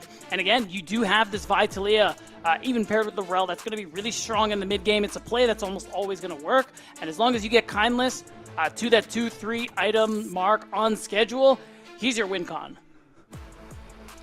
Yeah, they can match the scaling of the Azir and, excuse me, the Ezreal. Gragas picked up here for Thorin. And the Gragas, not something that he has played a ton of, but he's known for kind of pulling out some wacky stuff here. He's going into it blind, so clearly feels some sort of comfort on it. On the other side of things, ADD, he's hovering this Gnar, but I wouldn't be surprised if he locked it in, just because, I mean, again, this is just a strong, stable, front-to-back team fight composition. Yeah, that's right. It does give you that extra avenue of engage when you're going into these team fights, and it's another threat onto the Jinx, because I think that's who the target is going to be later on into the game. I mean, you have Nautilus, point-and-click CC. You do have the Maokai as well, who's going to be trying to put that pressure onto Kindless. I think everybody recognizes that he's going to be that big damage dealer into the late game, and that's why I like this Gragas, because you do have that opportunity to peel, make space, use that exploding cast to kind of break up the fight a little bit, so Kindless can actually play the game. It's protect the president. This is, they're going back to their identities. It's kind of what I called for. The Gragas is certainly going to help with that disengage. Vi has that point-and-click lockdown CC. Talia with the walls and with the threaded earth. can really help things out, stopping the Azir dash in its tracks, right? So they've got all the tools they need to do WAP here. And Beatdown, yes, they're 0-3. They're at a bad spot, but you were talking about it a little bit earlier, so I want to kind of expand on some what your thoughts here early on. The results haven't come, but when we were talking in the green room earlier, you seemed a little more positive on WAP as far as their in-game performances than maybe I was. Yeah, before going into this tournament, part of the reasoning was, I did mention too that, again, when you're in a league where you just kind of smoke everyone based on just being really good mechanically, I think when you come into tournaments like this where you face other competition where that isn't just going to straight up work for you most of the time, I do have concern, which is why I wasn't quite convinced at how good Fuego could have potentially been. And I thought WAP's game against Dragonsteel was pretty good. I do think there's potential on this roster, and I think they do have a comp that's pretty easy to execute that should get them a much-needed first win. Much needed is right. World Championship trophy looming as we get ready for Worlds and international competition. We hope we can whet your appetite just a little bit by giving you a preview of what is to come in the Americas. Thank you so much for being here. Before we sign off, I've been your play-by-play. I'm 4x4. That is Beatdown. We got one more game. Duelo de los Reyes, the royalty duel here in Latin America, coming to São Paulo. Yeah, both these teams going to be pretty happy to play things out in the late game, but like you said, Beatdown, if you can get to that mid and late game unscathed, WAP is going to feel pretty good about their chances. They still got to execute, right? There are still some backline threats with the Gnar, right? With the Azir, can dash in, flash ult, right? We've seen that movie 10,000 times. What, in your mind, is the biggest threat to that for Fuego? It's this Vitalia. I mean, I'm looking at QQ More and DD, and the fact that you have this single target, almost guaranteed kill combo here with that Vitalia, especially if Thorin gets involved, if Kindless gets involved. That's kind of the big play that they're hoping for, and that's how they want to threaten the carries in Zelt and Virus FX on the side of Fuego. And I think that's the thing they have to be most mindful of while they try to get onto WAP's backline. It's going to pay dividends if they can, and like you were saying in draft, this is pretty tried and true, right? In the early and mid game, you still got to execute it, but it's not to diminish anything, but this is kind of as easy as it gets, right? The point-and-click CC from Vi, I mean, that's why she is picked, right? In the era of mobile AD carries, if you just get in range of someone and click a button on them and lock them down, I mean, come on, right? You'd kill for that. Yeah, pretty much. That's the idea here. I like this early ward from DD as well. Try and get an idea on where Matas is going to be. And see if QQ More is going to have an opportunity to potentially invade, go for a play, though he generally doesn't do that too often. He is definitely more of the farming type. And even on someone like Vi, where you do want to have early game impact, I think in this draft, level 6 as soon as possible is ideal. 100%, and he's going to be pretty unbothered as far as the wards in his jungle. You talked about the ward up on the red buff. That was pinged down pretty immediately, I imagine, by Zelt. As the on my way pings come down onto the Raptors. We'll see who strikes first, but like you said, level 6 is going to be really, really important. On the other side of things, it's a melee versus range matchup. Mini-Gnar, man, ever since, I mean, he hasn't really been in the meta much. It's not quite the Renekton Gnar days of yore in 2022-ish, but this little guy can do a ton of work. If you know how to position yourself, you can just kind of print damage, right? Triforce Cleaver, and all of a sudden you go, whoa, wait a second. That's not what this guy's supposed to do. It's true. And I will say, another thing too worth mentioning, we talk about the number of different changes here on 14-18 in preparation for Worlds. I mean, Gnar got a pretty sizable buff too. 3 AD base. Oh my god. Okay. But yeah, that's why you're seeing ADD. I'm very happy to take advantage of that as he's got Thorin pretty much stuck under his turret. Oh, turned it around on him. Did Baula hit Shuhari with the hook immediately, stopping the engage as soon as they hit that level up. Level 3 to level 2. The WAP bottom lane. Got all up in their business, but stopped it very nicely. Mataz roaming into the mid lane. DD, not able to get the seismic shove off, but with no mana, you got to be careful about where you step. Zelt burning the TP. Yeah, and I'm curious too, DD will have an opportunity where you actually might be able to just walk back and maintain a TP advantage here, especially when you're looking at this Jinx, who they might want to set up dives to. Never mind. They're just going to TP back to lane. But Maokai's bot side, hey, maybe we'll fight, right? Let's talk about something else. Maybe. Hopefully. Gonna pop that Scryer's Bloom. I'm not sure if He's WAP saw leaving. that on their screen, but QQ Moore is hanging around here. He's gonna eat a sapling. He's gonna back off here as the Riptide goes out from Baula. Like you said, level 6, so important for both of these junglers. QQ Moore gonna come back with a couple of long swords, gonna help out his clear speed. Thorin in a really tough spot here, not a ton of mana, and really getting outpaced in this matchup. ADD, a guy with a lot of international experience, former NACL player as well. Yeah, I was gonna That say. beatdown is Mr. ADD, Mr. Globetrotter up in the top lane, up 15 CS. I can do that. Yeah, you're doing great, bro. Don't worry. And yeah, ADD. I mean, overall, since leaving the NACL last year, he's had a lot of success here since joining Fuego and just being here in Latin America, and it's been a good look for him so far. I mean, he's a top laner who's able to get a lot of work done in and out of lane for his team, and he's someone that Fuego lean on, especially later on into these team fights. So him playing something like the Gnar in a pretty important game for them here on day 2, very fitting. Yeah, played the Jax very well, excuse me, in game 1. Some other, if you're not an NACL enjoyer, you might remember ADD from when he played Teemo Top at Worlds 2022 with Isurus. That was held in Mexico City. Oh my god, that So, did happen.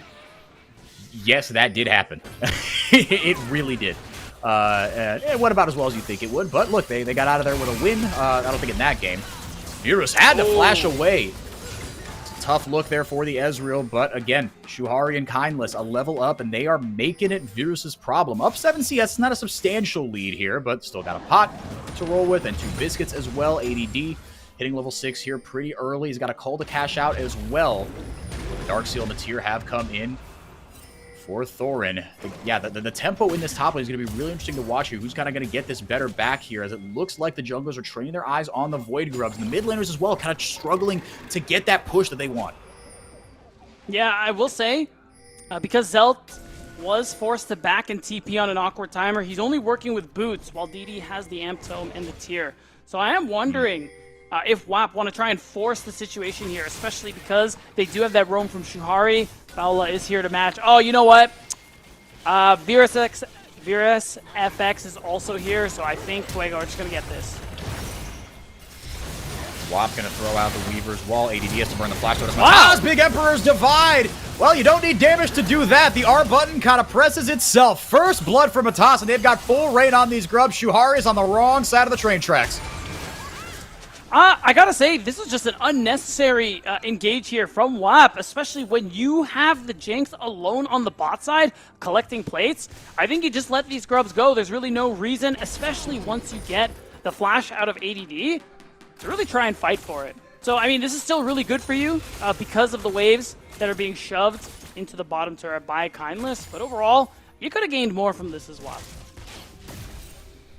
Yeah, it could have been better, could have been worse. Fuego, they do walk away with 3 grubs on pace for Grubageddon, as you like to call it, and I've enjoyed hearing you say that. There's so many nicknames for these grubs. I mean, they've added so much to our league vernacular, but we're going to have a little bit of a hold on our vocabulary lesson here. Baula just going to walk right up, extend the route. QQ more play and defense, gets the ultimate there. The ball breaker on to Zelt. The cease and desist comes through very nicely with the seismic shove there. Secure that kill, and WAP get one back. Mataz going to be next on the menu. Gonna get it onto DD with the Bramble Smash. Might be enough, just not enough damage. Kill number 2 going over to QQ Moore. Yeah, really nice for WAP to be able to turn the gank on its head. And props to DD in the face of all that damage. Landing that seismic shove, fulfilling the Taliyah part of that Vi-Taliyah combo. It's going to earn WAP their first Drake of the game. And it's still going to allow them to just kind of give us a preview of what this combo is going to be like. And it's a combo that they're going to have to keep their foot on the gas with, right? I mean, and get it to that point where they can then fight with Kindless, which, yeah, a bit of an oopsie, maybe not, either fighting with Kindless or just kind of letting Kindless do his thing in the bottom lane, as we see here. But you got to give credit on the other side to Fuego, right? They're walled off here. QQ Moore is isolated, and they pull the trigger. Yeah, that's exactly it. I think QQ Moore just wasn't expecting to get jumped on like that. So it actually was just a good snap engage coming through from Mataz. And then here's the gank afterwards that was turned around really nicely here from WAP. WAP got themselves a first couple kills here. Again, they are 0-3, fighting for their tournament lives. I'm not sure if mathematically they would be eliminated with 0-4, but it gets really, they would. tricky. Yeah, okay. And then I trust you. You said that with enough conviction. But WAP, they've got Cade Stars tomorrow, and Cade Stars got to be feeling really good themselves. So if they don't take care of business here, for more reasons than one, it could get really, really hairy. Fuego, meanwhile, 1-1. And 2-1 would put you in a pretty good position, especially with Dragonsteel not performing up to expectations so far. They're 1-2. They're kind of going to be fighting for that 4th spot here. Oh my goodness. Everyone and their mother invited to the party in the mid lane as Mata is able to get the kill. The True Shot Barrage not going to land. 4 ultimates blown. Beat down. Not for nothing here. No, I mean, it is going... I still think it's a worthwhile play just because at the end of the day, you get the kill. Zelt is going to be able to get the wave in, collect a plate or 2 for himself on this Azir where you're also trying to scale, also trying to do damage late game. I think it's a great move there from Fuego. DD getting punished again for not having his flash. And fair enough, it wasn't going to be up for another minute.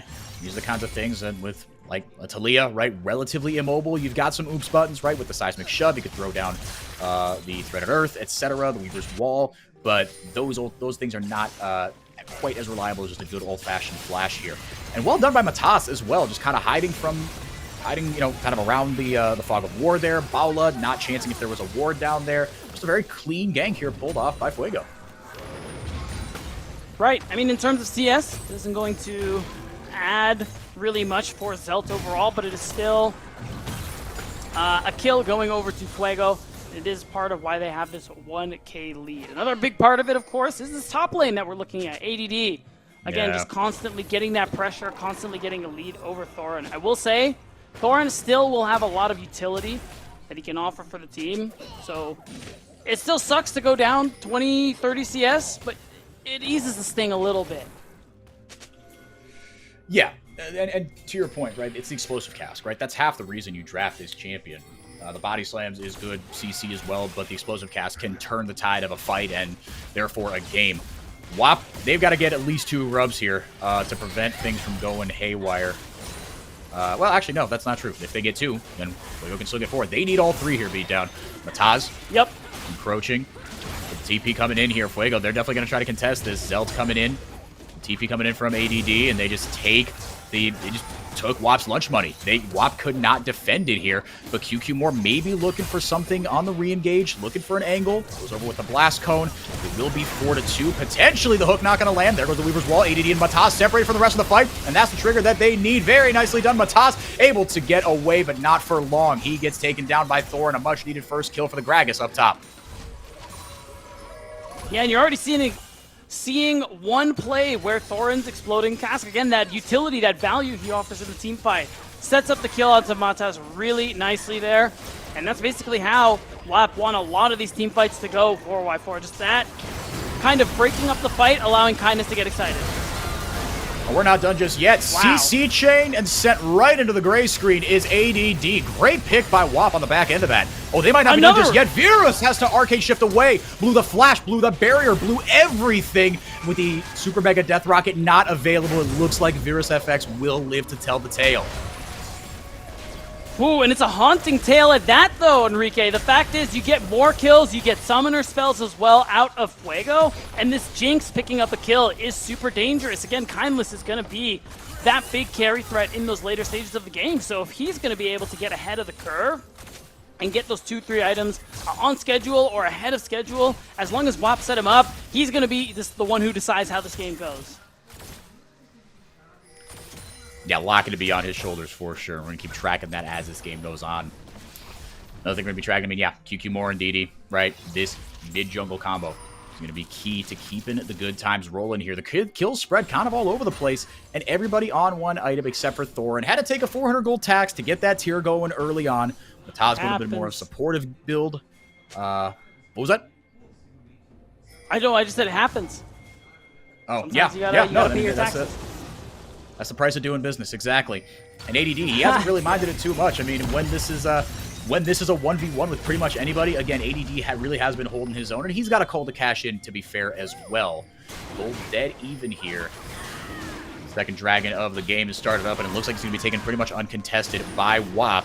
Herald spawning in just a little bit here, and finally unburrows from the void underneath. And Fuego, they've got full purchase on us. They can start it if they want, but WAP going to force the issue here on the mid-tier 1. It's going to be kind of tough for them to actually go for anything. I think I would have just liked them to try and finish that Herald really quickly, especially with Zelt having that push on the top side.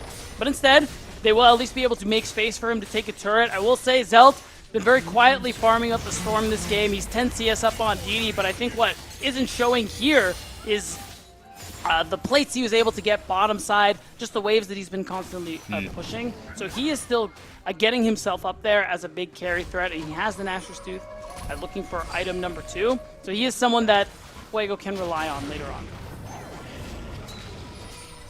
It kind of reminds me of, if anyone saw the LCK finals, what kind of got memed on is like Faker playing Farming Simulator in the side lane while the rest of his team is just getting slaughtered and just doing like so much heavy lifting on the other side of the map. But that's kind of what you've got to do sometimes as the Azir, right?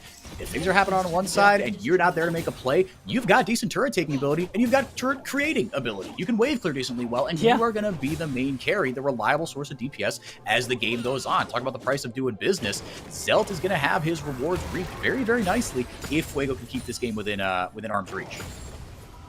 Yeah, and then looking too to see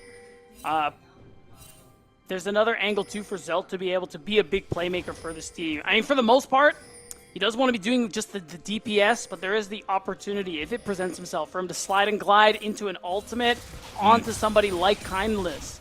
And playmaking like that would really put his team in a position to succeed here. Again, WAP, they lose here. They're done and dusted. Nothing they do tomorrow is going to change that. Fuego going 2-1 is going to be a great way for them to close out their game 2, or their day 2. 100%. It keeps your head above water, locks you into third place going into the last day. As WAP going to start up their third neutral objective here, well, besides the grubs, I should say. And to be fair to them, Fuego, they've got the scaling advantage. That was an incredible hitbox. That is absolutely wild. But Bala does get the hook down. TP comes in. DD bails out Thorin. Yeah, that was a Riot Games moment right there. Well, you do force the teleport out of DD. So that one feels good. You do have a TP advantage, something you could potentially try and make a play with in a couple of minutes' time. But for the most part, no gold is really exchanging hands here. I think the most notable objective coming up is going to be the Dragon in 2 minutes 30 seconds time, because it will be soul point here for WAP. And the fact is, it's a Mountain Soul. We kind of saw how good that was last game. It's pretty good, guys. No, it's incredibly strong. It's going to be a boon in the pocket of whoever is able to grab it. Both these comps scale, decently here. You've got a late game damage threat, and you've got mixed damage sources kind of all around here. And Fuego, if they can stack 4 of those and get that Mountain Soul, it's going to be even better for them. But I think they are not hoping that the game goes on another 20 minutes, because that will be the price of doing business if they can get it. WAP setting up here. They've had good purchase, to be fair, beatdown on the first few objectives. That's something you can't really take away from them. Yeah, the grub fights have gone, a little awry, but otherwise, they have gotten their objectives more or less uncontested. Yeah, it's true. I think the only one who's really going to take... actually, no. I think both solo laners of Fuego are going to be able to take advantage of the Void Might, so that is something Fuego still have going for them in the split push, especially because ADD with his lead, he's going to be a problem in the 1v1. Does mean those are those extra avenues for Fuego to make cross-map plays, for them to be able to generate gold still later on into the game. But it's still WAP playing for the Dragon Soul, which... Flash Q. Here comes the ultimate. QQ taking a ton of damage, not able to get onto Virus FX. He says, thank you very much. That is really, really unfortunate. Now with a numbers advantage, here come Fuego. And they are ripping them apart. Big explosive cast does pretty much nothing. Shuhari gets the Magna Storm down, but there's no one there to follow up. WAP booked the fight. They booked their ticket into that deep team fight, and they got nothing out of it. They get scattered to the 4 wins. 4-0 beatdown. And this is awful for so many different reasons. One, you just gave away a ton of gold over to Fuego, over to this Azir, who is already ahead of the curve. Also, it happened 30 seconds before this next break, which was supposed to be your soul point. And worst of all, Kindness flashed and died. So this Jinx is going to be that much more vulnerable for these next couple of minutes, and that's just going to make it easier for Fuego to take him down. That's so tough. I mean, Virus FX played this really, really well, to be fair. But this was a disaster, and DD tried to get something going here with his ultimate, but the rest of Fuego collapsed very, very well beat down. Yeah, I think there was a maybe miscommunication or something. I'm just confused why they don't just flash over the Talia wall. I think that would end up being maybe the safest place for them to go. It might not have mattered in the end, but now, as we go back to live, WAP do still have an opportunity to get themselves that Mountain Soul point, but it's tough because there's a Herald spawn. Yep, and doing things in the bottom lane, second turret of the game. Going over to WAP. Gonna get a little bit more here, but has a date with the minions first off. 5v5 in the bottom lane here. It was Soul Point here for WAP, but now Fuego playing with a little more energy, with a little more gold in their pocket. They're up 1,500 gold to be exact. ADD gonna take care of Shelly, but he's got to get back to the river pretty quick here. Dragon going down pretty slowly. Looking here. like Let's it's just gonna see end up being 50-50. Paula able to get the hook down Thor and able to get out with just a little bit of health here. Weaver's wall goes out, but there is no follow-up. Fantastic Nature's Grasp. Mataz kept everyone on WAP at bay as the dragon is secured by Fuego. And that's it. That's the denial of that Mountain Soul point. So the game just getting that much more difficult for the side of WAP. Still really hard for them to team fight when Kindless really doesn't feel very safe when he is flashless, trying to interact with the members of Fuego. So now Fuego has the opportunity to start stacking Mountain Drakes, and if they win another fight like the one we saw a minute ago, now the Baron's up Enrique, and that could be a way for them to blow this game wide open. Yeah, little by little, they've been playing out this mid game pretty well. Mataz showing again why Maokai is so strong. That ultimate, I mean, you could talk about the sapling damage, you could talk about a bunch of different levers you could pull with Maokai, but that ultimate, man, I mean, it travels so fast. It travels, it is very wide. It takes up just a ton of space, right? You can use it offensively, defensively, and my guy's got a locket of the Iron Solari and some random components, right? He's not like. The kill participation is high, but this isn't like a stat stick tank Maokai or anything. He just hit his ultimates at the right time. The experience is really coming through for Fuego, and they are the oldest average age team at the tournament. These guys have been there and done that. They are experienced players. Yeah, they certainly are, and I will say, even though it is just a locket, every Mountain Drake they get, they make that just a locket that much nicer, Enrique. True. So definitely want to be keeping an eye on that one here. As now we have Zelt. Oh, Zelt. Flashless, no mana. It's been a pleasure, sir. Enrique, salute Zelt with me. You're not saluting. I know you're not doing it. I knew it, bro. Seismic Shove not going to land, but the shutdown does go over to Shuhari, and the stasis did absolutely nothing. I tried to kind of sugarcoat it and make it a little nicer. But caught on the wrong side of the woods, and really not much. Baron looks like it might be the next on the menu here, but WAP really, they've got nothing, right? Fuego did their homework. Okay. They scattered the vision very well. If you wanna sugarcoat it, the only sugar I could find is that I thought he was trying to buy time so his team could start the Baron, but he's also a lot of their DPS.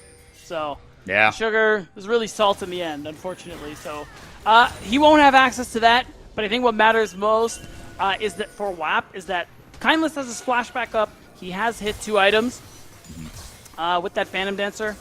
So now I think he's feeling pretty good about his DPS.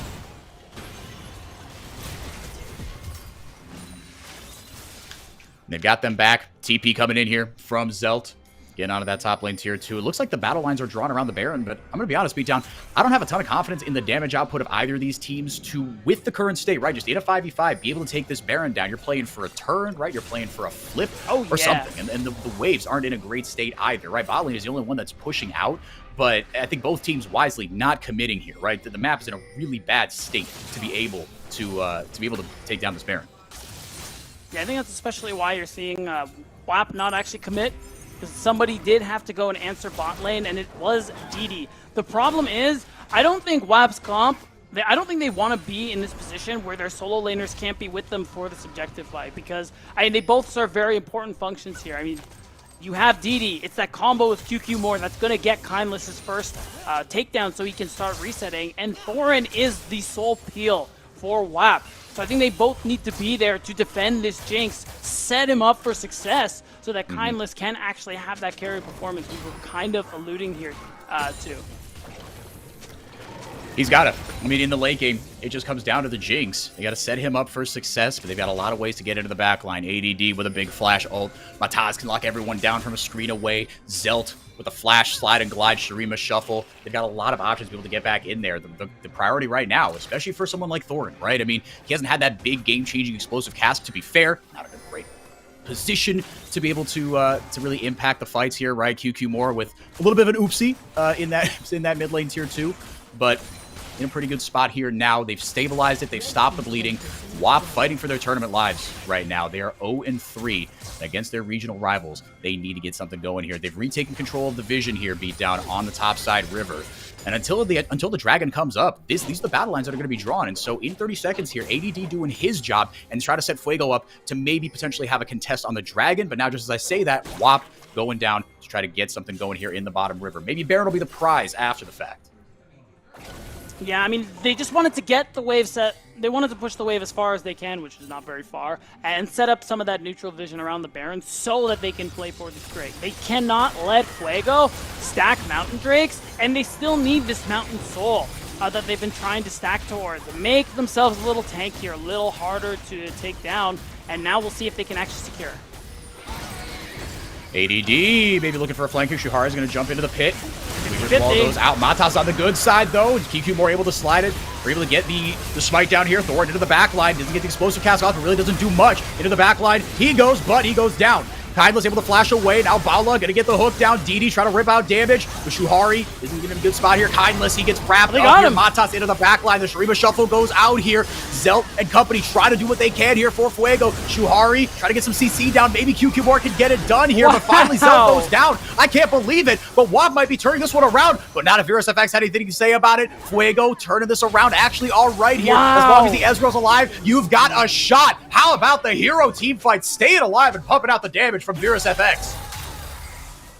Dude, and Mata setting up the fight so nicely again, just having that laser focus onto Kindless, taking him out, making space so VirusFX can do the most damage of anyone in that team fight. He is popping off on this Ezreal. He's at 3-0-4, and even though they didn't get the Drake, you could see Fuego got everything else they could want. And this fight was back and forth, man. I definitely had my work cut out for me. I didn't hit everything on that fight. But Kindless, he got himself in a really tricky spot here. And credit Matas, right? You know that this is all about the Jinx. Flash, lock it up. Yeah, that's right. It's just a really great angle from him. Good recognition to immediately get that flash twisted advance. And as soon as that goes down, you know this fight is over. I will say QQ Mar, he made it look good for a second, but not good enough. And VirusFX, what a performance by him. The veteran in the bot lane. He and Baula, both 26. They are, as far as esports is concerned, they are fossils. They are a lot older than a lot of the other players in this tournament. A really good fight by the Ezreal player here in this one. Big ward, or the remote ward there goes down onto the Baron. It wasn't exactly the prize they were looking for, right? They thought maybe in a perfect world we get that, but that fight was so scrappy. Baron, not a realistic possibility for either of these teams. Baula looking for a Hex Flash over. Doesn't exactly get it. In goes Thor, and able to get the explosive cast down. The Weaver's Wall may be able to separate Matas here. Matas and ADD indeed are separated, but VirusFX going in, and he's able to get the damage down. Now Matas contributing his part, but if Kindless is alive, maybe they've got a hope and a prayer, but the front line is getting torn through. Shuhari doing his best, and finally the Jinx is locked up, and that will be it. Fuego take another fight on the back of a beautiful engage there, and damage coming in from the Azir and the Ezreal. Yeah, now Shuhari, again, last to die for his team. Going to be there to confirm the ace. As I said it before, if another fight like that happens again, Fuego are going to get the Baron with their damage dealers up and alive. No smite necessary. They're going to get it. A fitting reward for a very well done team fight here. Again, these fights have been back and forth, been really scrappy and really entertaining.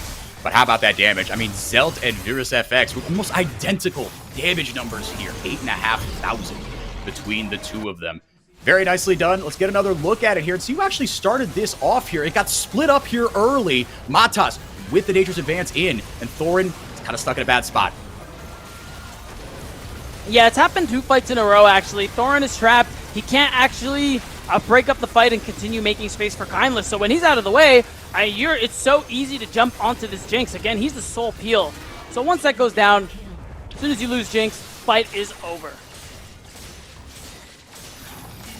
And again, it comes back to understanding the assignment. And it's not to say that they weren't trying to. Right? You got to give credit to Fuego. For every throw, there's a catch, etc. Hang on a second here. Bala with a very nice hook. CC chain it into the gray screen. You go, Shuhari. Not long for this world. There goes the Emperor's Divide. That is massive damage coming out of the Zero ultimate. Repositions them right into the Death Realm. Fuego keeping their foot on the gas here, Beatdown.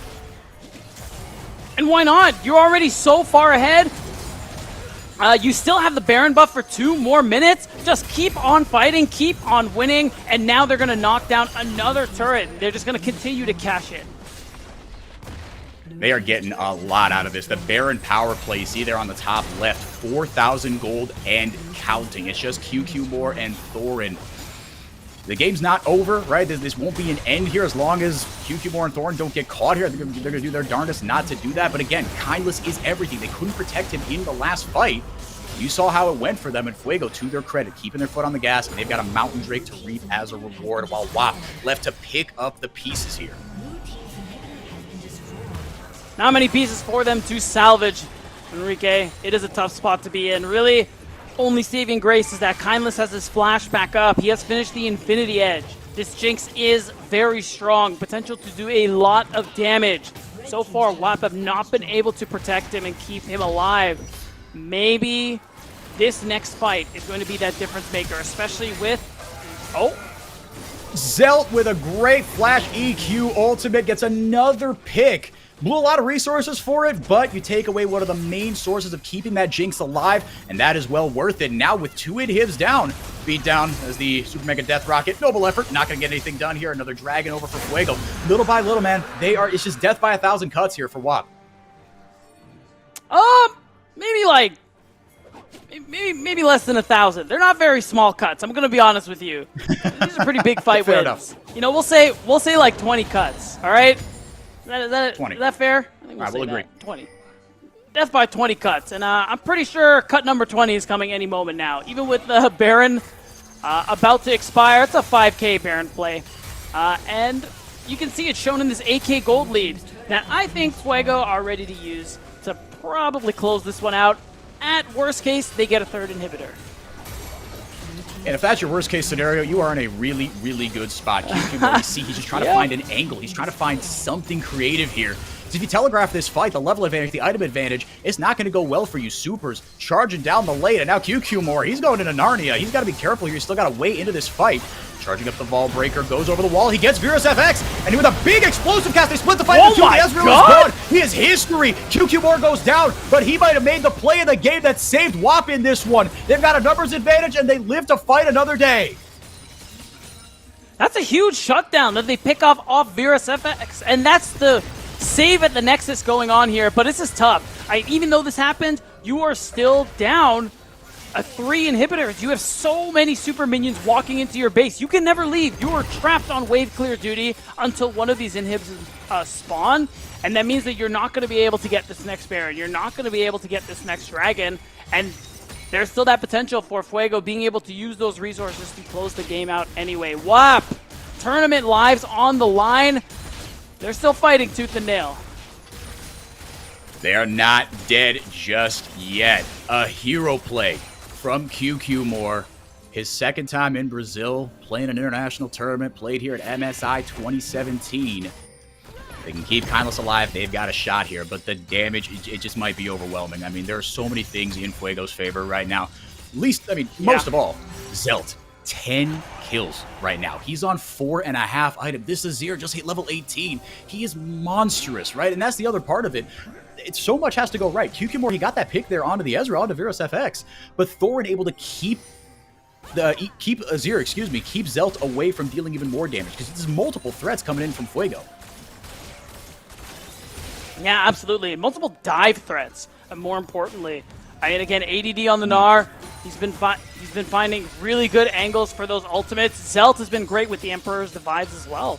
So yeah, there's a lot of those angles from this multi-threat composition, and you can see it. Wow, my God, and they are still just chained to their chained to their base as they're just trying to clear out minions. I will say they're getting a lot of golden experience these last couple of minutes. So if they somehow stay alive long enough, and we see 4 or 5 items come out of Kindless and DD, maybe there's a world. There is a world.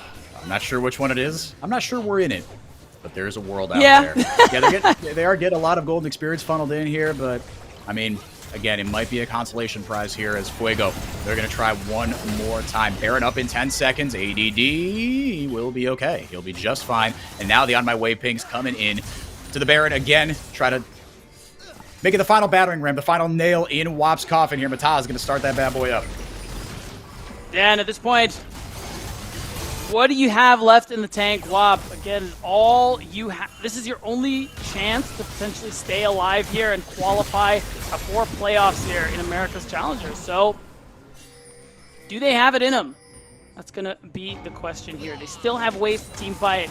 They still have a Jinx who is really strong here. Kindless level 17. 4 items. Just finished that Lord Doms. This damage is going to be insane. Can he get it off?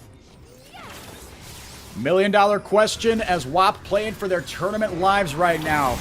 With the Baron buff minions marching in 2 inhibitorless lanes. Shuhari providing decent CC here, gets the lock up there out of the Nautilus. Explosive Cat's going to isolate Paula. Shuhari doing a lot of work in the backline. The Emperor's Divide doesn't get any damage dealers. Kindless is going crazy. He's got 1 reset, but can he get close enough? It's going to be really, really difficult. The Sand Soldiers come close to him, but not close enough. Not able to connect with the Zap. It's a 1-for-1. QQ more. The timers are long for him. He's in the death realm. It's a 4v4. But now the TP coming in here as ADD grabbed himself yet another item. DD grab the Weaver's wall. ADD pushing on the other lane. It's just so many threats to deal with here. Beat down WAP. We're going to have to put up the stand of the century here. I feel like they're about to be pushed over. Enrique, the Baron-empowered waves are coming through. The turret damage is too much, and WAP's health bars are low. Explosive cast goes off again and again. They get a kill onto the Jinx, but Kindless has got to stay alive and keep right-clicking the kids here. ADD with a big old Gnar, and it wipes out the front line on the Jinx. Can't get close enough without getting in danger. Virus FX goes forward with the Ezreal, and that should do it. QQ more. Can he pull a rabbit out of a hat? It doesn't look like he's going to be able to. Zelt just padding the numbers here. The Nexus is exposed. 3 inhibs down. The Baron up supers will take care of the rest. Fuego eliminate their LATAM counterparts. They move to 2-1 here at America's Challengers 2024. Oof, and now WAP, unfortunately, the only option left to them is to play spoiler for Vivo Cade Stars Academy, because that is their final match on day 3 tomorrow here in the group stage. So there is that chance, because Cade are not in a great position. But, I mean, for Fuego, you end the day 2-1. Which has got to feel amazing. You maintain your spot currently in the top 4, and you're really close to actually guaranteeing your spot in the playoffs. Only thing left is that their matches tomorrow are against Dragonsteel and Fear X Starforge, so they're not out of the woods yet, despite this being a big win. No, and not only keeping their head in the top, head above water as the top 4, I mean, they're in 3rd place. But again, they've got to deal with a head-to-head matchup against Dragonsteel and Fear X Starforge. Dragonsteel on talent might be the best team here. Fear X Starforge, they're playing inspired League of Legends right now, playing really, really well with a lot of confidence. They certainly got a shot, but Fuego, they've taken care of business, right? They've done what they can, control what they can control, and they got to prep for tomorrow. For WAP, it just never came together. They did not ride that mid game well enough, right? That Vitalia combo, you saw glimpses of it. You saw it in bits and pieces there in the early game, but at the end of the day, they couldn't protect Kindness. No, I think it was a really good job, especially from ADD, who I think was really good alongside Zelt at really pressuring this Jinx, blowing the Flash. All right, Flash is down. Guess what? We're going to kill you over and over again, or we're going to zone you from these team fights so that you don't actually get any value done. And on the other side for Fuego, the experience, I feel like, really won out, right? That was a pretty standard composition, a pretty safe composition. And even though, you know, I mean, they executed on kind of, again, get to the Jinx, use your range as the Azir, using the ults very, you know, defensively and offensively. There was that little bit of an oopsie there for Virus FX, but otherwise, they capitalized on their mistakes. QQ Moore got a little too hyphy there by the mid lane tier 2, but otherwise, a solid performance from Fuego as we get the highlights on the screen there. And of course, we are fighting. We're starting with that fight. Why are we starting with this one? that just feels like BM. But yeah, I mean, this is exactly the angle here, where again, Kindless, Flash, ADD still staying on top of him with that Mega Gnar. And again, it's really simple, cut and dry. Jinx doesn't get to DPS this fight, well, WAP don't get to win. DD, actually pretty good with the Weaver's Wall, all things considered. He had a couple clutch separations, and I mean, when you're behind, that does so much work. If you could just create a numbers advantage when you're behind, protect the Jinx in some way. But again, you got to give credit to Matas here. We pointed it out at the time, but really just intelligent target selection. He knows that if Jinx is dead, they've got no shot here. And Matas, right, it was a supportive build. I kind of like jokingly half flamed it, but I know that, look, Maokai's got so much built into his kit. He doesn't need all those stats. No, not at all. And yeah, I mean, got to give another shout out to for Zelt. He didn't make it to the end of this clip, but he put out a lot of damage this game alongside his AD carry Beerus FX. And the team fights just continue to look good here for Fuego. You got to love the fact that they're able to overcome their regional counterparts there in WAP. Now they have the opportunity to lock in their top 4 placement that they currently have. They're taking care of what they need to. But for Fuego, unfortunately, like you said, beatdown, they're just playing spoiler against Cade Stars, and it could be a big spoiling, for lack of a better term. There's definitely a better term I couldn't find than you see here, just dotting the I's and crossing their T's. It felt like, it's unfortunate, man, because for WAP, I feel like their team fights were getting better there towards the end, but it was just too little too late. And they've got the tools to certainly upset Cade Stars, as Cade Stars themselves are fighting for their tournament lives, right? Right now, they're in 5th place. They've got a negative win rate, but they've got this is not going to be a walkover over WAP tomorrow. No, not at all. So that's going to be really interesting to see if WAP do want to play that spoiler. It would be entertaining at the very least. So that'll be day 3. That'll be a day 3 thing though. Yep, and that'll be tomorrow, same time, same place, different casters.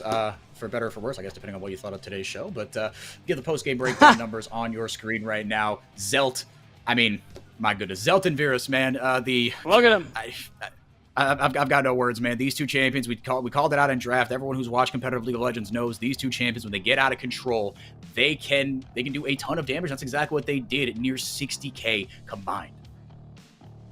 Yeah, it's actually pretty incredible what they were both able to do there in that game. And even though it doesn't show in the damage numbers, the setup, again, Matas, ADD, Baula all played that facilitator role really nicely, setting up plays onto DD, onto Kindless to make sure the damage dealers of WAP weren't able to actually do anything. And I will say, even Thorin was feeling that heat, was the focus of a lot of their ire in that mid game, preventing him from, again, being that adequate peel for the Jinx.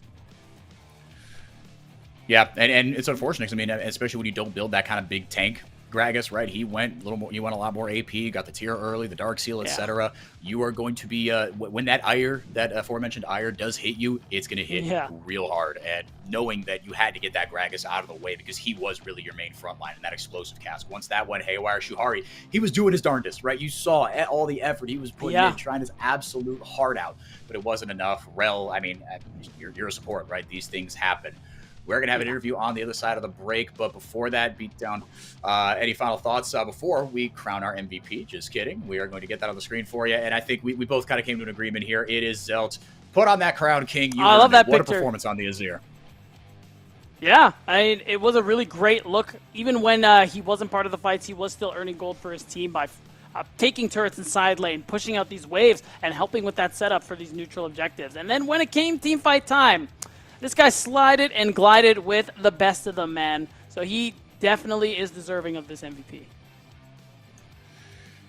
He wins the Duelo de Reyes, the Duel of the Kings. You see the coordinates there right below Team Fuego on his jersey, representing the North Latin America region, as well as the Caribbean team, actually based in Curacao, the Dutch state-ish in the South Caribbean there, right off the coast of Venezuela. So repping not only that side of Latin America, but for the Caribbean as well. The repping that on their jerseys, very, very cool. Like I said, we will have an interview shortly here with Kindless. That's coming up on the horizon in just a little bit. But Beatdown, looking ahead here, Fuego, they've got a tough task ahead of them because, again, Dragonsteel underperforming. That's like the big narrative for me going into game 2 is you've got the teams that have kind of locked their spots, right? Pain looking, good, although they dropped one to Cade. But it's, the 3 teams, right? Fuego, Dragonsteel, and Cade Stars Academy for me, right? It's those 3 teams fighting for those 3rd and 4th spots. Yeah, I think the interesting thing is that I mean, I agree with Scary Jerry and what he said earlier when we interviewed him about how Dragonsteel haven't really figured out what this meta is, how this patch really works yet. And while it's true, with time, I'm sure they would play with the best of them. Enrique, their match is tomorrow. So there is actually a concern, at least from me, for how well they're going to play. Because Fuego, again, even though they do play against our 1 and 2 seed from the NACL, one of them is the struggling Dragonsteel. And that's the match I'm most concerned, interested in, because if Fuego are going to get their third win and almost guarantee themselves a spot in our playoffs, I think that's the match where they're going to do it. Yeah, they better hope that whatever adaptations Dragonsteel are trying to do, they don't get them. We are now ready for the interview with Kindless. Kindless, thank you for your time. Apologies about the loss, but thank you for being here regardless. Tell me, I mean, how would you evaluate your performance, right? You guys came in here, things didn't go your way, but we saw moments of brilliance from you in each and every game. How would you evaluate what you guys set out to do when you came here to São Paulo? My performance as a player or as a team? As a team. I mean, it's very disappointing, obviously. We expected to win at least 2 games of the games we have so far. And I think this game we threw it very hard in the mid-play, where QQ failed the Q flash with Vi, and we all died basically. We lost all our layer. Very sad. But now all we can do is try very hard to win against BOKD to ensure Fuego can go to the next phase. Well, I appreciate you still got your LATAM compatriots' well-being on your mind. Kindless, thank you for your time. Best of luck tomorrow. Dudu, thank you. Obrigado. Appreciate you being here as well. And before we go, we're going to get a last look at the standings here, Beatdown. We've talked kind of in abstract terms about the rapidly shifting standings here. Pain Gaming, 3-1 up at the top of the standings. FearX Starforge, 3 wins as well. Again, uneven number of games played, so look at the wins. That's really what you're looking at here. Fuego, 2-1 after their win here. WAP eliminated, unfortunately. And VKS Dragonsteel, 1-2. It's going to be a good one tomorrow, Beatdown. I'm excited.